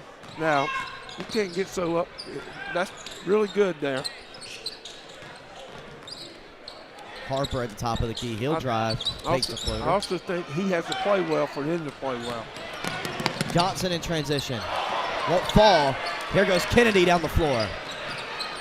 Ty Kennedy in transition. He'll float one up. Rolls in. First bucket for Ty Kennedy, and GCS down by 3. Dunlap facilitating the offense. He's a senior point guard for this Viking squad. He drives, takes the floater. Rebound by Reed. That's not what he does. Here goes Kennedy. Has Johnson on him. Harper will let one rip. Gets it to fall. Reese Harper with a nice pull-up, Jay. And Vikings want a full timeout. Emerald 7, GCS 6. We'll step aside here for a few seconds on the Lakeland Sports Network. When it comes to protecting what matters most, it pays to work with someone who knows Greenwood.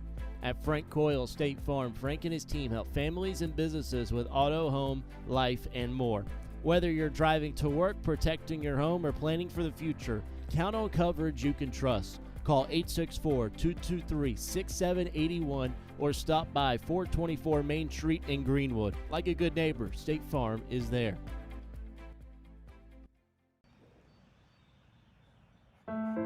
Home. It's the house you grew up in. The still warm cookies in the jar at Grandma's. The warm sun on your back and the buzz of the bugs in the lake where Dad taught you to bait a hook. It's the place you put down roots, pin your hopes and dreams for the future, the connections we've made, and the adventures we've yet to take. This is home, and home is here. Emerald ball here on the Lakeland Sports Network out of the timeout. GCS put up 4 straight points there. Greenwood's in, they're running the flex here. which is what Greenwood High did last night. Greenwood Christian plays man. Very seldom I've ever seen them play any zone. Pettigrew. Just got to get a better shot. Poole. Bumped by Logan. He traveled. Wow. No foul.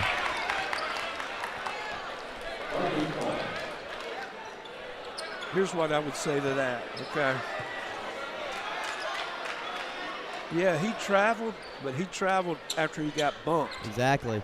But, hey, the guy was closer there. He saw something different. Here goes Dunlap down the floor. Flex. Johnson. Short. Rebound Harper. Emerald got a good look off that. Here comes Cutter. Vajan into the game for the first time. Out of bounds. Here comes Edmund Jennings into the game for the Vikings. He had a couple offensive putbacks last night. Yeah. Knocked down a triple. Yep. It's a quality player off the bench for the Vikings. Harper lets it fly. Leaves it short. Rebound tracked down by Goodman. He stepped on the out of bounds line. Turnover for the Vikings. See, it all evens out. He got bumped too. Yep. But it all evens out. Unless you're in Augusta playing Coach Dip, it Yep. don't even out. Hopefully he's on radio tonight. Of course, you know all about that as Kennedy knocks down the triple. Was unable to do that last night. Knocks one down here, and it gives GCS the lead. Goodman was fouled on the floor.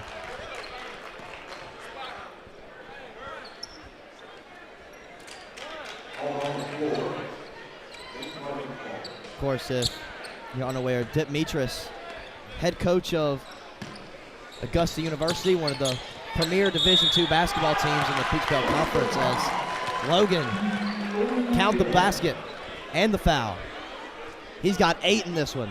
Yeah. You know, I think me and Graham talked about this last night. Like, he's got it. Like, he's got to get the ball. He has 8 of the 9 points for the Vikings right now. Hey, somebody talk. Somebody. I think they're better. This kid had a really good year last year for a sophomore. Harper drives. No good. Got his own board. Almost turned it over. Vajan hits the deck. Gives it up. There's a foul on Poole. It's the 15th foul on GCS, and I believe Zymir Goodman's going to be shooting 2 shots here. That goes back to me, a guy, the first mistake you did was turn it over, but don't make it, the second mistake is on you that fouled. Yeah. We fouled how far? 75 feet from the basket. Now we give them opportunity to go shoot it. That's what I would be more concerned about, is not making 2 mistakes in a row. Goodman gives GCS a break here by missing the first. It's kind of like the pitcher throws a fastball and the guy dings it, but he fouls it. You're not probably going to throw another fastball. Nope. Goodman knocks down the second. No pressure. The lead. Stolen on the inbound by Pettigrew. Goodman from the wing. Won't fall. Rebound Dixon. Ty Kennedy down the floor now. This is probably a good matchup here with him.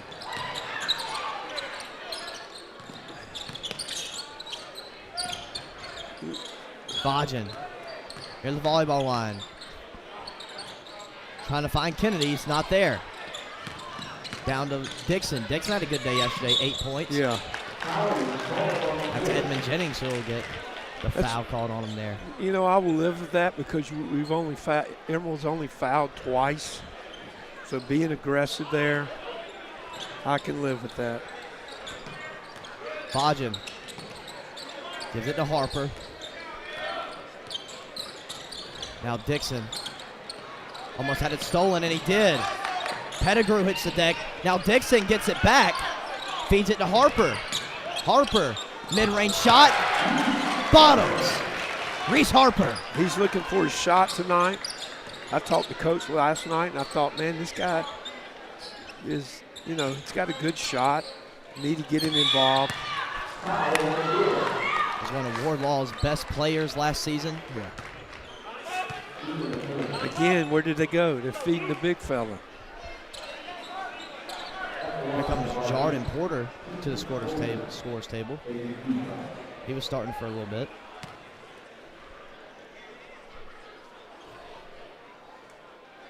Look out, it's a Dunlap. Transfer from PCAG, Palmetto Christian Academy of Greenwood. It's his second year with the Vikings.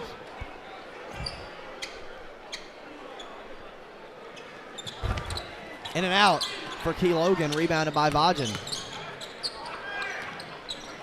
About 20 seconds to go here in this first quarter. Vajan try to get it down to Dixon, but was poked out. Here comes Edmund Jennings down the floor. Jennings won't fall. Offensive rebound by Logan. His putback isn't good either. This time it's Reed. 7 seconds. He throws it down to Kennedy, and he overthrew him.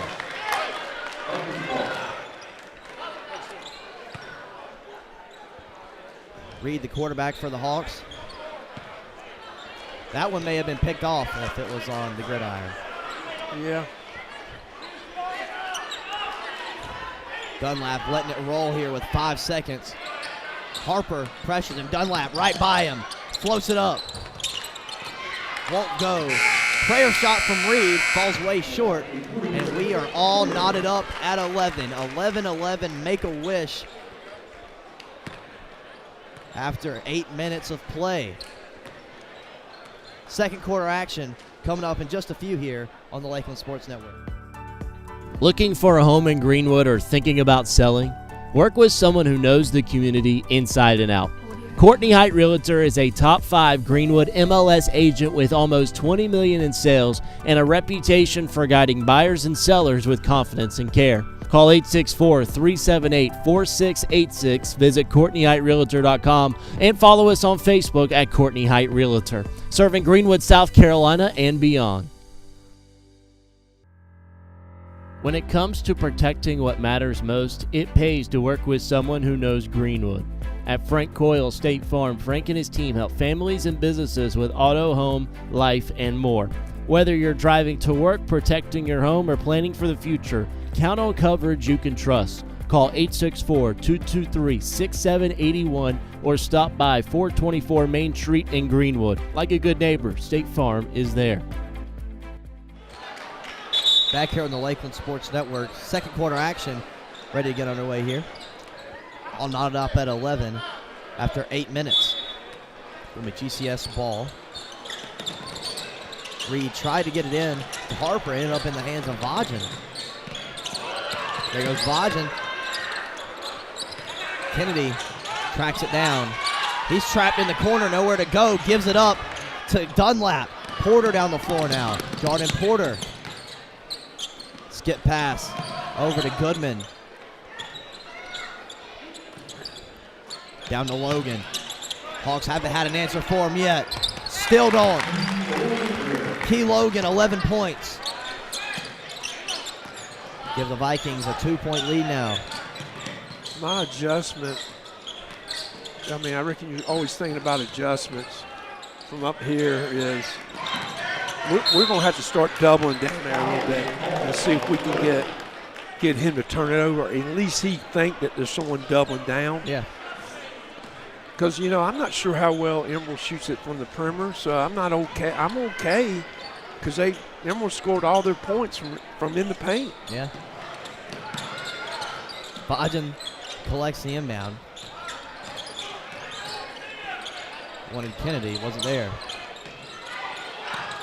Have we had anyone make a 3? 5 second count. Yeah. Little kid.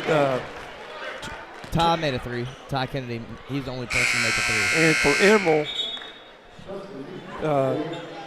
yes.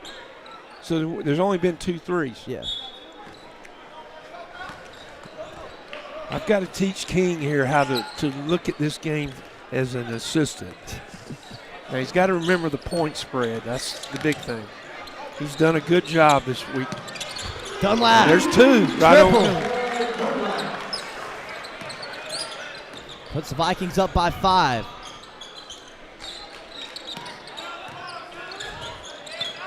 Kennedy driving baseline. Got it to go. Nice bucket there from Kennedy. Good response from GCS.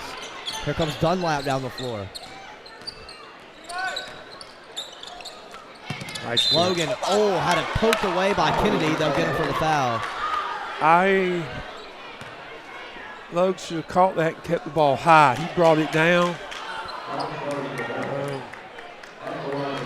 When you bring it down, the little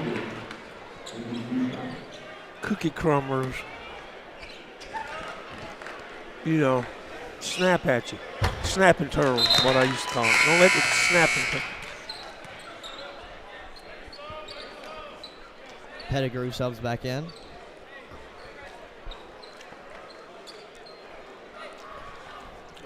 Comes the Eagles in here. They'll take on Abbeville just after this one in the championship match. Poole gets it past half court. Had it stolen away by Pettigrew, and they fouled him. Again, Three on Poole. Turnover, and then foul. Okay making a mistake, but don't make 2 mistakes. Yep. I mean,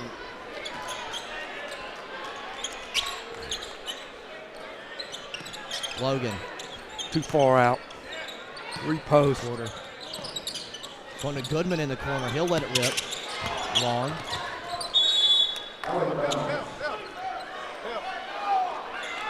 Say white ball.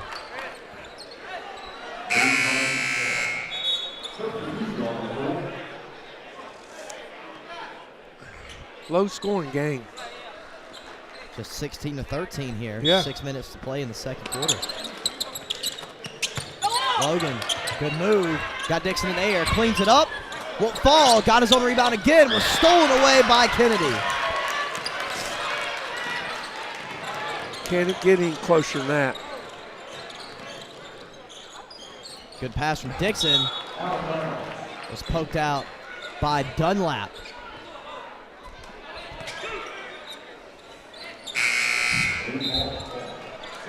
Amari Statham for the Hawks.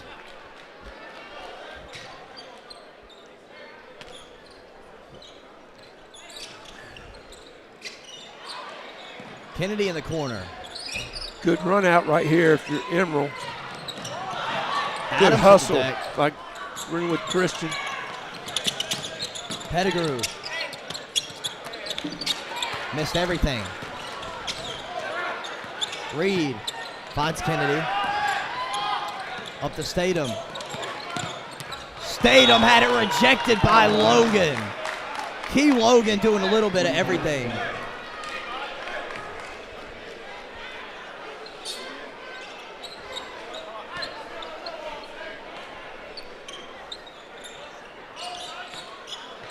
Reed got it into Statham. Just had a shot rejected by Key Logan. He traveled. Not sure how that's a travel. He's already. I don't know if he traveled or not, but Greenwood put him in a bad position with the ball.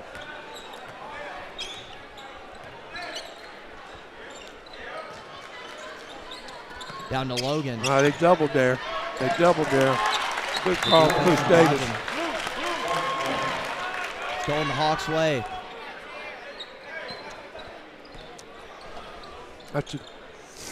Now Logan was too far off the block.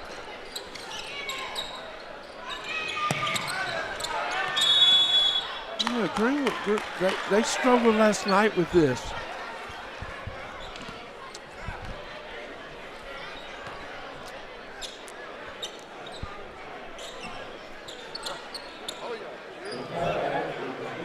So important, the guy that takes the ball out.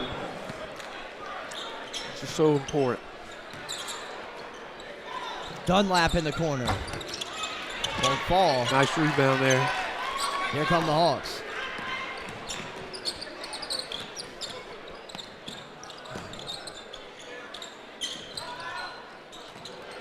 Here's Reed. Vikings. Nice switch off there. Good pressure. Stayed him in the corner. Thought about it. Finds Reed. He'll let it fly. Way too strong. Last touch by a Viking will stay down here with GCS.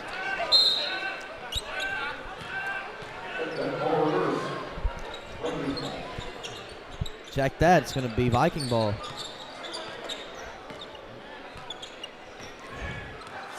Again, Still 16-13. Greenwood continues to play man-to-man.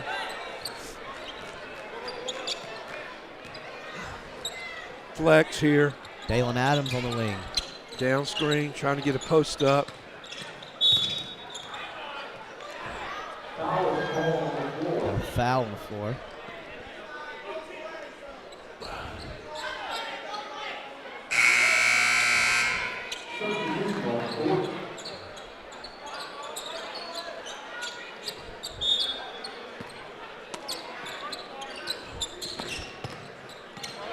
Goodman over to Dunlap in the corner. Goodman almost turned it over. Pettigrew able to save it. That's Dalen Adams in the corner. And here's Zayden Pettigrew. That's Leland Reed on him.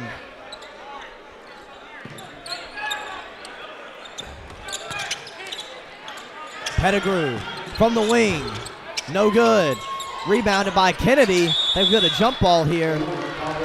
It's going to stay with the Vikings.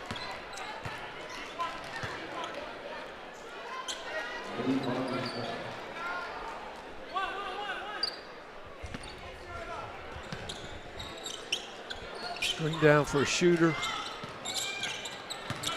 Dunlap is looking for Logan again.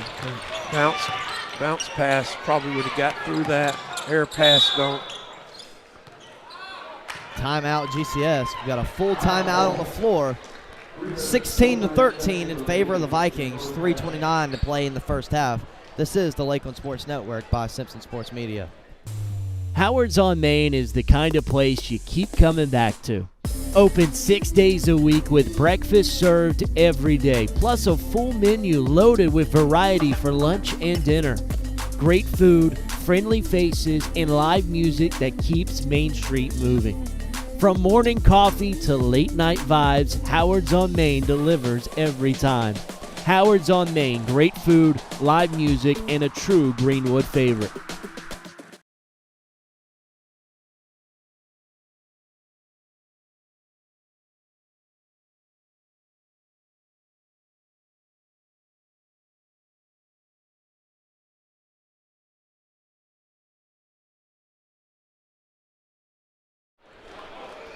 Back here on the Lakeland Sports Network, 3:29 to play in this first half. 16-13 is the score in favor of Emerald.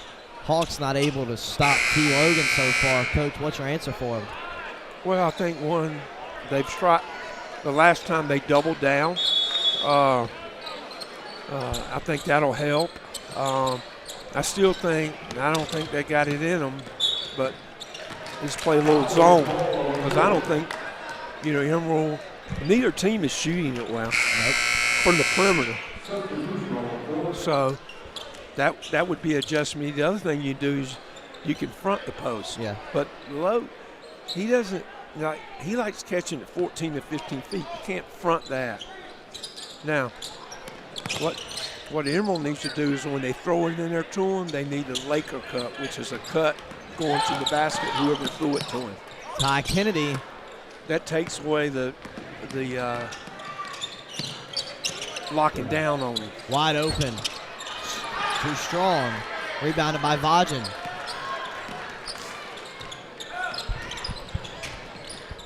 Nice. Nice pass from Reed into Kennedy. Got it rejected by Logan. Q Logan's having himself a day. It sure has. And Adams. I'm glad to see it. Goodman, top of the key, swings over to Pettigrew. He's got to go inside. Pettigrew can't get it to go. Offensive rebound. That was Jalen Adams who collected it. We've got a foul on the floor as Goodman was trying to drive. I think it's going to go on Ty Kennedy. And it will.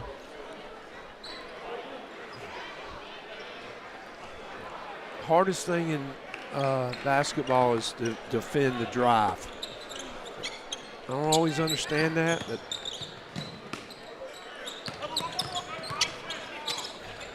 Logan.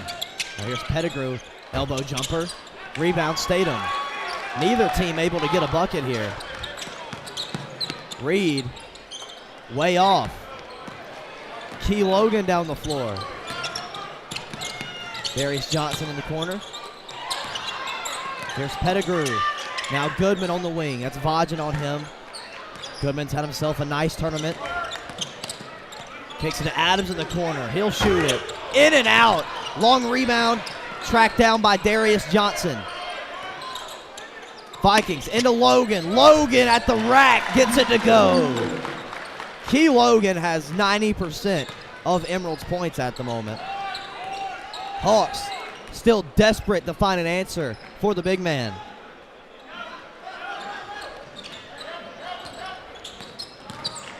Reed in the corner. That's the triple the Hawks have been looking for. Leland Reed gets on the score sheet for the first time. and Logan there on the follow. No box out there from GCS.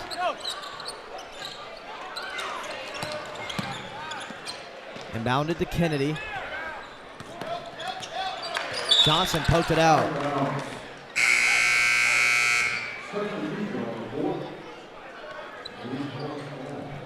See Tate Jackson for the first time in this one.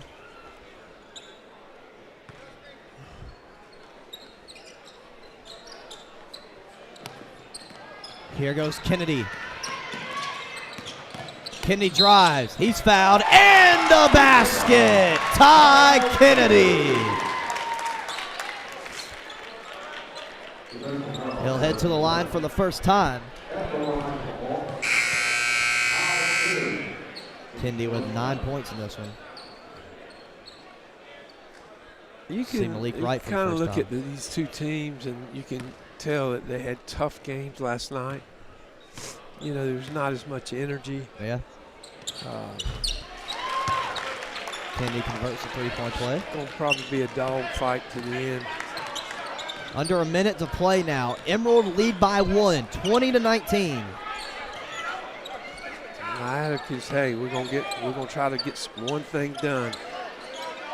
We want to be leading at half. Malik Wright underneath. Stolen away by Kennedy. Here goes Kennedy pushing the tempo. Slows it down. Over to Vajan. Under 30 seconds to go here in the first half. Kennedy gives it up to Reed. Reed.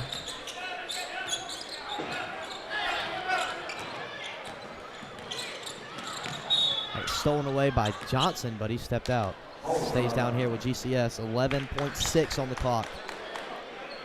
I'd take two, and I'd put everybody on the baseline and let him drive it without a ball screen. Don't put a defender in there with him. Like, I'd get him the ball right now and clear out and let him take this guy. Looks like that may be part of the plan. Well, they're too far up. See, they're screening. That brings another defender in. Ty got blocked at the rim. Key Logan with the prayer shot in the half. It's no good. 20-19 is the score. Emerald maintained the lead going into halftime. Hawks down by 1. We'll have more stats recap and analysis when we come back here on the Lakeland Sports Network. Howard's on Main is the kind of place you keep coming back to. Open 6 days a week with breakfast served every day, plus a full menu loaded with variety for lunch and dinner. Great food, friendly faces, and live music that keeps Main Street moving. From morning coffee to late night vibes, Howard's on Main delivers every time. Howard's on Main, great food, live music, and a true Greenwood favorite. When it comes to protecting what matters most, it pays to work with someone who knows Greenwood. At Frank Coyle State Farm, Frank and his team help families and businesses with auto, home, life, and more. Whether you're driving to work, protecting your home, or planning for the future, count on coverage you can trust. Call 864-223-6781 or stop by 424 Main Street in Greenwood. Like a good neighbor, State Farm is there.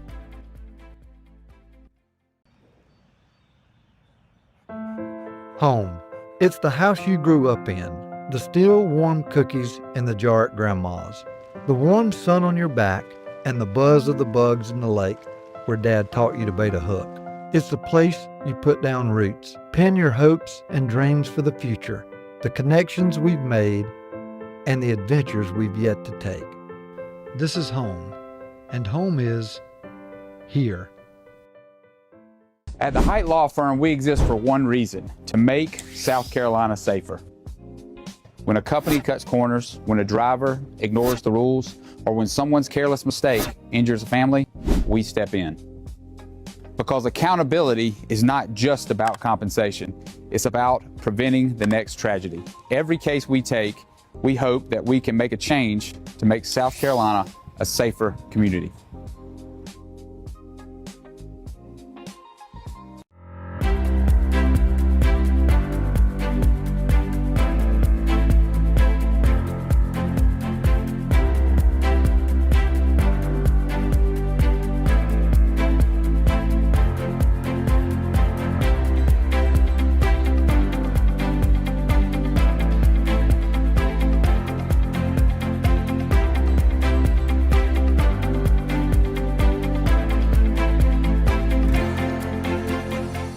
Looking for a great spot to eat, watch the game, or host your next event? That's Sports Break. Great food, cold drinks, wall-to-wall TVs, and live entertainment. Want something with a view? Head to Break on the Lake, serving up steak, seafood, and cocktails on beautiful Lake Greenwood. And when it's time to celebrate, Main Event Catering has you covered. From private parties to corporate events, they make it easy and stress-free. One family, 3 great experiences. Sports Break, Break on the Lake, Main Event Catering. Howard's on Main is the kind of place you keep coming back to. Open 6 days a week with breakfast served every day, plus a full menu loaded with variety for lunch and dinner. Great food, friendly faces, and live music that keeps Main Street moving. From morning coffee to late night vibes, Howard's on Main delivers every time. Howard's on Main, great food, live music, and a true Greenwood favorite. Looking for a home in Greenwood or thinking about selling? Work with someone who knows the community inside and out. Courtney Height Realtor is a top 5 Greenwood MLS agent with almost $20 million in sales and a reputation for guiding buyers and sellers with confidence and care. Call 864-378-4686, visit CourtneyHeightRealtor.com, and follow us on Facebook at Courtney Height Realtor, serving Greenwood, South Carolina, and beyond. Okay, back at Emerald High School, halftime of our 3rd game today. It's between obviously Emerald and Greenwood Christian, and Emerald is +1 at half, 20-19. Had solid first half, just been more of just guys have not been able to make shots. I think a lot of it is just the 3rd game. Yeah. And a key to the game, no pun intended, has been Key Logan for Emerald. He's been balling out tonight in this game. Greenwood Christian, Ty Kennedy has been a huge factor in this as well. It's been a very, very entertaining ball game so far, and I'm looking forward to see what happens in the second half. Yeah, I'm looking forward to see if there's any adjustments with the two teams as far as changing up some things, hey, play a little more zone, press a little more. I thought when Emerald was able to get in their press, it bothered them, Greenwood, but if you can't score, it's the only way you can get in the press is off a dead ball. Yeah, and I'm sure Coach Jonathan Davis for Greenwood Christian has talked about that in the locker room at halftime. I'd imagine they come out and try to double Key Logan at the start, see if that forces some turnovers, forces him to play faster than he wants to. And for Emerald's sake, you got to slow down Ty Kennedy. And Leland Reed's been knocking down a couple shots here that he wasn't knocking down yesterday, which has been a big thing for the Hawks. So we'll see what each coach has drawn up defensively. And offensively, they just need to take better shot selection. There's been good drives here and there, but sometimes, a lot of turnovers in there, just unforced turnovers. Like you were mentioning it earlier. It's one thing to get a turnover. It's another thing to commit the turnover and then immediately commit the foul. Yeah, which to me is a turnover. Now, they wouldn't give a definition of that. I do think that Logan has to touch the ball every time down. Now, that doesn't mean he's going to score, but I think he has to touch the ball. The other thing is when they do throw it in, if they're doubling down, the perimeter guys just can't stand out there. They've got to have some player movement. We call it Laker cutting when you pass in the post and you cut off the elbow, look to throw him back. With about 3 minutes to go here in the halftime break as the team's preparing to start the second half. We'll take a look around this huge crowd that's joined us at Emerald High School tonight. We'll step aside here on the Lakeland Sports Network. At the Height Law Firm, we exist for one reason: to make South Carolina safer. When a company cuts corners, when a driver ignores the rules, or when someone's careless mistake injures a family, we step in. Because accountability is not just about compensation. It's about preventing the next tragedy. Every case we take, we hope that we can make a change to make South Carolina a safer community.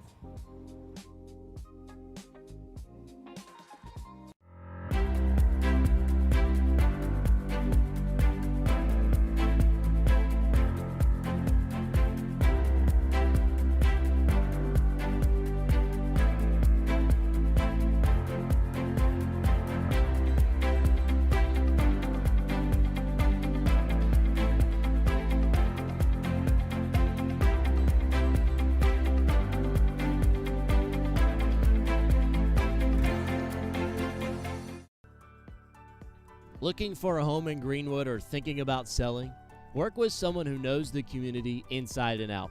Courtney Height Realtor is a top 5 Greenwood MLS agent with almost $20 million in sales and a reputation for guiding buyers and sellers with confidence and care. Call 864-378-4686, visit CourtneyHeightRealtor.com, and follow us on Facebook at Courtney Height Realtor, serving Greenwood, South Carolina, and beyond. Home. It's the house you grew up in.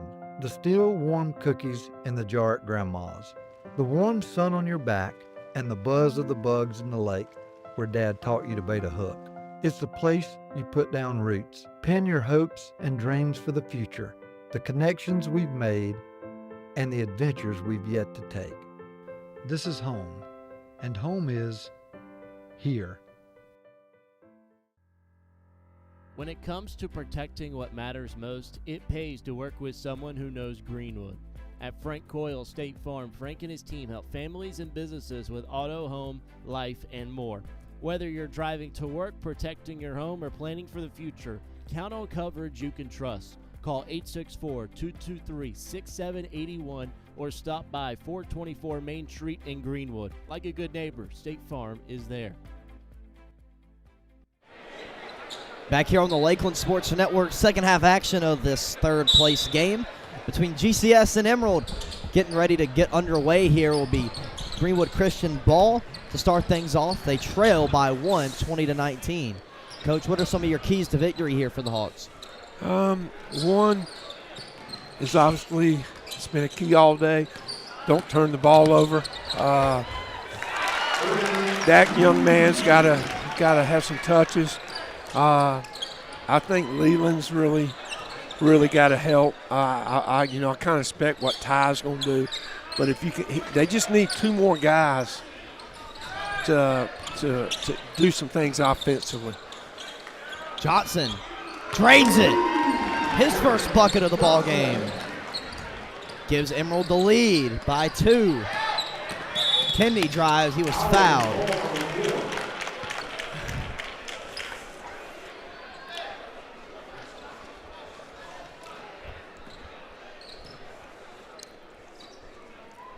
Read the inbounder.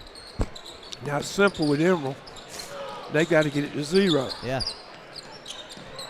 Hawks did not have an answer for Key Logan there in that first half. He had 16 of the 20 first half points for the Vikings. There goes Poole to the rack. Holden Poole finishes. He's got 6 points of his own now. We're all tied up.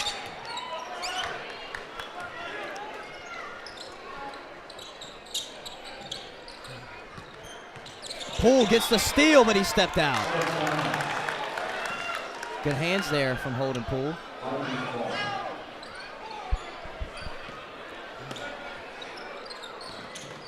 Good hands from Dixon. Pokes it out right at the Viking bench.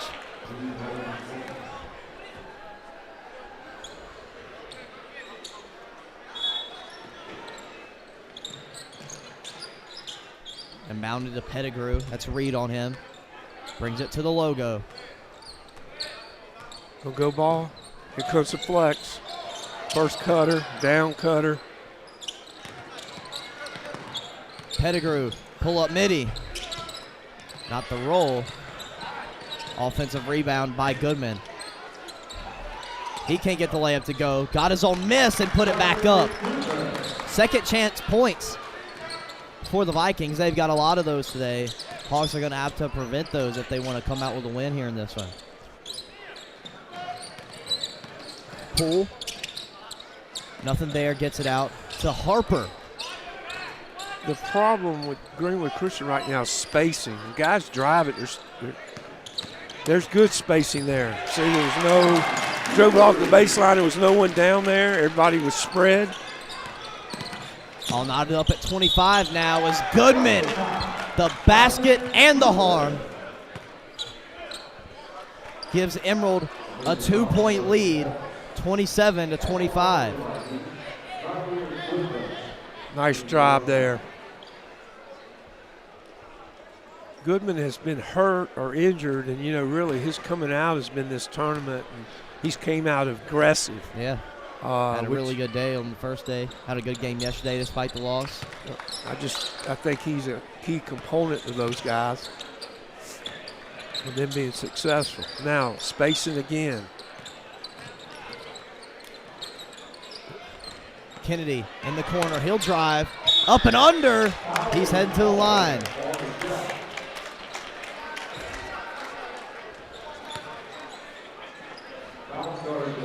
Problem is Emerald reached in the corner where you just play straight up, make him take a tough shot.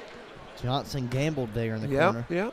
You reach, it's issues. Kennedy 2 for 2 from the line now.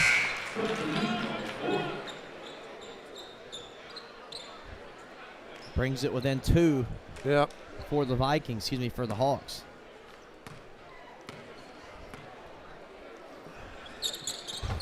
Second one's good from Kennedy. Now a 1-point game. This game is a snail's pace. That was a nice foot.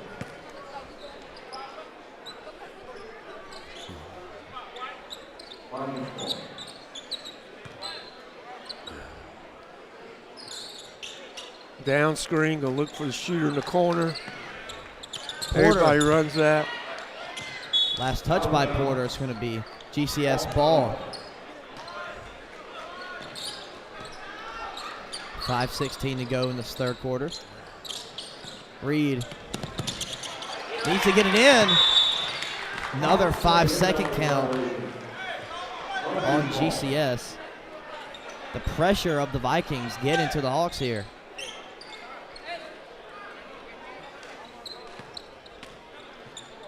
Logan. He'll take on Dixon. Gives it up to Dunlap. Now Pettigrew. Good pass down to Porter. Good ball movement from the Vikings. Logan misses the layup. It's going GCS's way. Good D there on Logan from GCS.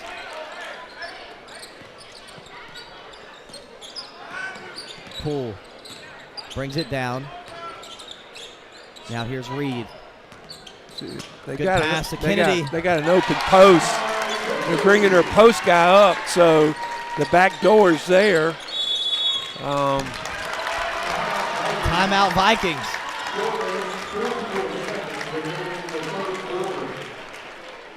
It's a full timeout, so we'll take it. We'll step aside with them.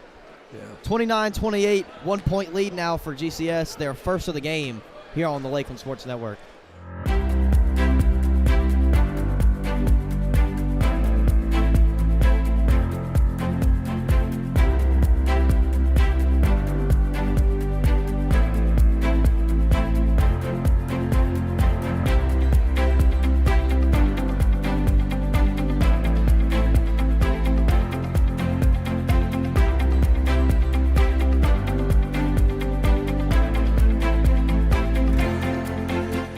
Back here on the Lakeland Sports Network, 29-28 in favor of Greenwood Christian right now.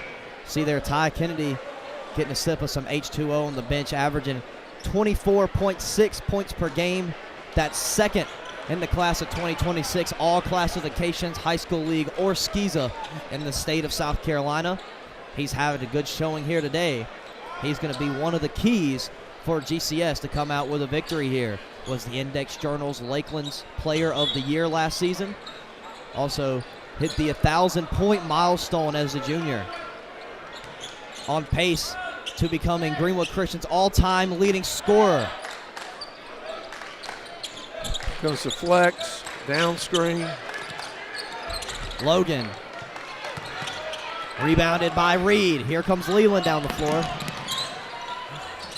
Had his pass intercepted by Zayden. Pass down the floor to Dunlap. Dunlap throws it right to Harper. Had a wide open layup. Reed. Back to Reese. Harper drives. He was fouled. Offensive foul.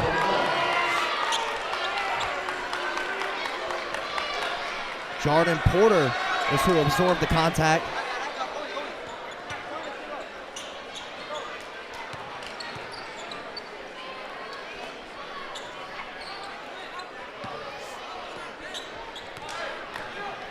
Four minutes to go here in this third quarter.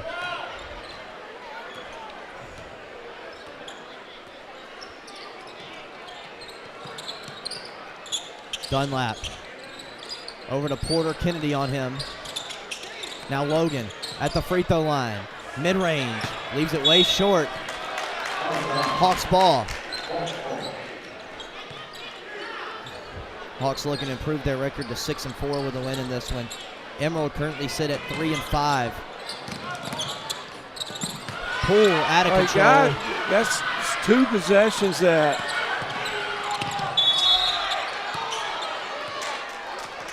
two possessions by Greenwood Christian that aren't good possessions because you got players trying to make plays that they can't make. Okay? Last two possessions, Leland's not had the ball. Ty's not had the ball. Right? Offensive foul there on the Vikings. Definitely got to get those guys more involved as Poole collects it again. I mean, you're up one. This is your third possession. Like I said, move the ball. With Dunlap on him, kicks it out to Reed in the corner. It's a three. Reed knocks down the triple. A much-needed bucket. But you just mentioned, Coach, got to get him involved. Two best players making plays. Now 4-point lead for the Hawks. Pettigrew. You got to switch that. Goodman trying to answer. Way short. Hawks ball. GCS with all the momentum. Here comes Poole. Under 3 minutes to go now in the third. Still a lot of basketball left to be played. Reed was looking for Kennedy. A little bit too strong. So now we've had 4 possessions. 3 out of the 4 have been turnovers. Yep. Dunlap to the cup. Got it to go. That's a good drive by the senior. He's feeling himself. That's tapped out by Goodman. These guys aren't. Full timeout from GCS. 32-30 is the score. Hawks have the lead, 2:25 to play in the third. When it comes to protecting what matters most, it pays to work with someone who knows Greenwood. At Frank Coyle State Farm, Frank and his team help families and businesses with auto, home, life, and more. Whether you're driving to work, protecting your home, or planning for the future, count on coverage you can trust. Call 864-223-6781 or stop by 424 Main Street in Greenwood. Like a good neighbor, State Farm is there.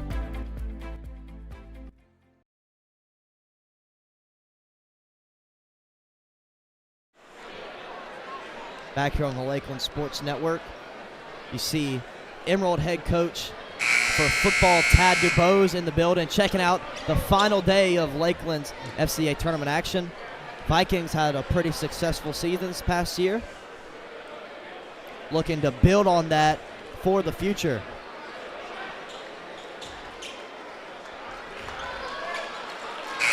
(32-30) is the score. GCS have the lead. 2:25 left to play in the third.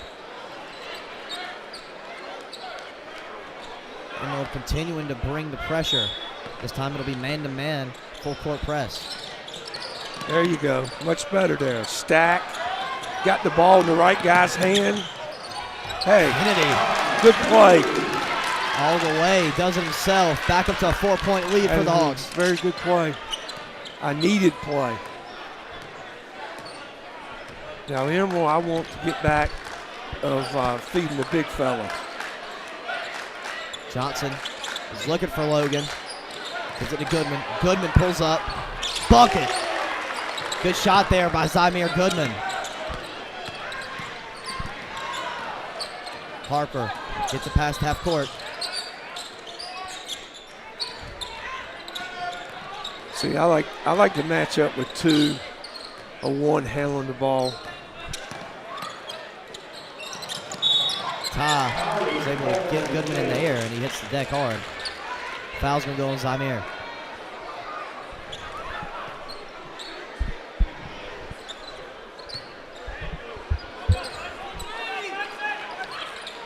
Reed. Oh, he had a guy underneath. Kennedy won't connect. Offensive rebound by Dixon. Had it stolen away from him. Pocket picked by Key Logan. Here come the Vikings. Pettigrew with the offhand ties this game up. Another turnover there for the Hawks in the third quarter. Reed almost turned it over again. Gives it up to Kennedy. Pull drive. See the spacing. Pull. Wow, tough shot. Actually, two guys were almost guarding him there. Good D, better O there. Pull puts the Hawks back on top. Logan at the volleyball line. Now Dunlap has Harper on him. Pettigrew thought about the three and he traveled. Yep. Noah Vaj and Tate Jackson going to take the court here for the Hawks. First substitution for either squad here in this third quarter. And so if I'm Greenwood Christian, I am trying to drive the ball. There's 4 fouls.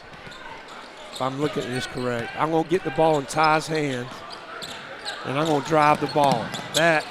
Hodgen had his lunch money took. Logan underneath. Almost an and one. Jackson, who's going to be charged the foul. Some crucial free throws here for Key Logan.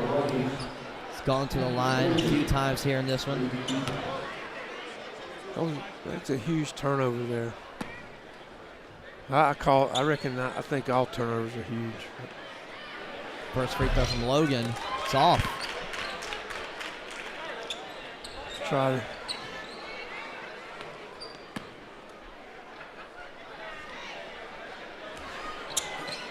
Second one's good from Logan. Now 36 to Get the 35. Get it to him. Now clear. Just clear out. There you go. There you go. They're listening to you, Coach. And clear out, give him space.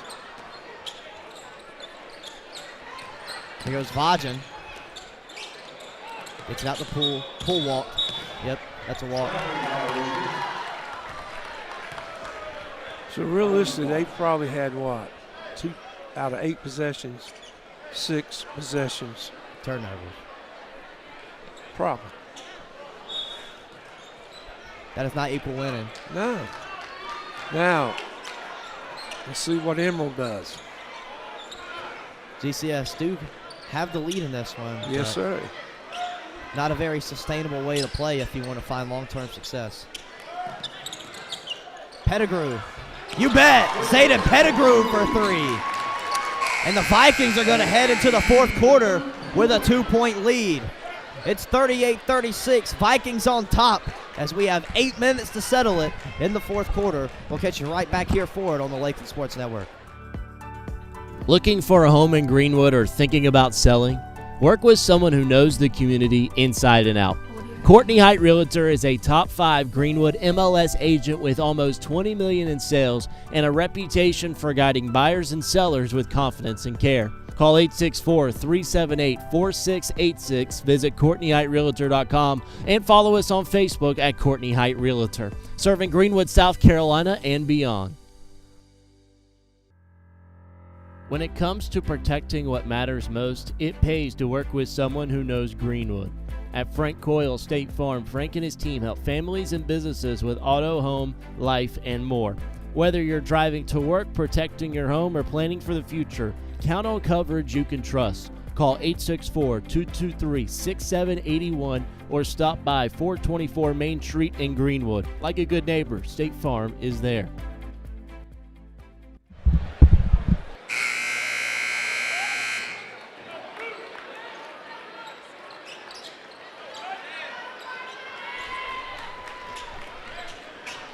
Back here on the Lakeland Sports Network.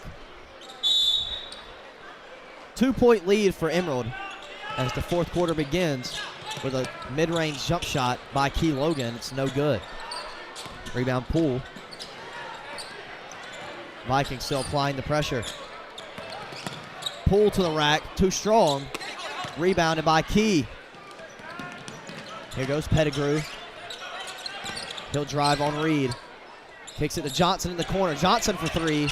Leaves it short. Jackson with the rebound. Poked out of bounds by Pettigrew. Hawks ball.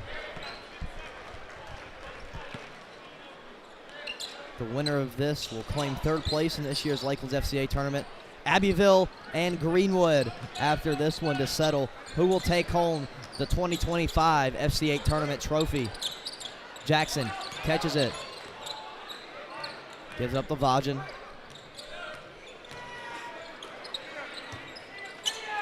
Jackson almost had it stolen. Gives it to Kennedy. Has Johnson all over him.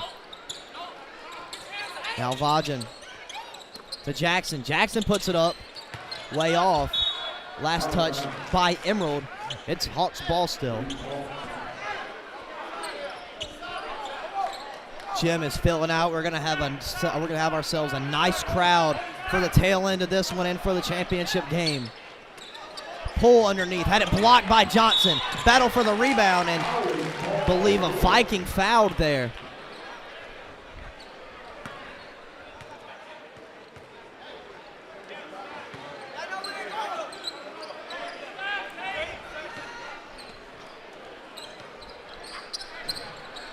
Reed, the inbounder, gets it into Kennedy.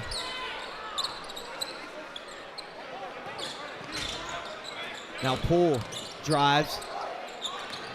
Almost had it stolen. Vajan. Hand off to Kennedy. Here goes Ty. He'll drive. Fouled.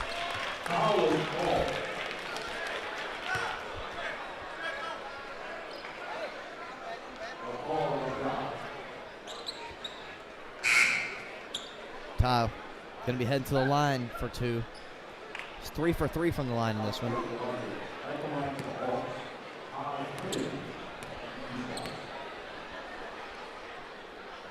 First one's good from Ty. Here comes Reese Harper into the game. once again for GCS.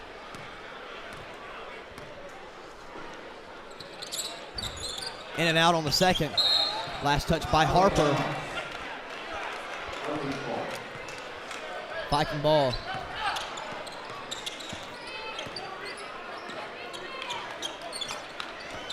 Here comes Dunlap down the floor.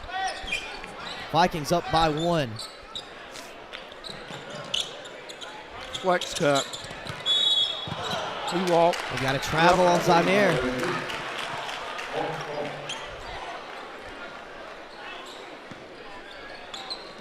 Comes back with the man pressure. Harper brings it down the floor. Bodgen. Now Kennedy. Kennedy lets it rip. Can't get it to go.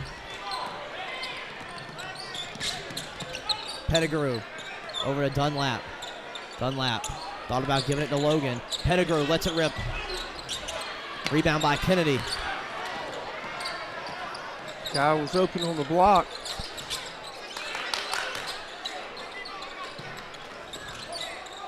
Reed pulls it. You bet. Leland Reed gives the Hawks the lead by 2. A huge bucket there by the junior. Off a ball screen. Dunlap, top of the key, has Vodgen on him. Down low to Logan. Logan, good defense there from Jackson, but it wound up in the hands of Darius Johnson. We're all knotted up at 40.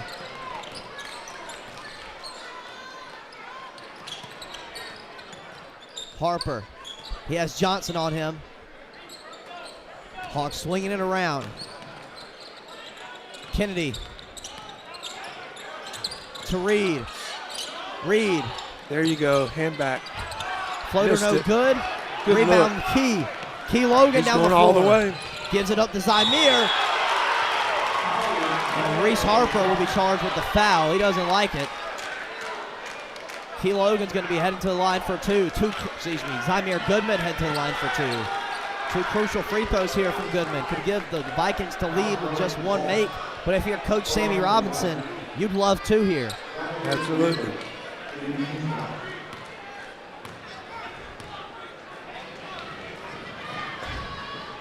Kirshland's off the front iron.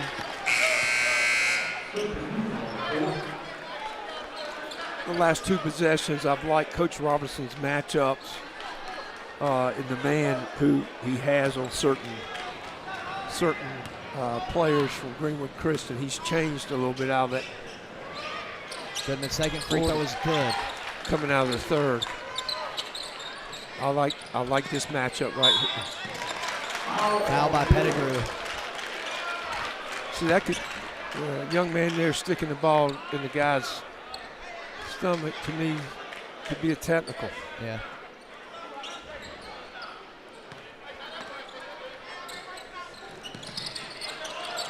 Reed. Most of the time, that good play by Ty. Got it rejected by Lowe. Logan. Lowe did a good job there. Pettigrew, ball fake. Johnson wants it. He gets it. Walk. He traveled. Just move the ball. That's how they've gotten good looks tonight. Kennedy.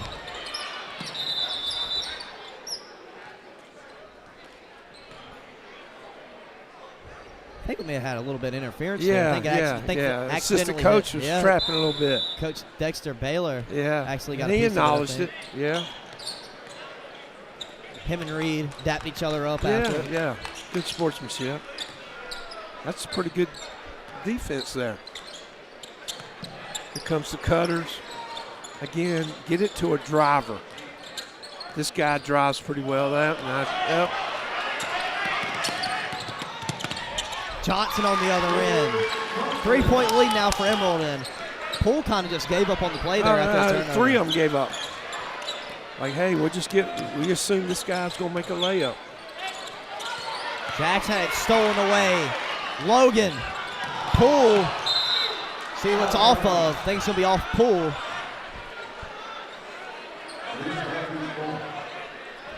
Viking ball. This one getting physical. Well, you got to have the next play mentality too. You make a mistake, we got to get back into play. We can't just give them a layup. Good hands from Jackson. Game's too close. Just a 3-point game. 3:54 to go in this one. Low scoring game.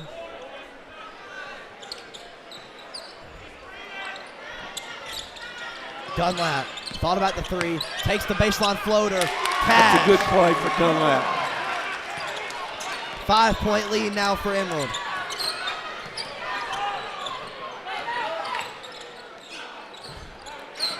Kennedy gets it to Reed.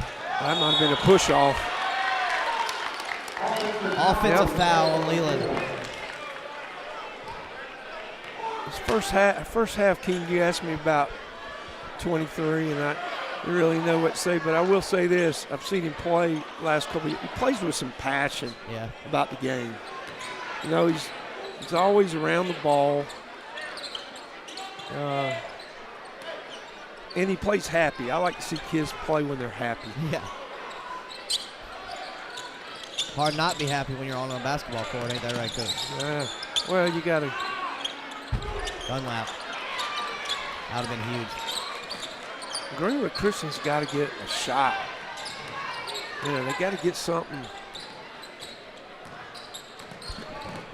Try to get to Kennedy. Jackson battling for it. Ends up in the hands of Pettigrew. Another turnover for GCS. Coach Robinson's wanting to slow this thing down. Darius Johnson to the rack. A tough finish for Johnson. That's going to be a warning there. Can't touch the ball. Full timeout by GCS. 7-point lead for Emerald. 47-40. 2:43 to play here on the Lakeland Sports Network. Howard's on Main is the kind of place you keep coming back to. Open 6 days a week with breakfast served every day, plus a full menu loaded with variety for lunch and dinner. Great food, friendly faces, and live music that keeps Main Street moving. From morning coffee to late night vibes, Howard's on Main delivers every time. Howard's on Main, great food, live music, and a true Greenwood favorite. Back here on the Lakeland Sports Network. 47-40 is the score.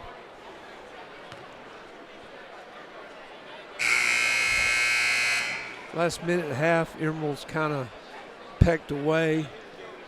Greenwood Christian has not been able to get the ball to Tyler Leland. And I think good things happen when they have the ball in their hands.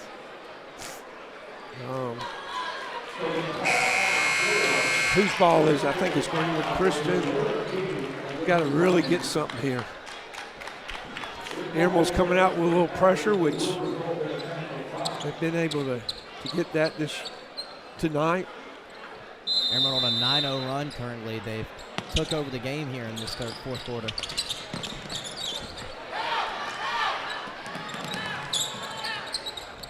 Kennedy gives it to Reed. Lets it fly. No good. Offensive rebound by Jackson. Had his lunch money stolen. Brought it down to his knees.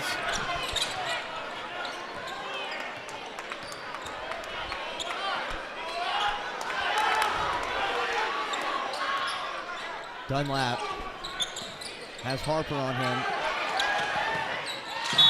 Reed tipped it out. Now I got to start thinking about who to foul.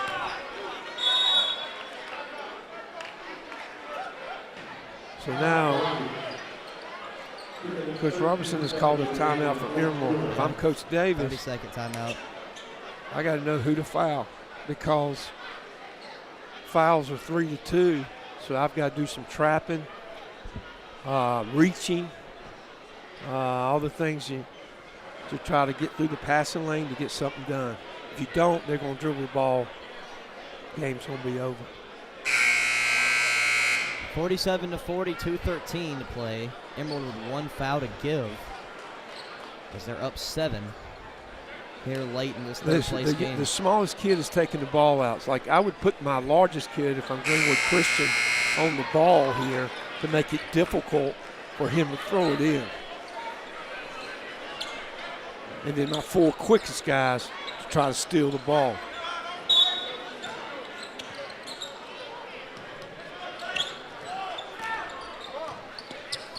Here goes Dunlap. Vikings. I would have wanted to slow this thing down. Thinking you're going to have to go foul. Johnson lost Turned it over. Turned it over. Hawks ball. Turned it over. GCS need to at least get a shot off here on this possession. Another turnover for GCS. It's almost comical at this point. Why are you shooting and you're down? You're up 7. I probably would have brought that ball back out. That's just not a call you make there. This is a teaching moment for both teams.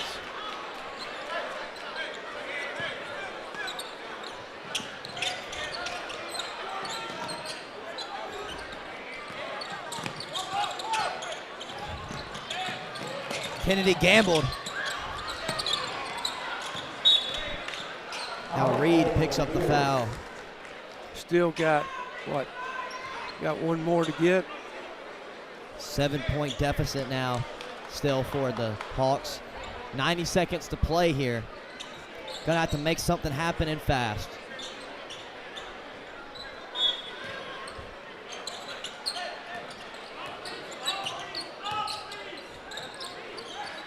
Dunlap drives. Got the floater to go. Malachi Dunlap sinking his teeth into the Hawks defense.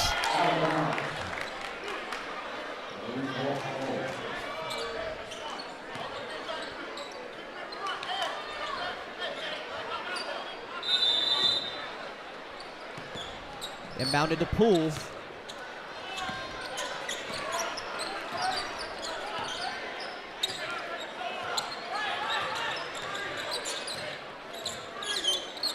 Kennedy, deep 3. No good. Rebounded by the Vikings. Again, they went like a 1-4 and tried to do a Horns ball screen. Brought more defenders in there. Goodman. See, that's good space. He traveled. Wow. But again, you're up 9. You've got enough points to win the game. Reed gets into Poole, and Poole lost it. That unforced errors, unforced turnovers. Ty's got to get the ball here. I mean, he's the fastest guy with the ball. Inbounded to Pettigrew in the backcourt. And Reed will get the foul. For some reason, I thought Greenwood Christian had the ball. That's why I was talking about Ty. But they did, and then Poole caught the inbounds pass. Dropped it off. And dropped it. Yep. Typical. GCS with no more fouls to give, as that one's going to send Dunlap to the free throw line. He has a chance to perhaps sink 2 daggers into the back of the Hawks here.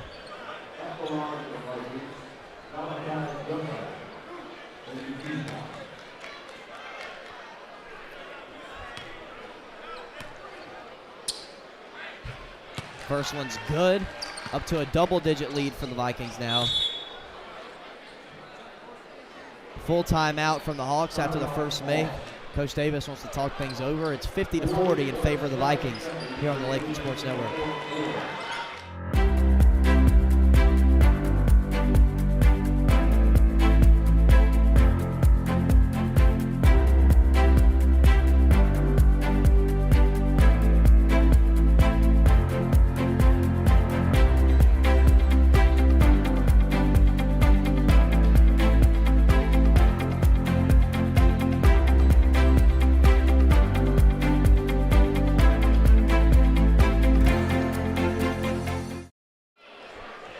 Back here on the Lakeland Sports Network, 50-40 ball game with 40 seconds to play here. Emerald on top. Make sure to like and subscribe to the brand new Lakeland Sports Network by Simpson Sports Media. First production of the Lakelands FCA tournament. More in the future. Hit that notification bell so you don't miss out. Dunlap heading to the lines. Just saw Ace Lomax there in the crowd. Abbeville football legend, sure to be Hall of Famer in about 10, 15 years probably.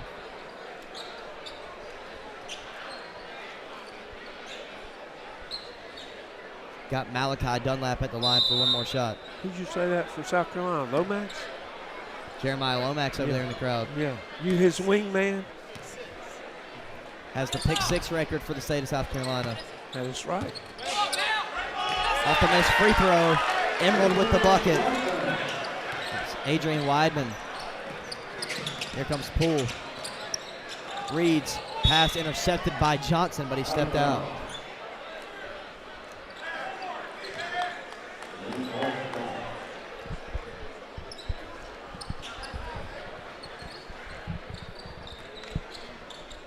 Kennedy over to Reed.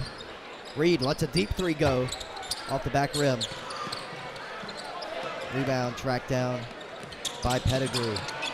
Emerald on a 12-0 run now. Have a chance to end the ball game that way. Make it a 14-0 run. They'll end the game on.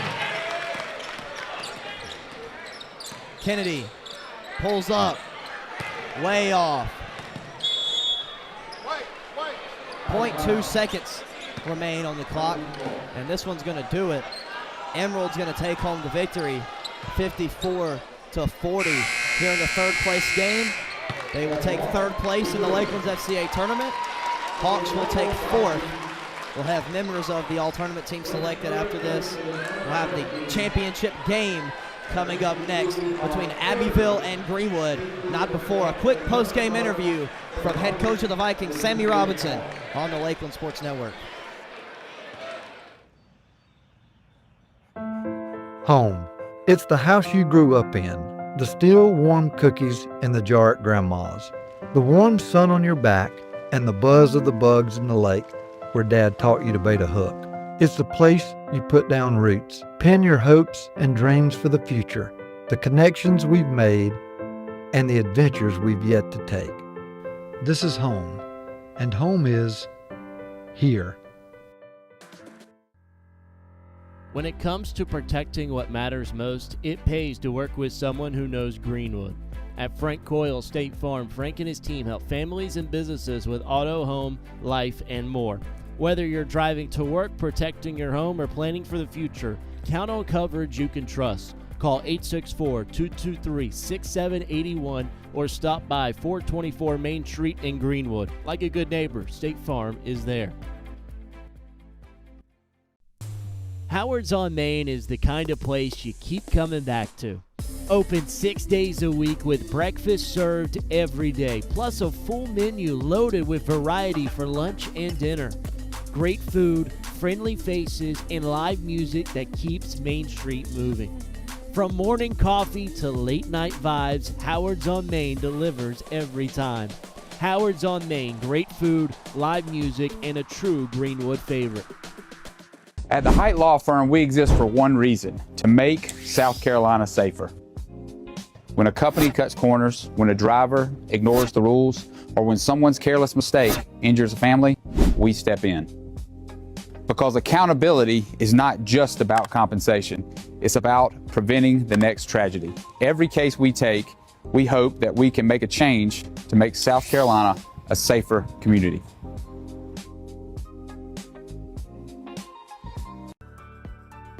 Looking for a home in Greenwood or thinking about selling? Work with someone who knows the community inside and out.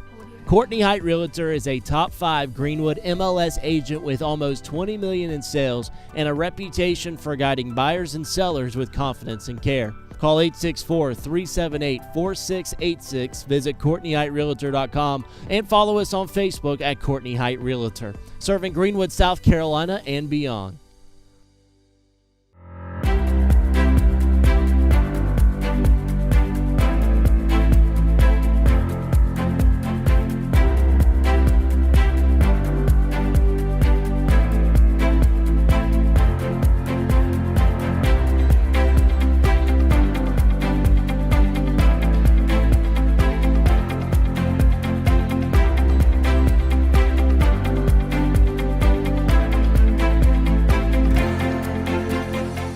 Looking for a great spot to eat, watch the game, or host your next event? That's Sports Break. Great food, cold drinks, wall-to-wall TVs, and live entertainment. Want something with a view? Head to Break on the Lake, serving up steak, seafood, and cocktails on beautiful Lake Greenwood. And when it's time to celebrate, Main Event Catering has you covered. From private parties to corporate events, they make it easy and stress-free. One family, 3 great experiences. Sports Break, Break on the Lake, Main Event Catering.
Here with Coach.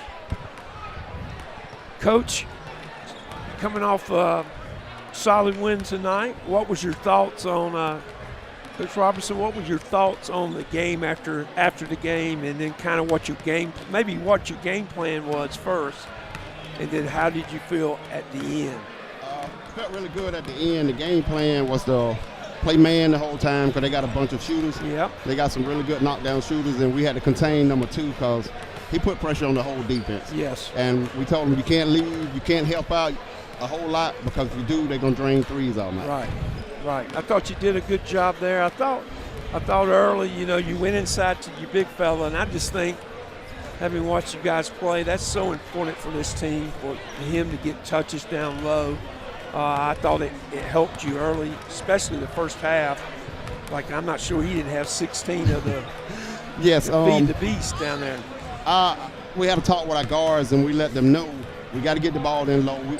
We have to play inside out, not outside in. Yeah. And I told them if he gets some touches, they get all the shots they need because he's a willing passer. Yeah, and the thing about it is, anytime you can go inside, outside on 3, I'd rather do that than pass it around the horn and then somebody shoot it because the ball's coming right. The guy doesn't have to move his feet. That's right. But I thought you did a really good job on their 2 good players that they've got to play well.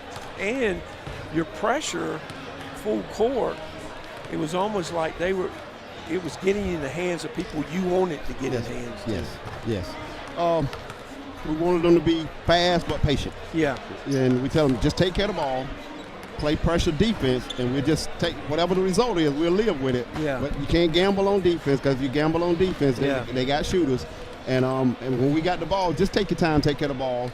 Inside out, like I said, and I told them we'll just live with whatever happens. Yeah, and I thought tonight you were patient in a lot of different ways. Defensively, didn't make a lot of silly fouls. I didn't think that kids make after they make a mistake.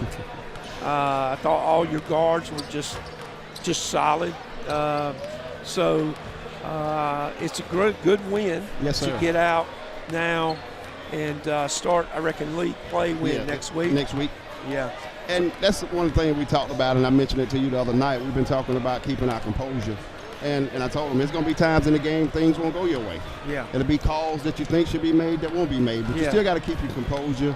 Unfortunately, we had to shorten our bench a little bit tonight to do the things we needed to do, but that's basketball. Yeah, and you're trying right now to fit the puzzle to be positive when you go in league play. Like now you had 3 games. You've been successful in 2. You're ready to go and go, get ready to play. So I think the 3 teams you played are different types. Yes. You first half you went inside. Second half you made a couple shots. But I thought the more you get in that paint, yes, sir, with Zay and them guys driving it a little bit, I think it's better. Plus, yes, sir. Plus, it's closer to the bucket. You got a chance of maybe it going in, or the best chance is the big fella rebound. That's right. So sometimes you have to trick kids to get them what you want to do, but all the best in region play. I'll be out to see you play. All right, thank you, sir. Thank you, Coach Ron. Yes, sir. Enjoy. Right. When it comes to protecting what matters most, it pays to work with someone who knows Greenwood. At Frank Coyle State Farm, Frank and his team help families and businesses with auto, home, life, and more. Whether you're driving to work, protecting your home, or planning for the future, count on coverage you can trust. Call 864-223-6781 or stop by 424 Main Street in Greenwood. Like a good neighbor, State Farm is there.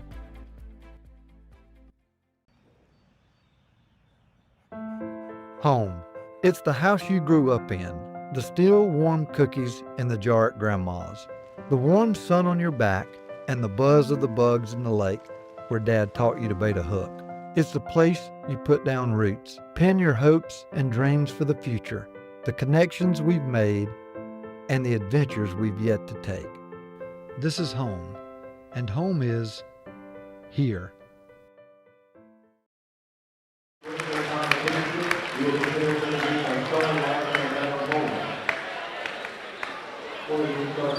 All of our media outlets and attendance at the Dallas Sports Company, as well as Lakelands FCA crew on the live streaming the game with commentary. 2. Also, I'd like to acknowledge all teams of photographers in attendance, as well as our tournament coverage, primarily overseen by Faith Bell for the past 3 years.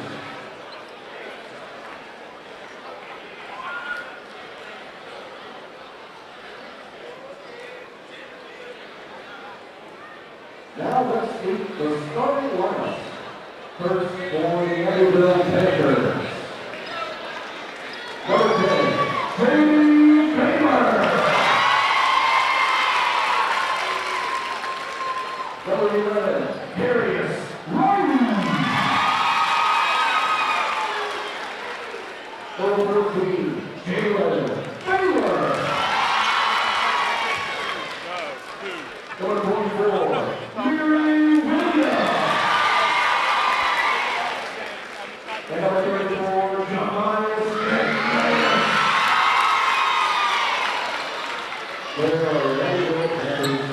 I even gave them a devotion. And the starting five for the Greenwood Eagles. Number 1, Lincoln Hopper. Number 4, Dave Duncan. Number 5,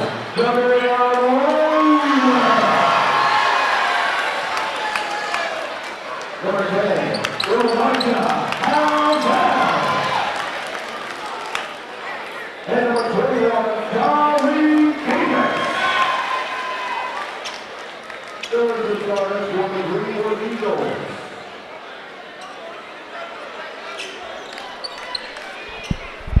Ladies and gentlemen, it all leads to this, the championship game of the FCA tournament on the Lakeland Sports Network. Grant Simpson, the coach, Steve Roberts by my right. Landon King is our producer, Joey Ellis on the camera. London Crawford getting set with Jalen Baylor to tap this thing underway. Abbeville and Greenwood to crown a champion here at Emerald High School. Greenwood in the white, Abbeville in the garnet.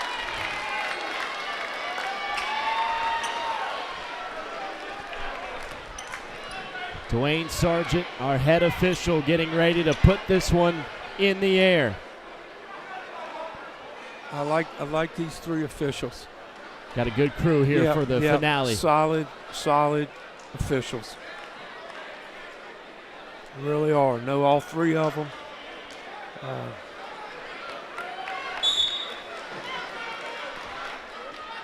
Ball is in the air, tip is won, and it's Abbeville who gets first control. And Williams gives it up to Darius Riley. We got an electric crowd on hand. Baylor along 2, a little strong, and a rebound hauled in. Baylor, offensive foul.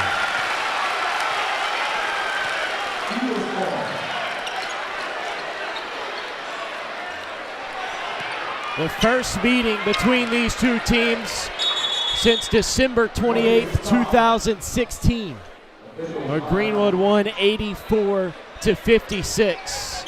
Since 2006, there's been 10 meetings, Greenwood winning 4 of them. Greenwood winning 6 of them, Abbeville 4.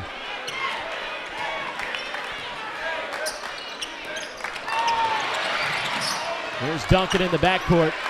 A guy by the name of Donovan Williams hit 21 points against Abbeville that day. Here's Roman, who misses on his first triple try. Rebound hauled in for Baylor and the Panthers. Riley for 3. Out of play off of Roman, slapped it away from McManus.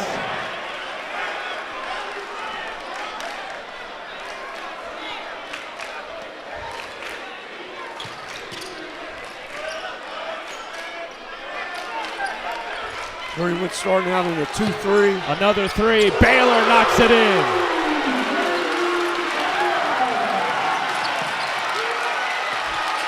Baylor averaging 21 points per game this year. Abbeville back in the 2-3. Really aggressive. Got to get the ball to the high post, short corner. They're not looking. Roman with space. Couldn't make him pay. Rebound for Williams. Here come the Panthers the other way. Williams coughs it up. Right to Elijah Housel. Here's the point guard, Jay Duncan. The football commit to Furman for wide receivers. Got to get deeper in the post up. Good defense by Abbeville there. Off dribble. Jolly Davis works on McManus. Can't bring And the ball Jalen down. Baylor took it away from him.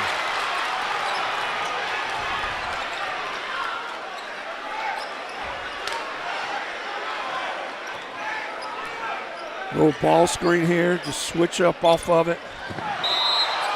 Foul on Duncan.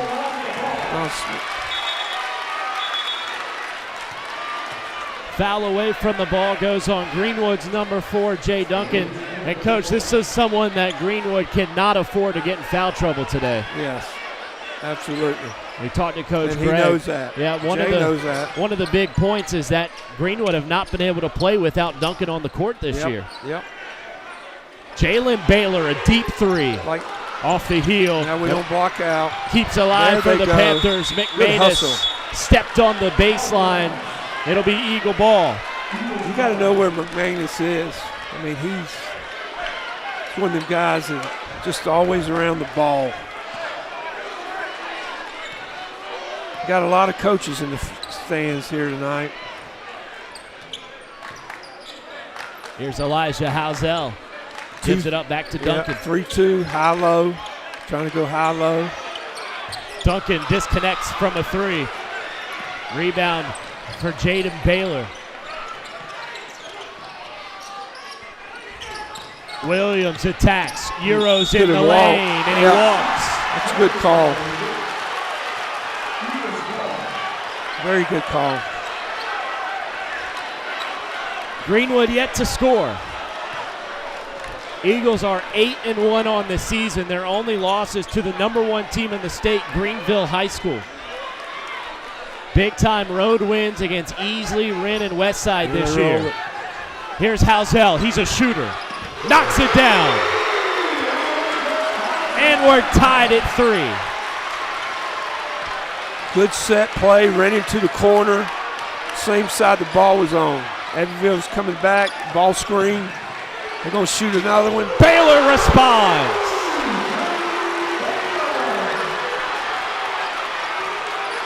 He's got 2.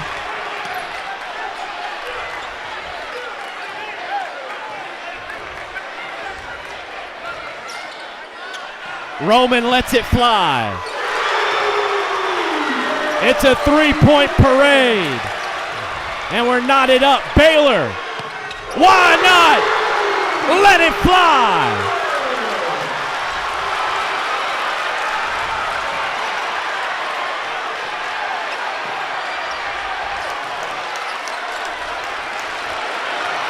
Abbeville's still in the 2-3 zone. Greenwood running the guy to the corner. Nice play. Davis puts it in. Nice play right there. A little post up. Abbeville with a 1-point lead. Baylor just made a deep 3. Now Williams probes inside. Floats it off the front of the iron. Out of play off McManus.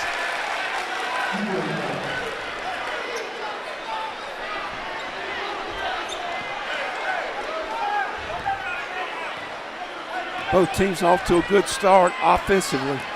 Duncan attacks down the lane. A little strong with the floater. Comes down to Darius Riley. He was fouled by Davis from behind.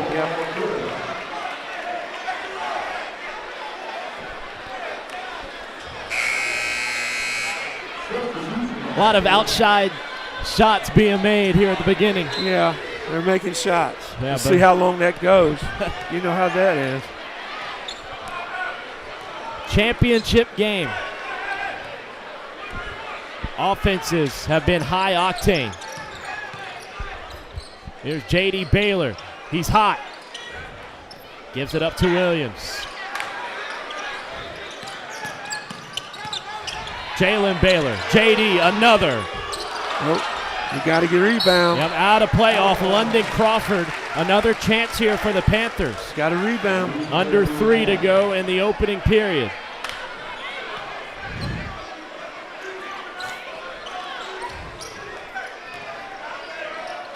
High post. Blocked by Crawford. London Crawford has been excellent this year. That's his 9th block of the season.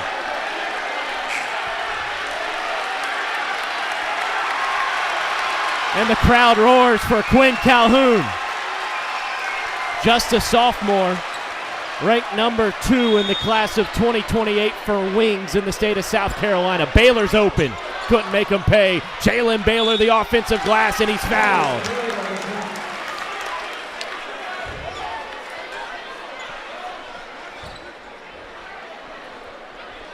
I'm not sure I've seen a sophomore get a reception like that as he comes in. Social media, Coach. Yes. Social media. Social media does it. Yeah. Here's Jalen Baylor at the line. He makes the first. Abbeville has been really, Abbeville's so much more aggressive right now in Greenwood, and that's what, that's going to be a positive thing for them if they can stay doing it. Now Greenwood's has got to continue to move the ball. They've done a good job of getting right there. Here's Duncan. Gives it over to Quinn Calhoun, getting his there first you touches. Go. Nice play. Crawford falling away, couldn't get it to go. That's easy. Here they go. Cord Haddon now into the contest for the Panthers.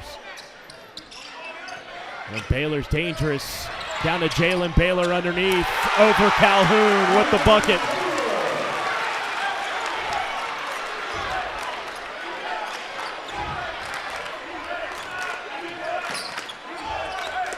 Housel with space. Too much on it. And a nice rebound for Killingsworth. He was taken out of the starting lineup, so now coming off the bench for the first time in the tournament. Yeah. Baylor from the wing. You betcha. He's the best player on the court right now. He's made 3 threes. I got him down with 4. Oh, that's his 4th. All 12 coming from deep. Calhoun. Williams missed it, and he was fouled.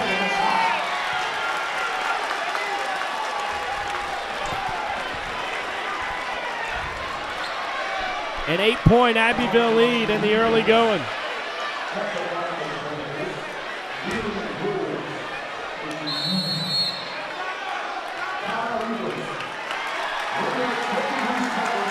Greenwood want to talk it over.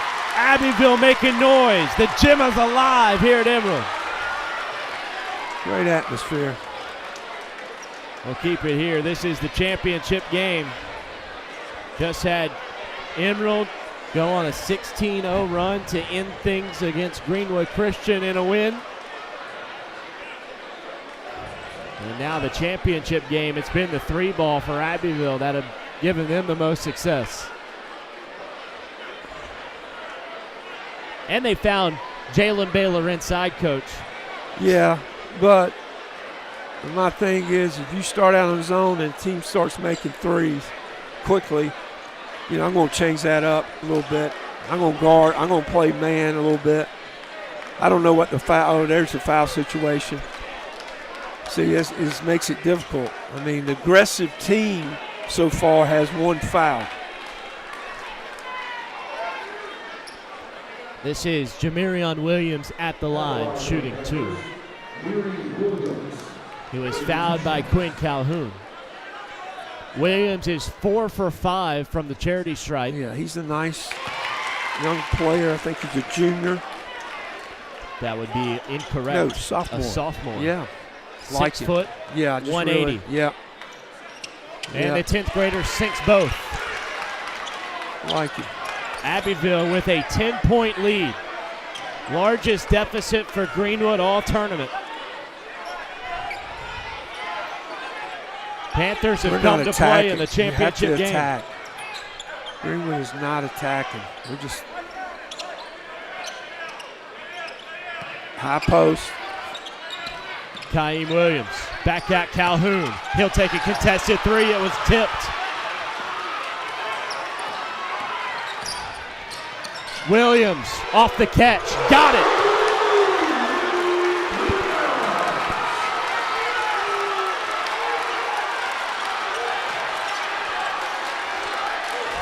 They're hot.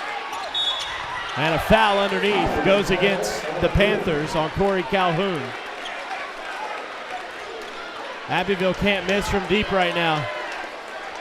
Made 5 threes.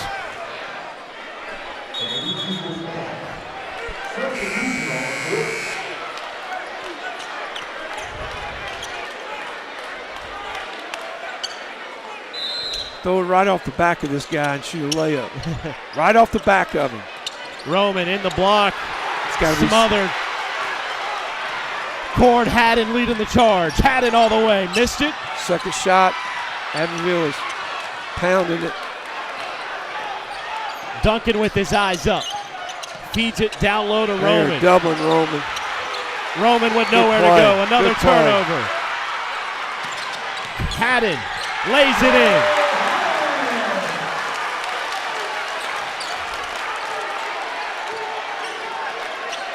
Abbeville has shell-shocked the Eagles. And then he gets shot off. Into the corner. Abbeville 23. Greenwood high 8. And a frustrated Eagles crew head to the bench. Abbeville, incredible stuff through the first 8. Stay with us on the Lakelands Sports Network. Howard's on Main is the kind of place you keep coming back to. Open 6 days a week with breakfast served every day, plus a full menu loaded with variety for lunch and dinner. Great food, friendly faces, and live music that keeps Main Street moving. From morning coffee to late night vibes, Howard's on Main delivers every time. Howard's on Main, great food, live music, and a true Greenwood favorite. At the Height Law Firm, we exist for one reason: to make South Carolina safer. When a company cuts corners, when a driver ignores the rules, or when someone's careless mistake injures a family, we step in. Because accountability is not just about compensation. It's about preventing the next tragedy. Every case we take, we hope that we can make a change to make South Carolina a safer community.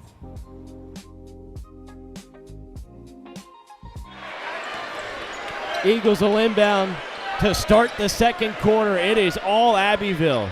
The score is right, 23-8 for the Panthers. Williams to stop the bleeding. He misses. And a rebound collected for the Panthers. Quick pass ahead. Kaim intercepts it. Back to London Crawford.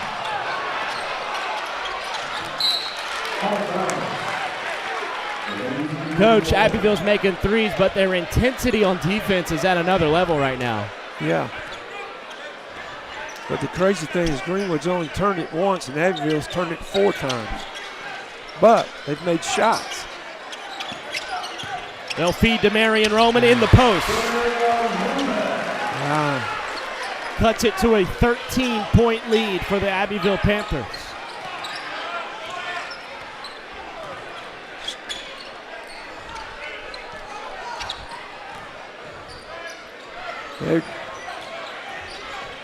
Jaden Baylor was hot earlier.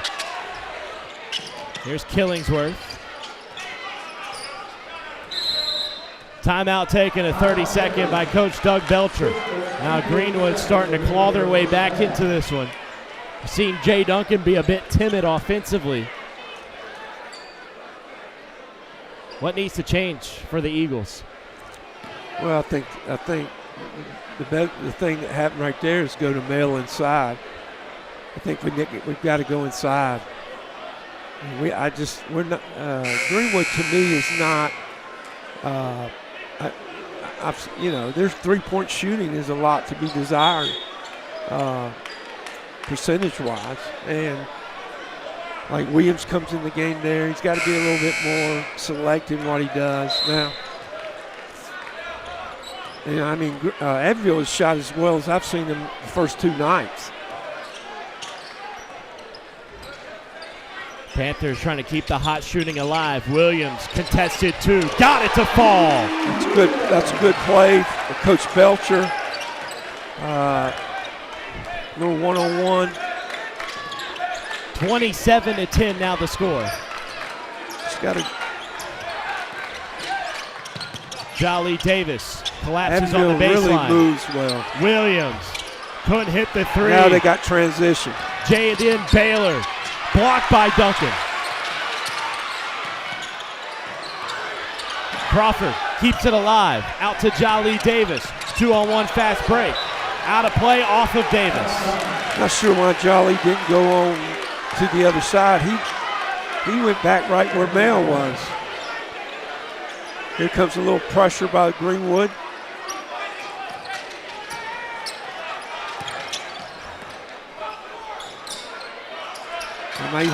Got a chance. There they go. Davis, the steal. Here's Duncan. Good One more, pass. what a pass. London Crawford taps it in. Killingsworth dumps it over Riley. Jalen Baylor lets it fly. And a miss for Abbeville. Kaim Williams pushes ahead. He was fouled by Jalen Baylor. That's at least his second foul. We'll see McManus check in for the Panthers.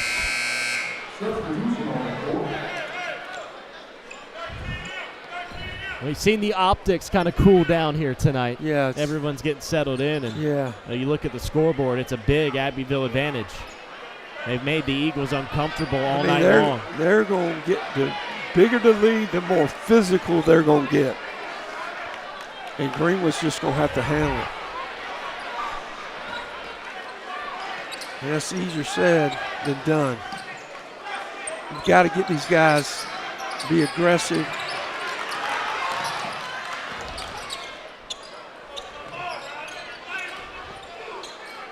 A little bit more patience by them. Davis tries a 3. London Crawford clashing the glass, puts it in.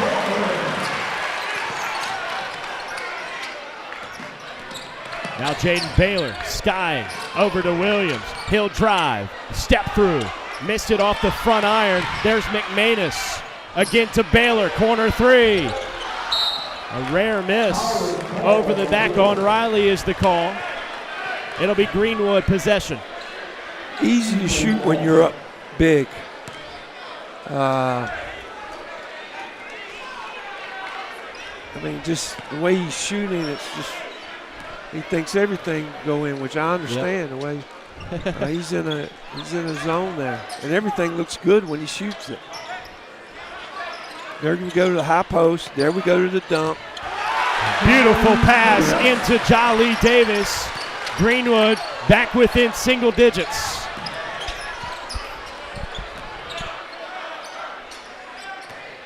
Here's Killingsworth. Dumps it down. Nobody's there. Was in search of McManus. Duncan almost lost it. Has to fall down. Timeout taken. But a foul first before the timeout. Believe this is going against Greenwood and Duncan, and it is. Jay kind of slipped with the handle there. Cost him a personal foul. Believe that's his second.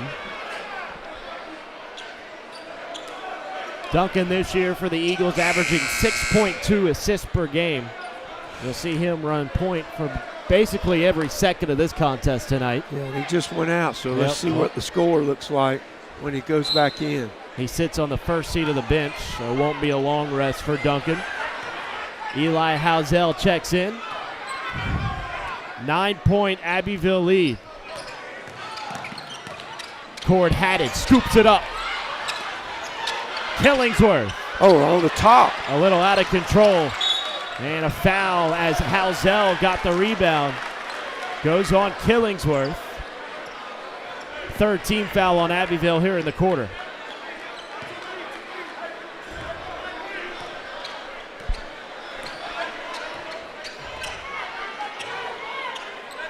Abbeville is going to come with some pressure. Not sure when.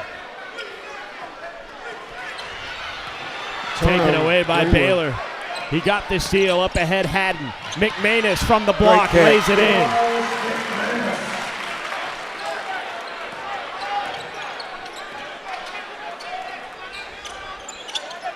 See, we just wow, another turnover. McManus leading the charge. Lays it up, won't go. Baylor's follow, misses. Haddon back to Baylor. He's fouled.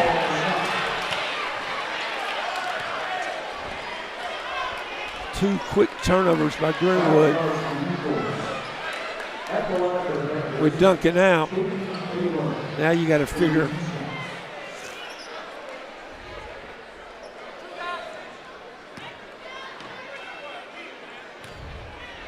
Baylor at the line. Had a huge impact. 12 points, make it 13 there. Averaging 20 a game. It's been impressive tonight. And a good foul line shooter as well. That's his 10th made free throw of the season. He misses the second. McManus gets the extra possession.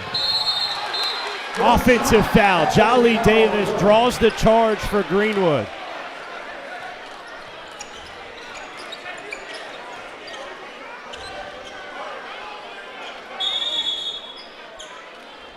Abbeville electing to check in Trey Jackson into the game.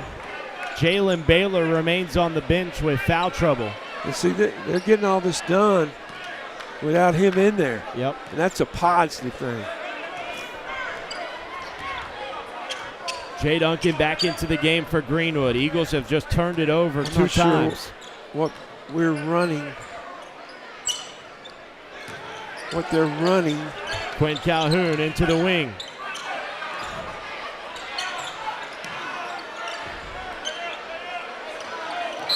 And a foul call goes on Jackson. Not much happening offensively for Greenwood. Yeah. But the next foul, we're shooting. It should be shot shooting now. That's right. That is the 5th team foul on Abbeville. So 2 shots the rest of the quarter for Greenwood with 3:04 to go.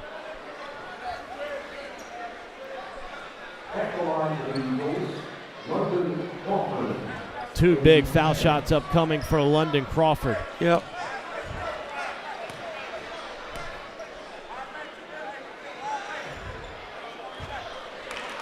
Need an X out here. Eagles shooting around 67% as a team.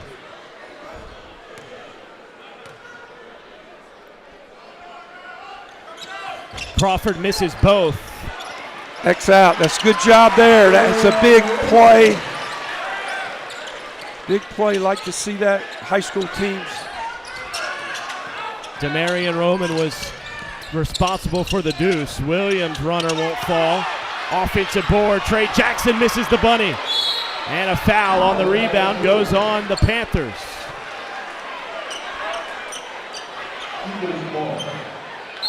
Should be shooting, right? That'd be the case. I believe it'll be Quinn Calhoun going to the line. He's a decent free throw here's shooter. The thing, Greenwood is scoring with the clock stopped. So that is tremendously helping them get back in this thing. Down by 10 now due to the excellent shooting from Abbeville in the first quarter. Calhoun misses on the free throw. Just watch the X out again.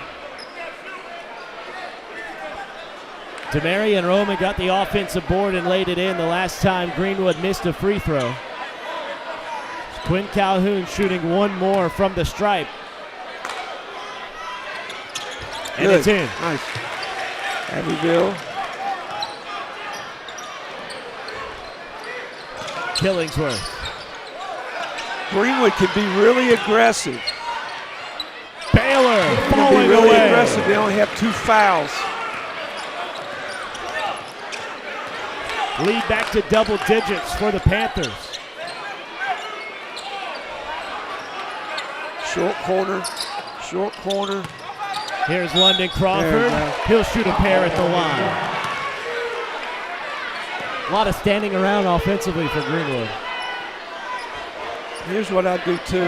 He makes his second free throw, I'm taking Jay out, putting in a defender. I'm trying to save minutes and fouls for him. London misses the first again. He's missed his last 3.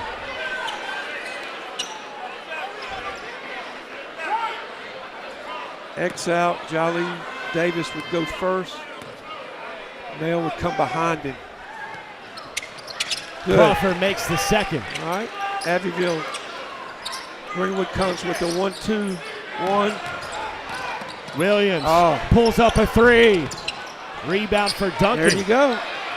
Good pass. Calhoun!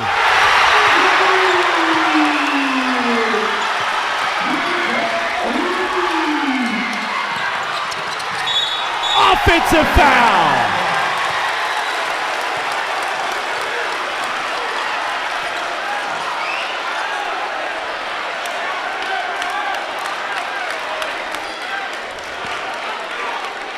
I think that last dunk might have come off the clipboard of Coach Gregg. He pulled Calhoun aside during the last free throws from London Crawford. Right. Roman a 3. Got it! Back to a 5-point game. Baylor jacks it up. He's fouled, and it goes! Oh, man!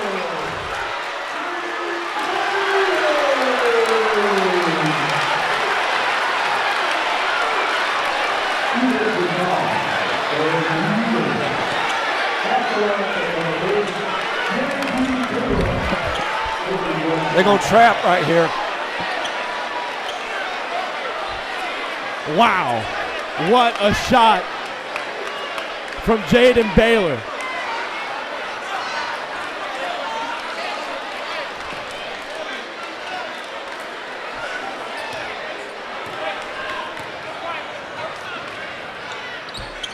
Couldn't convert. Tapped out to Duncan. There. Oh, he threw it away. Calhoun. Baylor. Got it.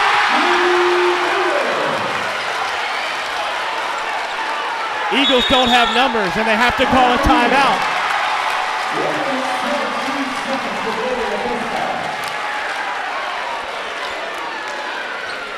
A quick 30 taken.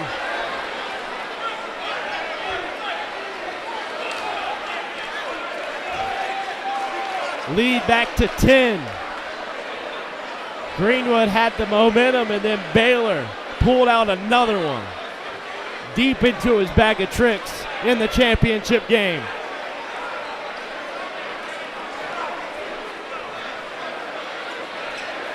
I mean, my goodness.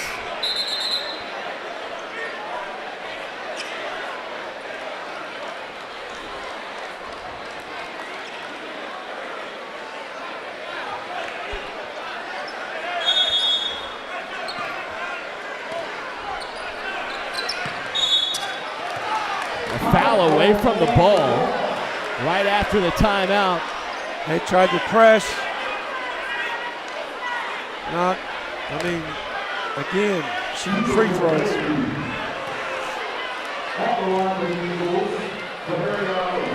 You want to make sure you get under, if you're Greenwood, you want to make sure you get under 10 for the half. If you're Abbeville, you want to play over 10. Roman at the line, makes his first.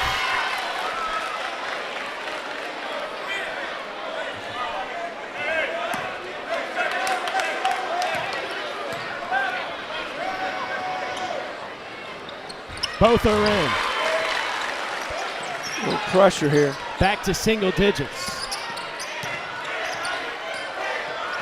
Williams saves it in the corner. Baseline and a travel. Okay, now.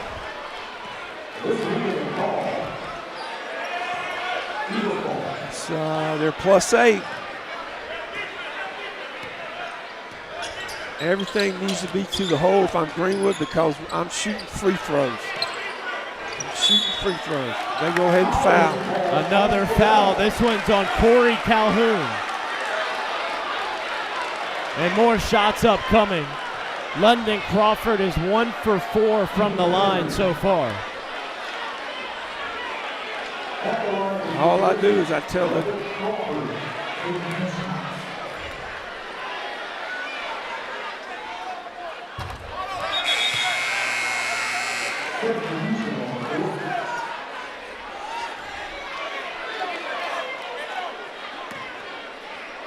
He went 1 of 2 last time on his trip.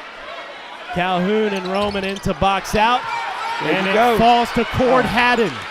Fantastic rebound for the Panthers. Now, Greenwood needs to be aggressive. Baylor wide open. Haddon with the assist. 10-point lead for Abbeville. Final minute here in the first half. Davis over 2 defenders, left it short. Rebound Haddon again. Got the rebound, the assist last possession. Open. Riley drives. Couldn't score. Calhoun over to Crawford. Back to Calhoun. Goes up. Too strong off the window.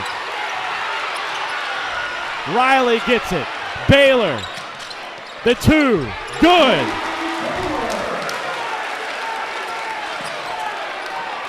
Lead back to 12. Calhoun. Offensive foul.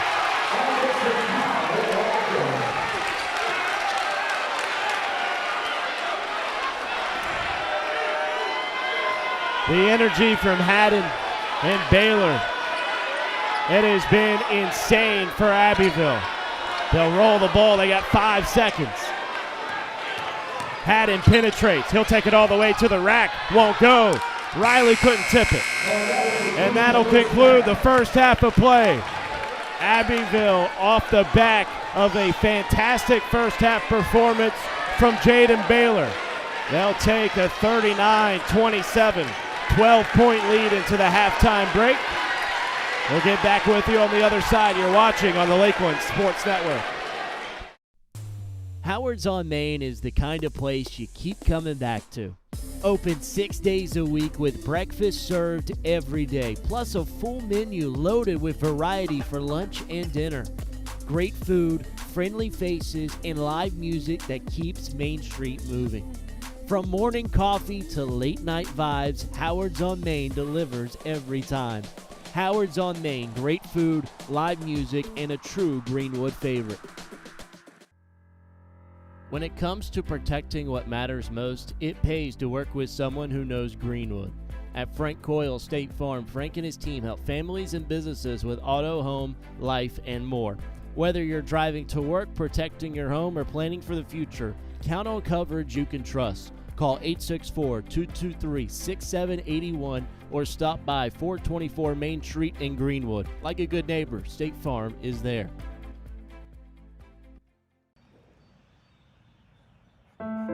Home. It's the house you grew up in. The still warm cookies in the jar at Grandma's. The warm sun on your back and the buzz of the bugs in the lake where Dad taught you to bait a hook. It's the place you put down roots, pin your hopes and dreams for the future, the connections we've made, and the adventures we've yet to take. This is home, and home is here. At the Height Law Firm, we exist for one reason: to make South Carolina safer. When a company cuts corners, when a driver ignores the rules, or when someone's careless mistake injures a family, we step in. Because accountability is not just about compensation. It's about preventing the next tragedy. Every case we take, we hope that we can make a change to make South Carolina a safer community.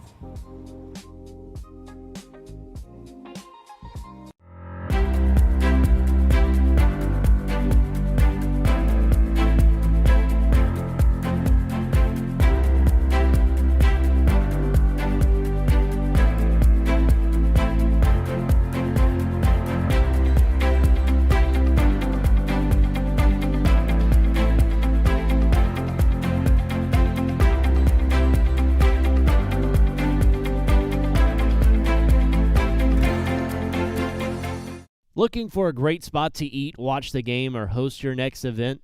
That's Sports Break. Great food, cold drinks, wall-to-wall TVs, and live entertainment. Want something with a view? Head to Break on the Lake, serving up steak, seafood, and cocktails on beautiful Lake Greenwood. And when it's time to celebrate, Main Event Catering has you covered. From private parties to corporate events, they make it easy and stress-free. One family, 3 great experiences. Sports Break, Break on the Lake, Main Event Catering. Howard's on Main is the kind of place you keep coming back to. Open 6 days a week with breakfast served every day, plus a full menu loaded with variety for lunch and dinner. Great food, friendly faces, and live music that keeps Main Street moving. From morning coffee to late night vibes, Howard's on Main delivers every time. Howard's on Main, great food, live music, and a true Greenwood favorite. Looking for a home in Greenwood or thinking about selling? Work with someone who knows the community inside and out. Courtney Height Realtor is a top 5 Greenwood MLS agent with almost $20 million in sales and a reputation for guiding buyers and sellers with confidence and care. Call 864-378-4686, visit CourtneyHeightRealtor.com, and follow us on Facebook at Courtney Height Realtor, serving Greenwood, South Carolina, and beyond.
(39-27), the halftime lead for the Abbeville Panthers. Greenwood held to just 27 at the half. Abbeville behind the back of Jaden Baylor, 20-plus points already through the first 2 quarters. Coach, you got to tip your cap to the Panthers. They have come out and they have knocked down their shots, and the defensive intensity has really caused havoc for Greenwood. Yeah. The speed has caused havoc for Greenwood. Okay, they cover spots quickly. They shot it well.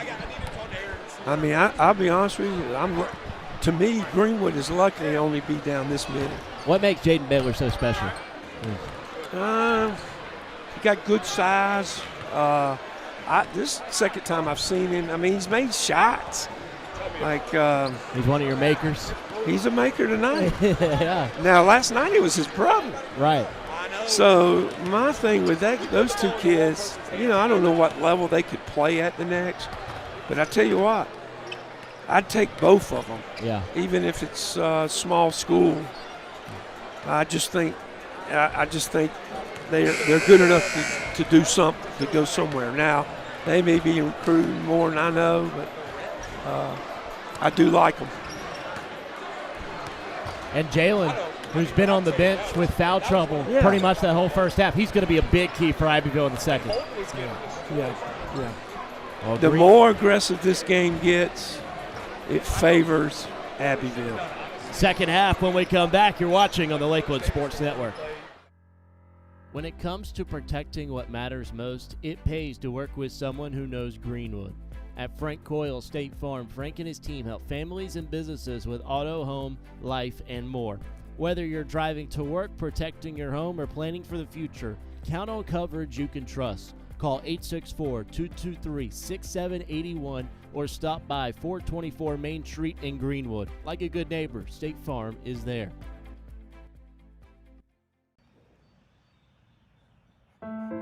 Home. It's the house you grew up in. The still warm cookies in the jar at Grandma's. The warm sun on your back and the buzz of the bugs in the lake where Dad taught you to bait a hook. It's the place you put down roots, pin your hopes and dreams for the future, the connections we've made, and the adventures we've yet to take. This is home, and home is here. Howard's on Main is the kind of place you keep coming back to.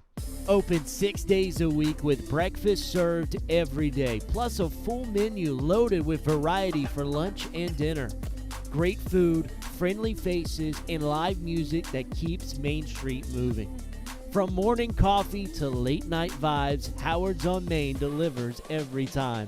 Howard's on Main, great food, live music, and a true Greenwood favorite. At the Height Law Firm, we exist for one reason: to make South Carolina safer. When a company cuts corners, when a driver ignores the rules, or when someone's careless mistake injures a family, we step in. Because accountability is not just about compensation, it's about preventing the next tragedy. Every case we take, we hope that we can make a change to make South Carolina a safer community.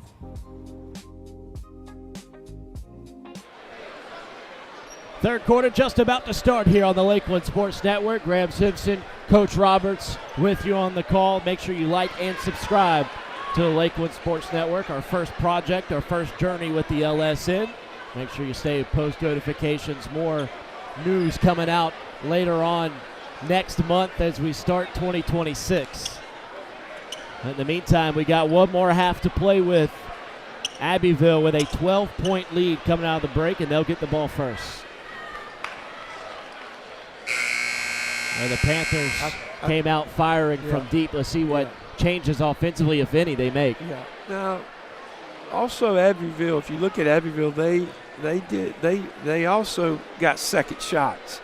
They got some offensive rebounds. So it was threes, but it was also some second shots. So it'll be interesting the first 4 minutes of this half.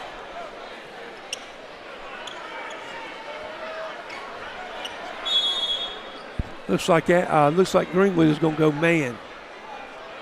Try and stop some early shots from the Panthers. I think that's a good call. All right, we're underway for the start of the third. Can't foul. So they just cutters through. We got Demarion Roman guarding Jaden Baylor man-to-man. They'll cut nice Jalen Baylor inside. Killingsworth couldn't get the bunny to fall. There's the problem. Jalen Baylor couldn't convert on the second chance points. Housel, he can knock it down. Left it short that time. And a good job from Williams to corral the board. Up ahead, Killingsworth. He's fouled by Housel. I think we can move the ball a little bit. Greenwood could move the ball a little bit and get that same shot 10 or 12 seconds later. We take it right off the bag, which is not what we do well, or what Greenwood does well. And then we foul. So we make two mistakes. Now Abbeville has been patient with his cutters. Basically, they're just cutting. 4 around, 1. Nothing. They try to get a little pick and roll off the ball screen. Darius Riley has a lane, attacks, blocked by Davis. On those switches, we've got to switch really high. We can't be back and got to get downhill. Eagles will try and cut into the 12-point lead. Pass. Davis tipped to Housel. Abbeville covers a lot of ground in this zone. You got to Riley all shorten your over pass. Duncan. Roman a three off the heel. Jolly Davis went up for the offensive board, and he was fouled on his way down.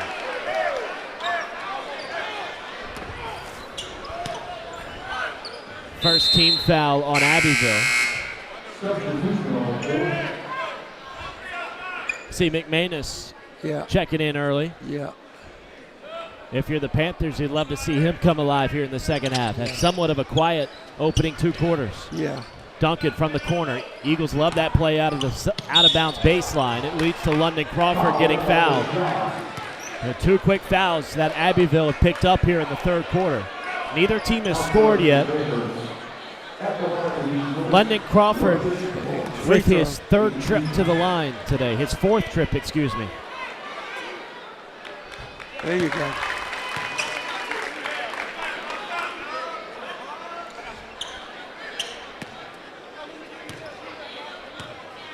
Crawford to make it a 10-point game. Comes to a little pressure here. A 1-2. Oh, Duncan, the interception. And he lays it in. Timeout, Abbeville. Good call by Coach Belcher. Just not gotten off to a good start of the half.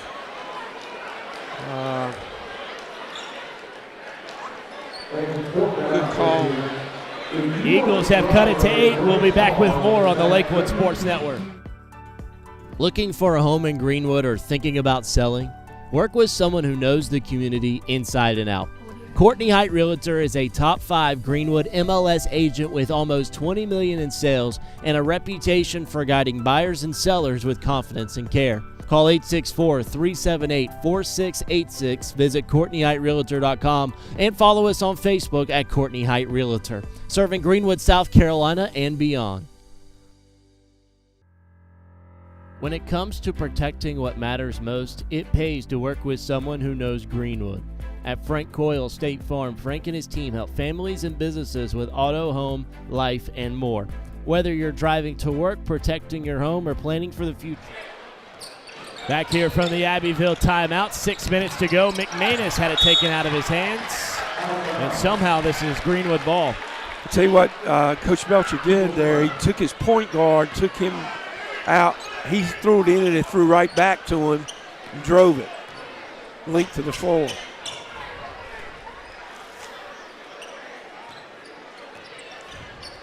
Abbeville set up in his own defense. Housel, he's made 1 3. It was to start off the game for the Eagles. Here we go to the run in the corner. Look for the post. Go high. Jolly Davis catches the pass. Back out Duncan. The teardropper off the front iron. Got his own miss. Tried to thread the needle down low. Out of play off the Duncan pass.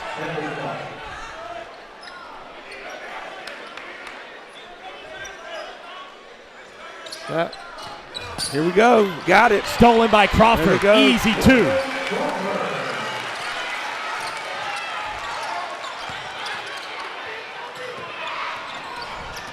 Here's Williams. Foul line jumper. Butter.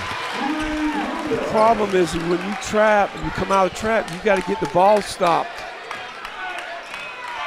They've attacked it twice. Davis hops up down the lane, couldn't lay it in. Crawford to clean it up, and the foul.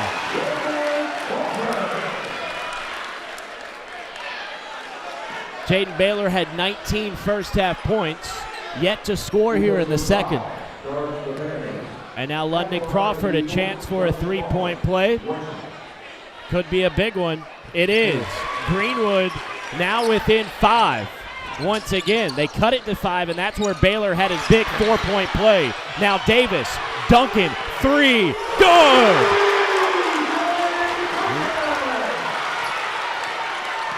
Two-point game. Williams, no hesitation. And Jay Duncan with the rebound. He's taking over. Housel for the lead. Crawford, got it, and a foul. We're tied, plus the 1.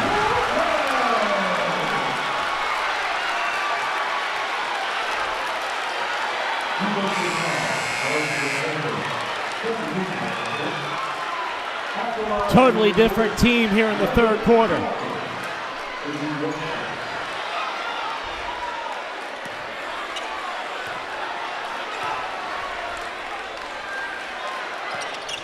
Greenwood with their first lead. Now Jalen Baylor has an open lane, takes it. Rebound for Jolly Davis and the Eagles. They can slow it down with the lead. 4 minutes to go in the third. 15-2 run for the black and gold.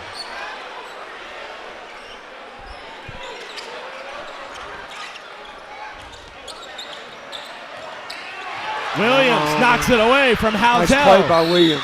And a foul called. It'll send Williams to the line. He'll shoot 2.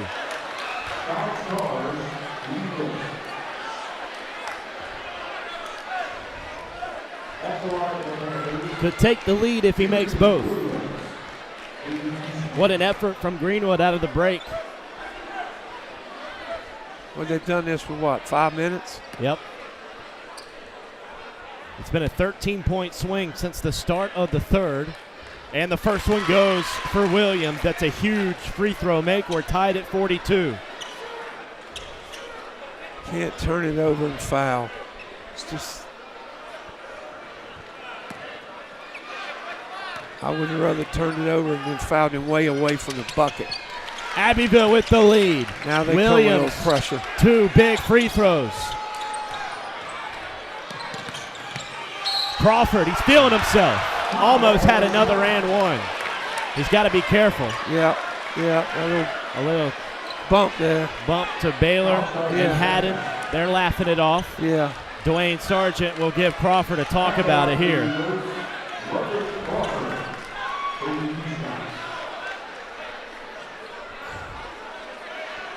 London Crawford's played a huge role in the Greenwood comeback. Yeah, I mean, we're back to. He's got 14.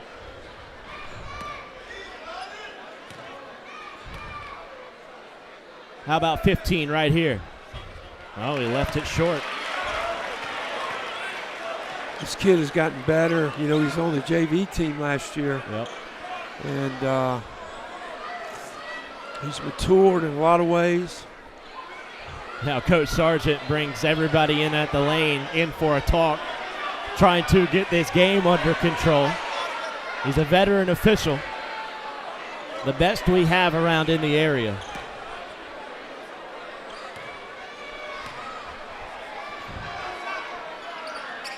There's 15 from Crawford, and we're tied again. See, they cut through this. Haddon was fouled in the lane. Looks like it's on Demarion Roman.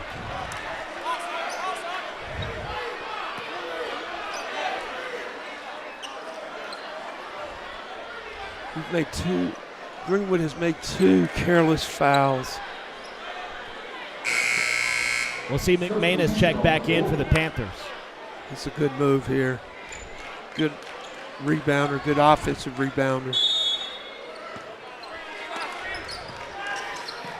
Baylor couldn't get it to go this time. Tapped out of play. Last touch by Davis.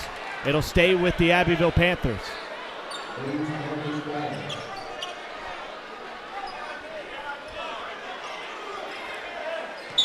Championship game here at the FCA tournament. Yep.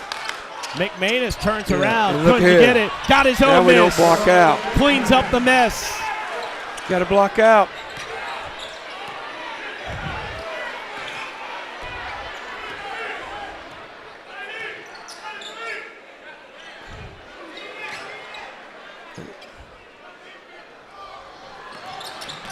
Hadn't gambled.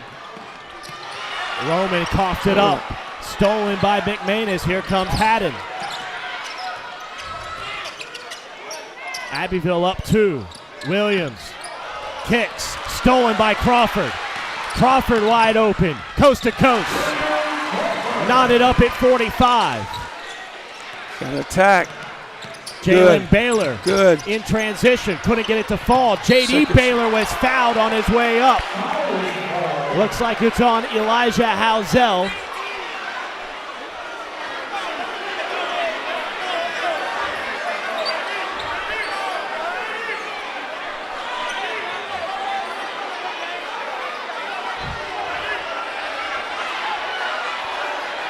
The officials talking it over. It'll be 2 shots at the line for Baylor.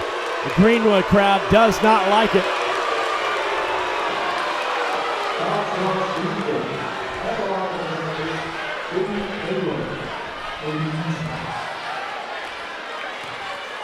"19 points first half.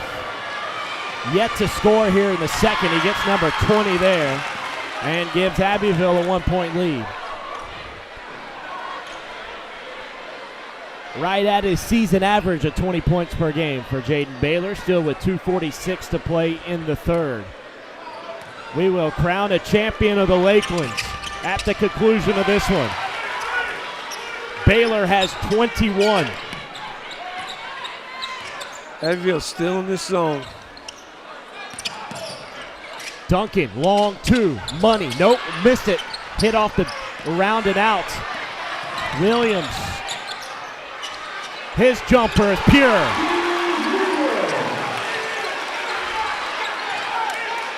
They've scored a lot of points this half in transition, like elbow jump shots. Roman connects. Timeout Eagles.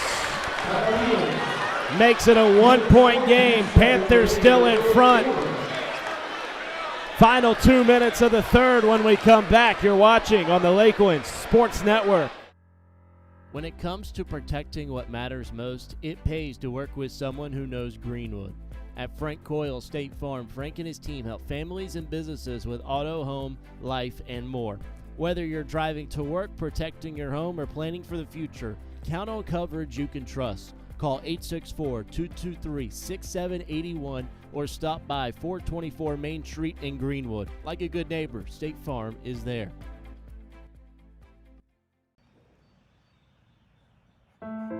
Home. It's the house you grew up in. The still warm cookies in the jar at Grandma's. The warm sun on your back and the buzz of the bugs in the lake where Dad taught you to bait a hook. It's the place you put down roots, pin your hopes and dreams for the future, the connections we've made, and the adventures we've yet to take. This is home, and home is... Out from the Greenwood timeout, Demarion Roman just made a 3 to cut it to a 1-point game. Yeah. Greenwood has extended this. They've gone a 1-2-2, and they put Crawford up top. Abbeville is led by as many as 15. London Crawford, he's got 15 himself. Roman just made a 3. Not a bad look there. Williams spins away from traffic in transition. Got it to go. Tell you what now.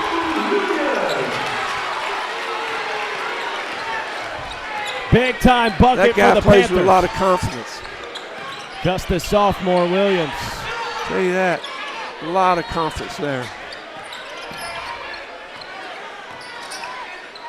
Roman's open. This time he drives all the way to the cup. Smart play by Roman. Smart play.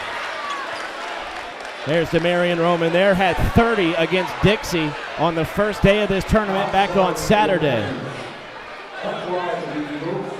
They say senior play there just to know, hey, we got to get something to the basket. Big foul shots here for Demarion Roman.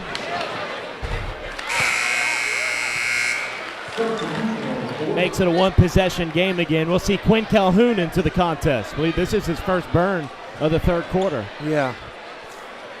I think obstacle with Quinn is defensively, where you play in. And, he's not played a lot of games this year. Roman goes 2 of 2. This is smart. They're putting him at the back of the press. Jalen Baylor fouled by London Crawford. Not someone you want to pick up a foul if you're Greenwood, and it's shots here for Abbeville. They're in the double bonus. Yes. Big here for the Panthers. And you don't want your center making a reach-in foul in the backcourt. Yep.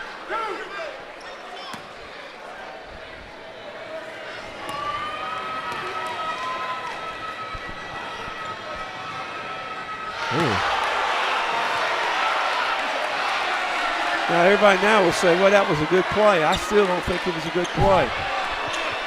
And I may foul him late. I'll put that in the back of my head.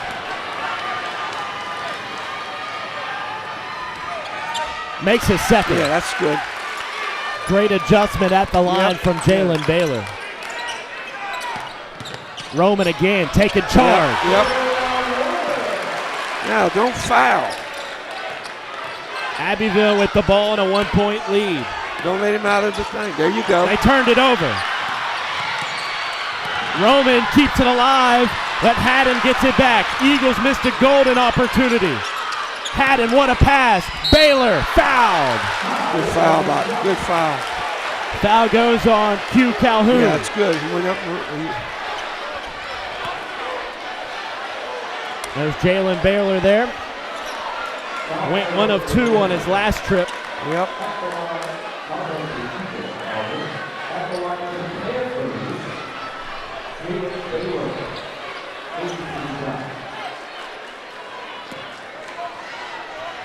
He can extend the Abbeville lead right before the end of the quarter.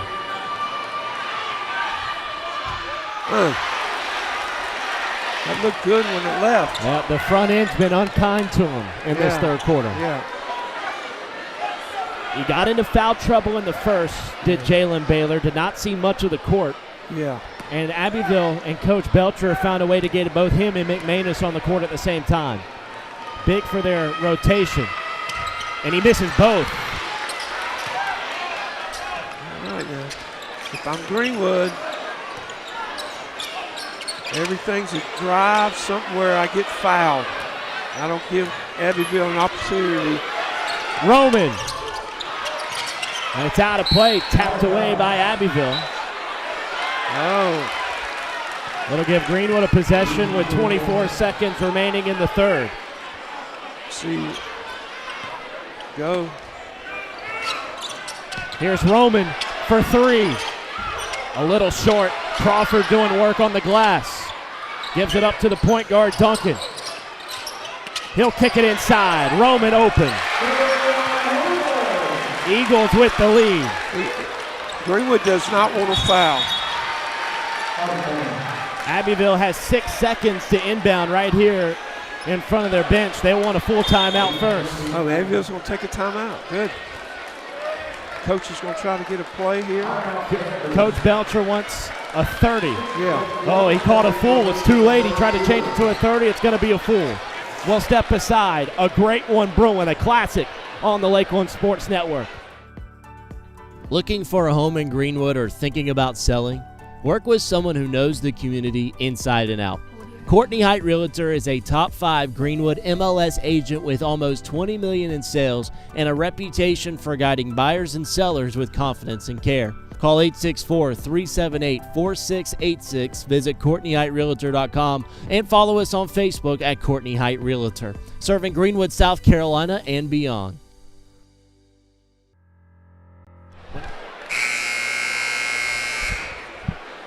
.1 seconds here for Abbeville into the third quarter.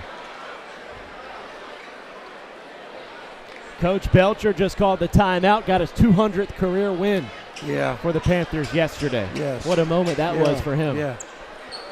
And I asked him, about that. He said, well, it's all about players. Nothing I did. I just had good players. Here's Williams. He's got the hot hand. Has to let it fly and does. Got it! Off the window! Oh, what an end to the third. It's a 2-pointer. They will count it. 55-54. That'll send us into the fourth and final quarter. Let's see there. Now they'll change it to a 3. I thought it was.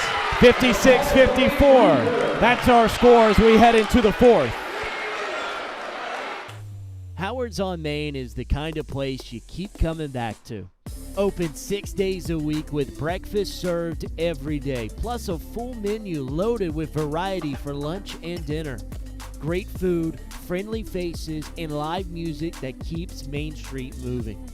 From morning coffee to late night vibes, Howard's on Main delivers every time. Howard's on Main, great food, live music, and a true Greenwood favorite. At the Height Law Firm, we exist for one reason: to make South Carolina safer.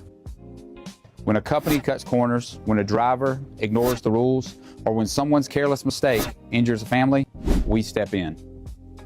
Because accountability is not just about compensation, it's about preventing the next tragedy. Every case we take, we hope that we can make a change to make South Carolina a safer community.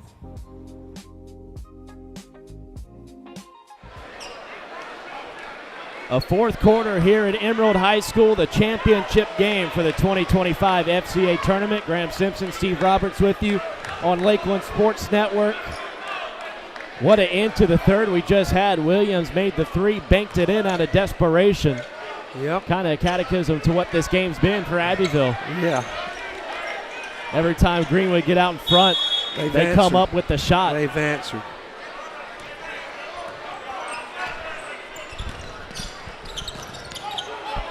Roman made a big three in the third. They'll go inside to Crawford. He's got 15 points, almost turned it over. Haddon got his hand in there in the passing lane. I tell you, Abbeville has not pressed tonight. They've done a really good job in this 2-3 zone. They've been active. Duncan had space but didn't shoot it. Now Calhoun on the wing.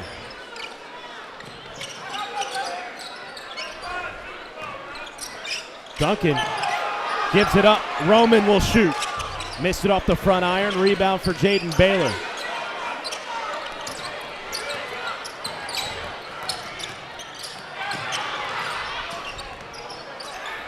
Got to be active. Williams made the shot to end the third. There you go. Nice switch off there. Duncan switches. Back to court. Haddon tries to drive. Tapped away. Out of play on the baseline. Abbeville have it with 7:05 on the clock.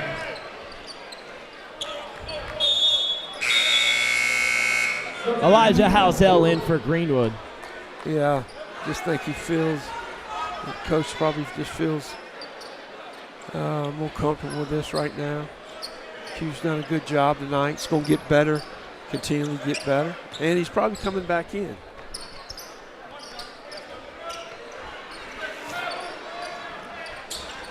Here's Williams. Gives it up. Riley lost it on the sideline, but keeps it in play. That's off of Jaden Baylor.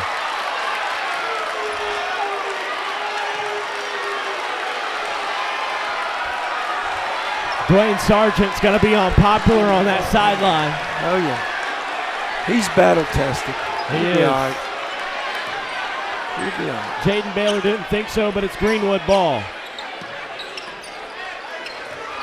Duncan, he'll take the three and hit. Back with the pressure. 1 point Greenwood lead. Going to have a block. Yeah, blocking foul call goes on to Marion Roman.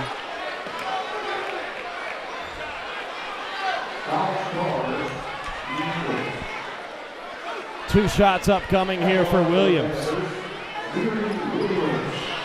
He's made 2 threes on the day.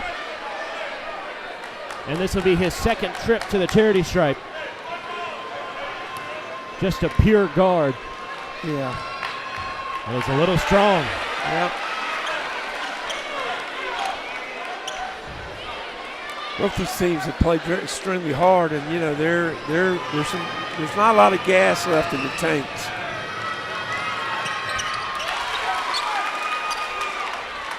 Tied up. Duncan just hit a three. Gives it up. Housel. Elijah Housel tries to drive. Cut off by Haddon. Now Greenwood could slow it down. Gotta be careful. Abbeville is so quick.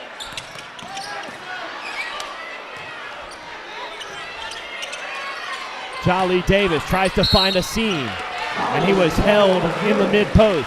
That's going to be out of bounds. Goes on Darius Riley.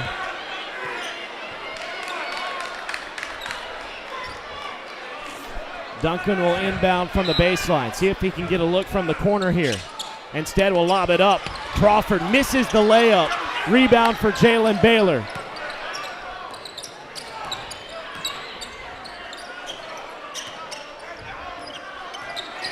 Oh, Williams, in and out crossover move.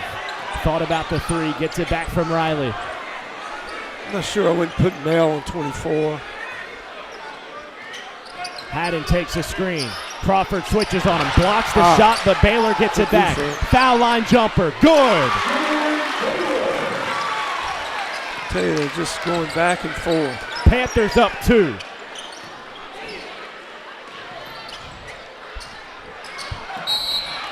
Another foul on Riley. That'll be the second team foul on Abbeville. And that's his 4th. See if he stays in the game. Looking like he will. Yep. Might have been a 3rd. Duncan steps into a triple. Eagles give it up easy. Yep. Panthers with the ball and a 2-point lead. Baylor. Yep. Yeah, it's not had the looks the second half that he had the first. Duncan turbos, runs it in. Tied up at 59. This is where Greenwood has to be better. Riley just missed. Big time rebound for Jolly Davis. Yes. Abbeville needs to be a little more patient offensively. To drive. Demarion Roman missed it on his first try. Riley gets it ahead to J.D. Baylor. Lends it to Williams. Easy deuce. Panthers seesaw in front.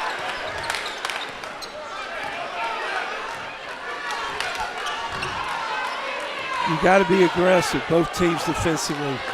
There's only been 3 fouls called. Abbeville settle into the zone.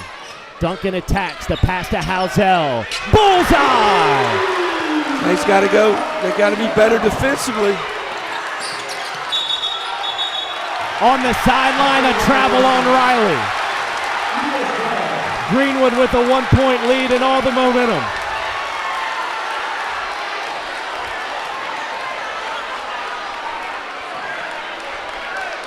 Abbeville just subbed 11 out.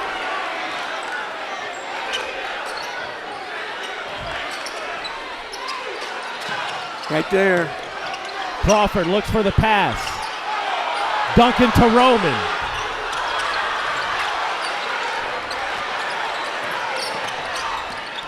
What a great game. Skips it to Jalen Baylor. That's a great closeout. Oh, Jalen had it taken out by Duncan. A steal for the Eagles.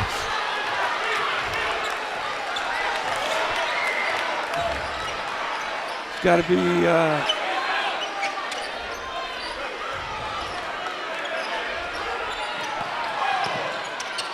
Housel falling away. Davis the pogo stick, but he missed it. Cord Haddon poised with the ball. Williams is dangerous, guarded by Duncan. Under 3 to go. Williams blows past him and lays it in. Off the ball screen. A-Town back in front. Housel took London Crawford, taken away. Haddon the poke, Baylor the loose ball. A lot of time left. He's going to shoot that. Haddon. Oh, he missed it strong. Baylor got the board over Crawford. Oh. Drives in on Davis. Offensive foul. Good call.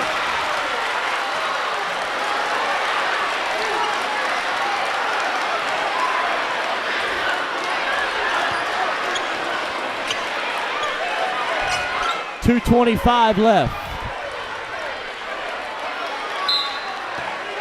What a time to draw a charge from Jolly Davis.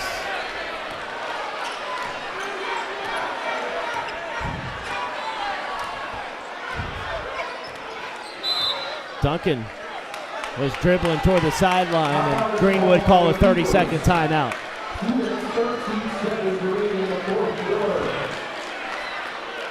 Eagles down by 1. Davis just drew the charge. Looks like this will be a full timeout. We'll step aside. Greenwood down 1 to Abbeville here on the Lakeland Sports Network. Howard's on Main is the kind of place you keep coming back to. Open 6 days a week with breakfast served every day, plus a full menu loaded with variety for lunch and dinner. Great food, friendly faces, and live music that keeps Main Street moving. From morning coffee to late night vibes, Howard's on Main delivers every time. Howard's on Main, great food, live music, and a true Greenwood favorite. Back here at Emerald, 1 point Abbeville lead. Greenwood just called the timeout. What do you think Coach Gregg was saying? I think he may try to run a horn set. He's going to run a set or something that they call power. He's going horns. Just not sure. Housel in the corner. Terminates the dribble, gives it up to Duncan. Here's London Crawford, drives inside. Right-hand layup won't go. Rebound up for grabs. Foul from behind on Greenwood. Jolly Davis, I think. Abbeville and Greenwood toe-to-toe in the championship. Calhoun inbounds to Williams. He gets it back. Haddon. Now it's a 3-on-2 fast break. Layup is in. Jaden Baylor with the bucket.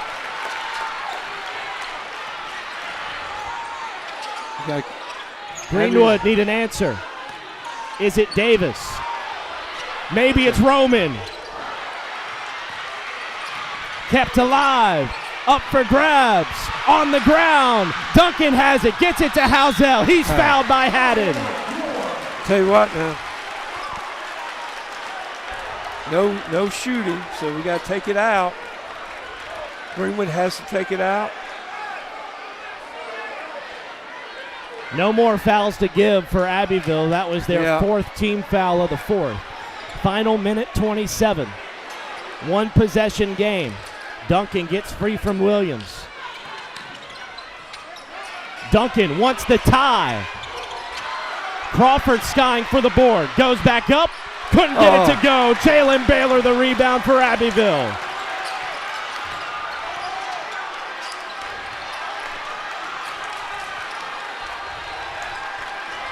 Williams driving.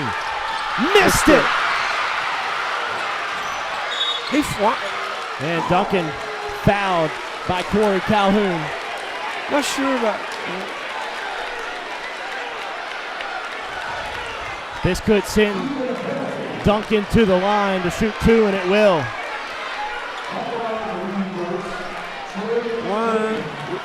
My question is, why would you foul? Yeah, why is Why would I take a shot? Why would I foul? Just not sure about all that. Greenwood could make it a 1-point game, but Duncan sinks both. That's a good start. Greenwood can be aggressive here. They've only fouled twice. They can be aggressive. Abbeville's got to be smart. Duncan gets both. And Abbeville turned it over.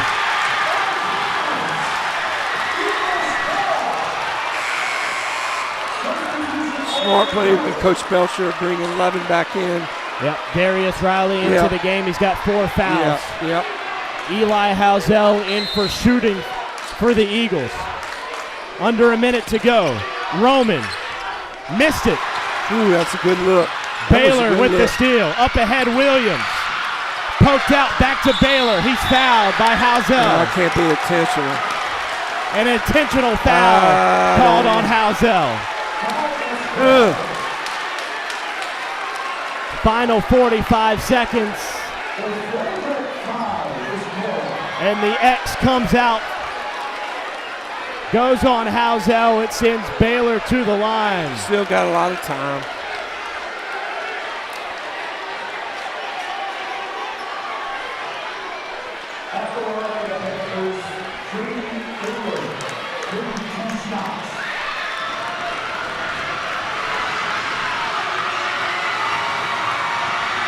First one.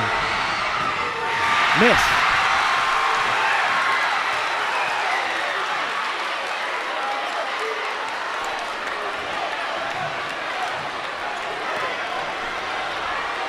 It's a big one here for Baylor. Missed his first. Missed both. Sometimes. Was it a good foul? I don't know. I don't think. Abbeville I don't does think it get was the ball. intentional. But the ball don't lie, is what they say. I disagree. I think the X was the right call. Bear hugged him from behind. Oh, if he bear hugged him, I thought he pushed him. But if he bear hugged him, yeah, I agree. Final 45 seconds. Abbeville has done Greenwood some favors, notably by turning the ball over after the missed shot. Well, I'll tell you what, Greenwood has missed some bunnies in there in the last minute. Roman, Crawford. Just point blank.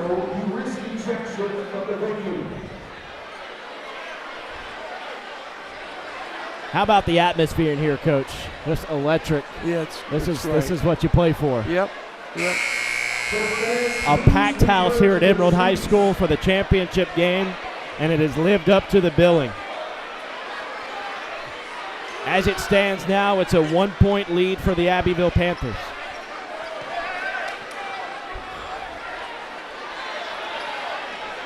And it'll be now my question, you got 2 fouls to give, so you can be aggressive here.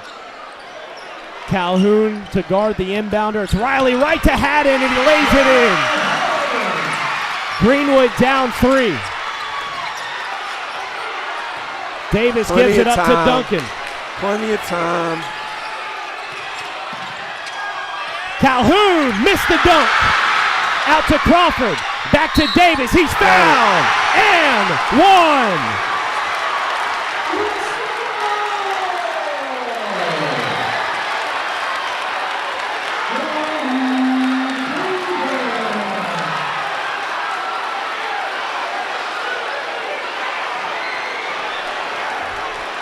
Jolly Davis at the line.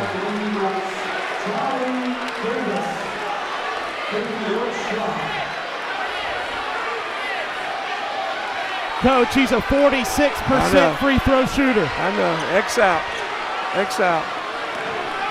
He just needs one here to tie. On X out. Yes, sir. Timeout, Greenwood.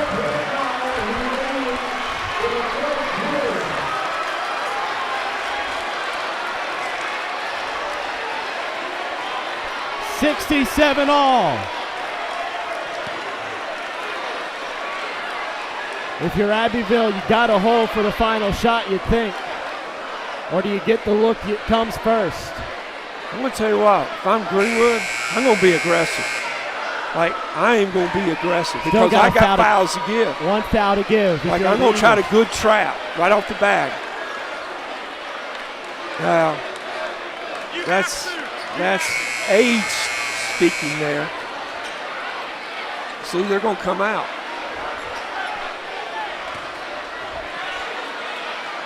Like, and I would force everything to that short corner. I'd force everything. I'd have low on the inside here. Yep. They'll go deep. Jaden Baylor makes the catch. Drives. Misses. Riley goes up. He misses as well. Jalen Baylor's fouled. 17 seconds to go. Jalen Baylor going to the line shooting 2. That's okay. Plenty of time. And if I'm coach, this guy's been to the free throw line quite a bit second half, hasn't he? He has. 2 shots upcoming for Jalen Baylor.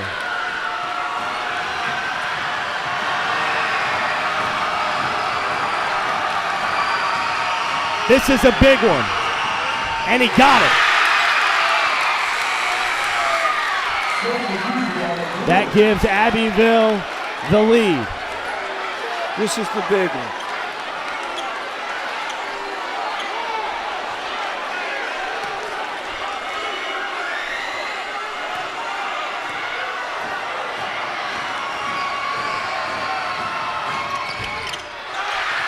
Roman the rebound for Greenwood. 15 seconds and the ball down 1. Here's Duncan. Out to Roman. Oh! Had it hit off him out of bounds. 6 seconds for Greenwood.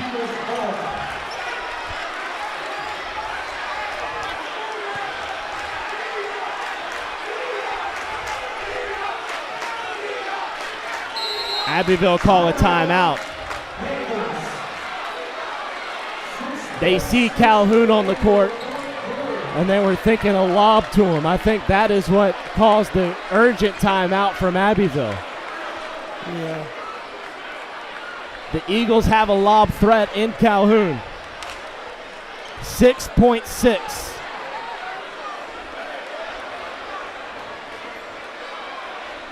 I wouldn't, obviously, knowing a lot about both these teams, I'm not sure.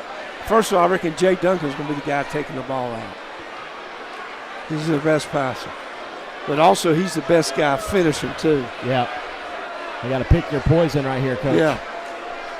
All right, Coach So Greg. London would be the next guy on the line. Coach Greg puts down the clipboard. Calhoun sits on the bench for the final 6 seconds. I'm not sure they know what they're doing.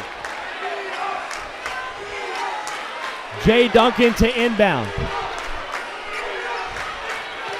Another thing, you can throw it back to Jay. Halzell for the win. No good. Duncan with 3. Roman. Got it! It's over! It's over!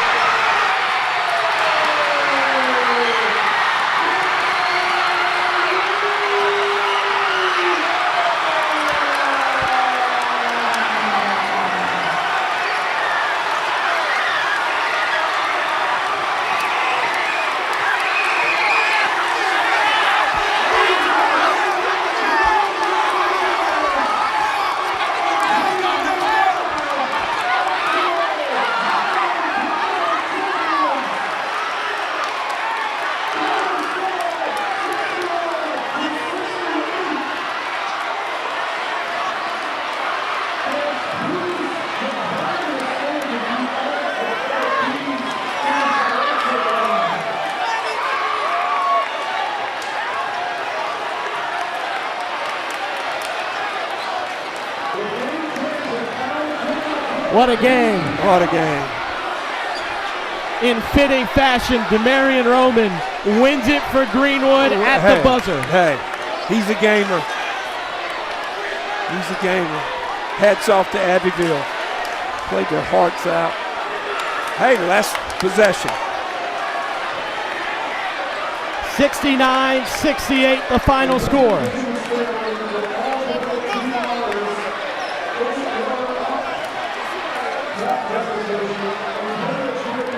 We'll have the trophy presentation after this.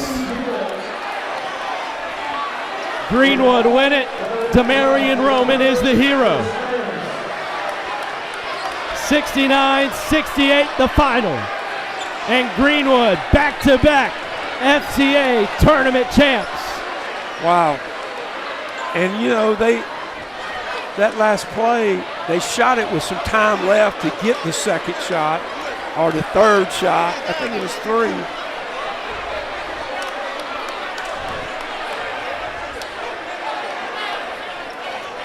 Halzell had the initial three-pointer, which he missed. Duncan got the offensive board, found and its he way passed over to Roman. That's right. And then a frenzy afterwards. Yeah. As Greenwood gets the W, the victory over Abbeville. They improved to 9-1 on the season.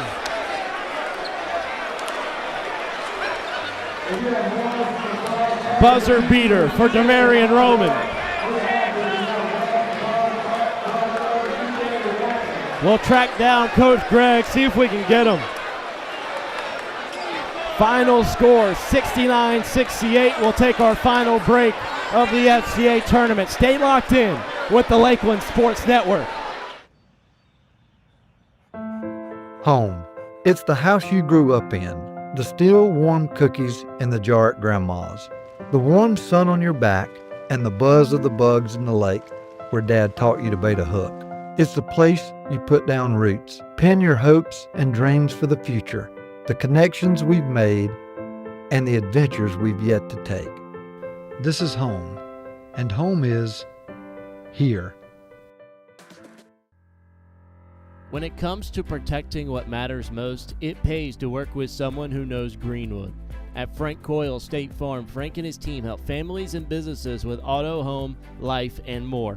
Whether you're driving to work, protecting your home, or planning for the future, count on coverage you can trust. Call 864-223-6781 or stop by 424 Main Street in Greenwood. Like a good neighbor, State Farm is there.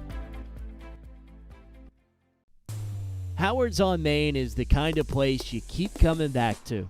Open 6 days a week with breakfast served every day, plus a full menu loaded with variety for lunch and dinner. Great food, friendly faces, and live music that keeps Main Street moving. From morning coffee to late night vibes, Howard's on Main delivers every time. Howard's on Main, great food, live music, and a true Greenwood favorite. At the Height Law Firm, we exist for one reason: to make South Carolina safer. When a company cuts corners, when a driver ignores the rules, or when someone's careless mistake injures a family, we step in. Because accountability is not just about compensation, it's about preventing the next tragedy. Every case we take, we hope that we can make a change to make South Carolina a safer community.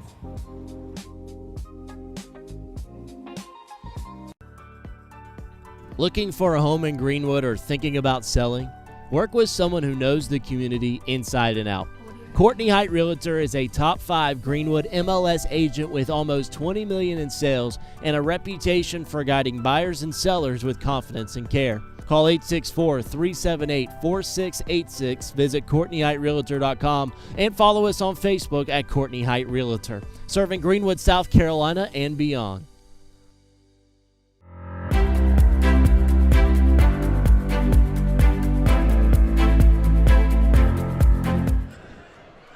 Okay, we're back here at Emerald High School with Coach Greg, head coach of Greenwood High School. I tell you, 69-68, Coach.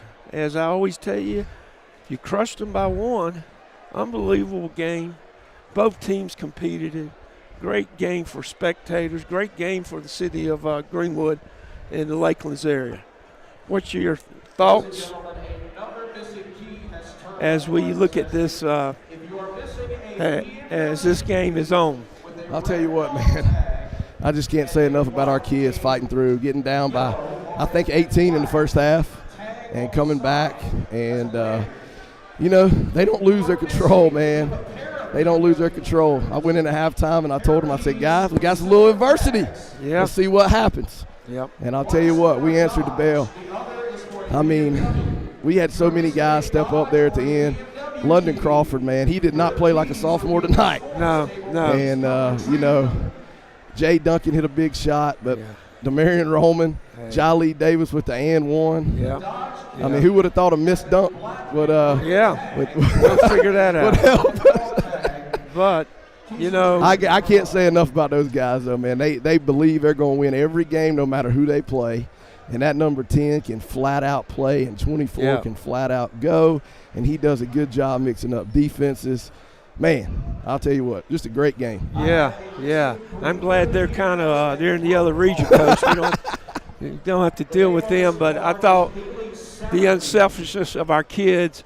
I mean, Jay Duncan gets that rebound, and he could have shot it, and he passed it to his senior teammate there, and we had the right guy shooting the ball at the right time. I'll tell you what, just trust, man. It's all about trust. But, man, two years in a row.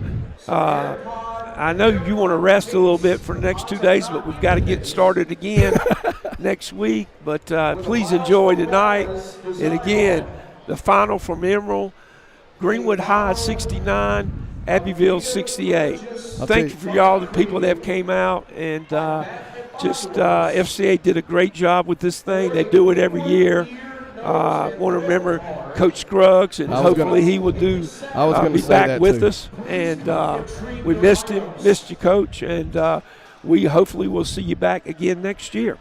And, I told my dad and his wife to stay at home tonight because I knew it was going to be a packed house, and I didn't want him on the edge of his seat, but I'm sure he jumped up and down in the house when that last bucket went in. So just proud of our guys and love them to death, and, man, it's great having my boy on the bench with me. Yeah, memories. Yeah. Again, everybody, safe travels. Go Eagles.